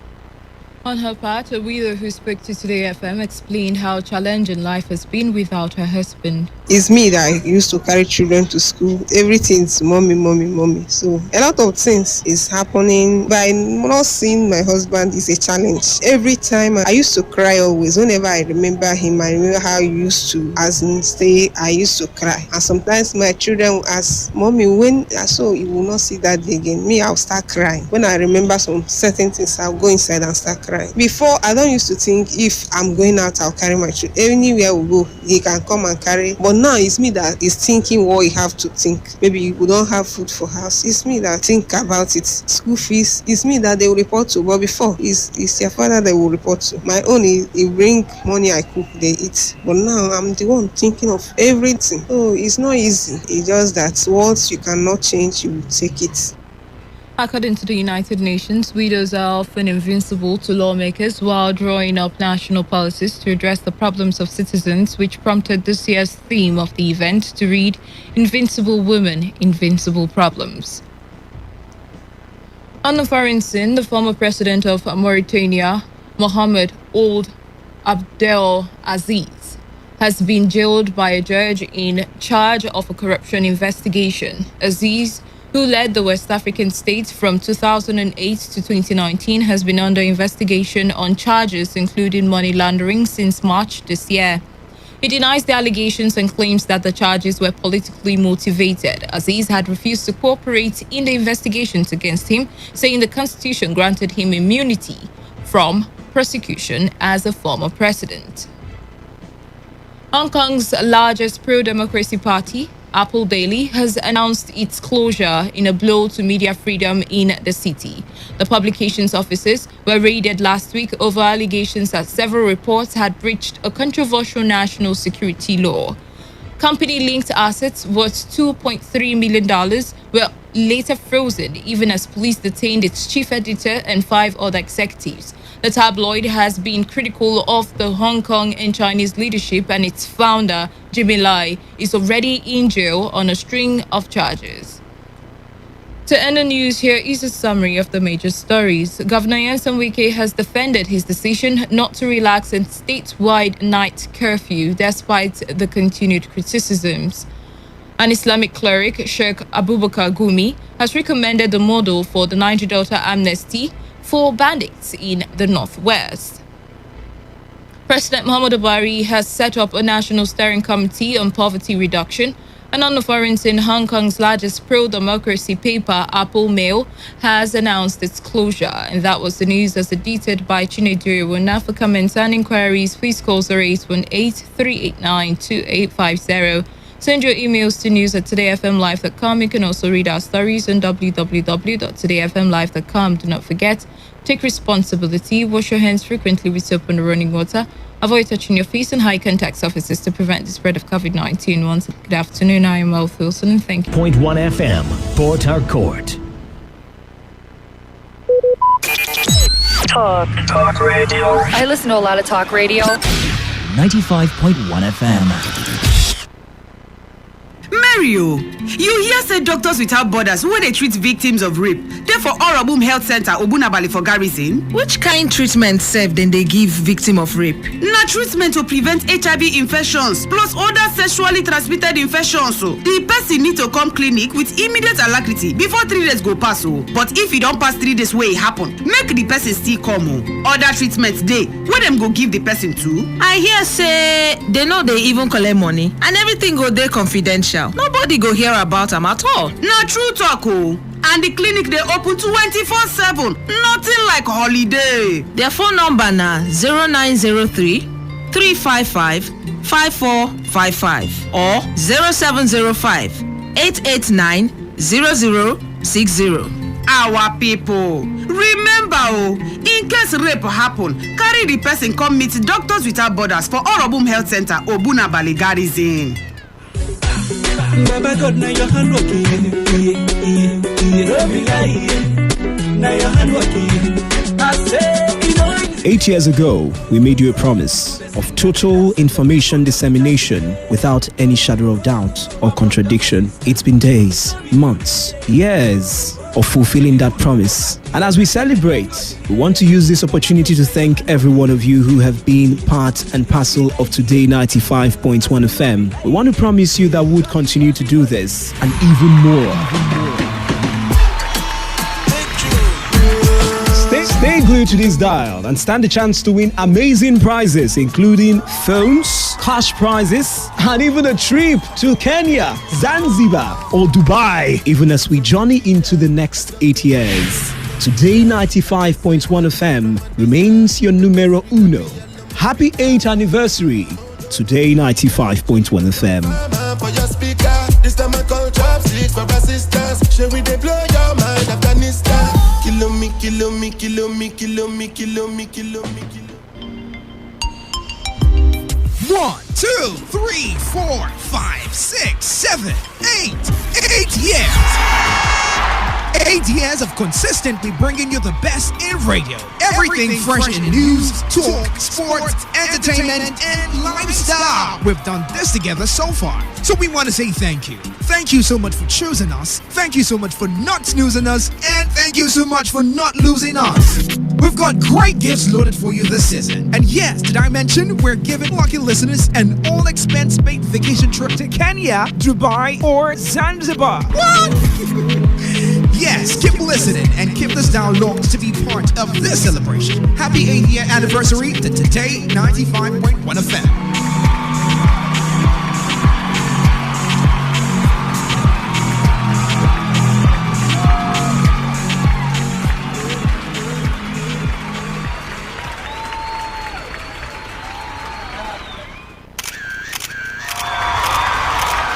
Years. 8 years of amazing talk and responses. 8 years of building an indomitable family talking for national development. 8 years, and we are here to say thank you. As Today FM marks our 8 years anniversary, we thank you for sticking with us, prioritizing this dial and supportively guiding our shining star. And we indeed promise that we are here to illuminate. So thank you. As we celebrate a new year, we indeed have so much to give back. Amazing packages for you, yes, you and you. You like what you hear?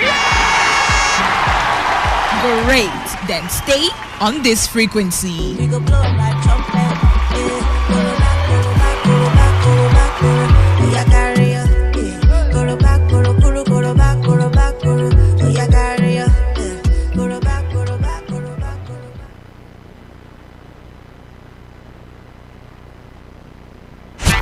Got one word for you, buddy. A word like Today 95.1 Port Harcourt.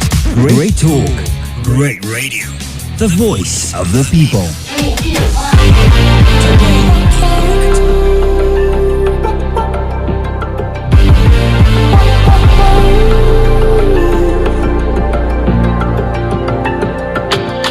Sometimes I just can't take it. Sometimes I just can't take it, and it isn't alright. I'm not gonna make it, and I think my shoes untied. I'm like a broken record. I'm like a broken record, and I'm not playing right. Just cynical, how about you kill me till you tell me on the heavenly phone to hold tight.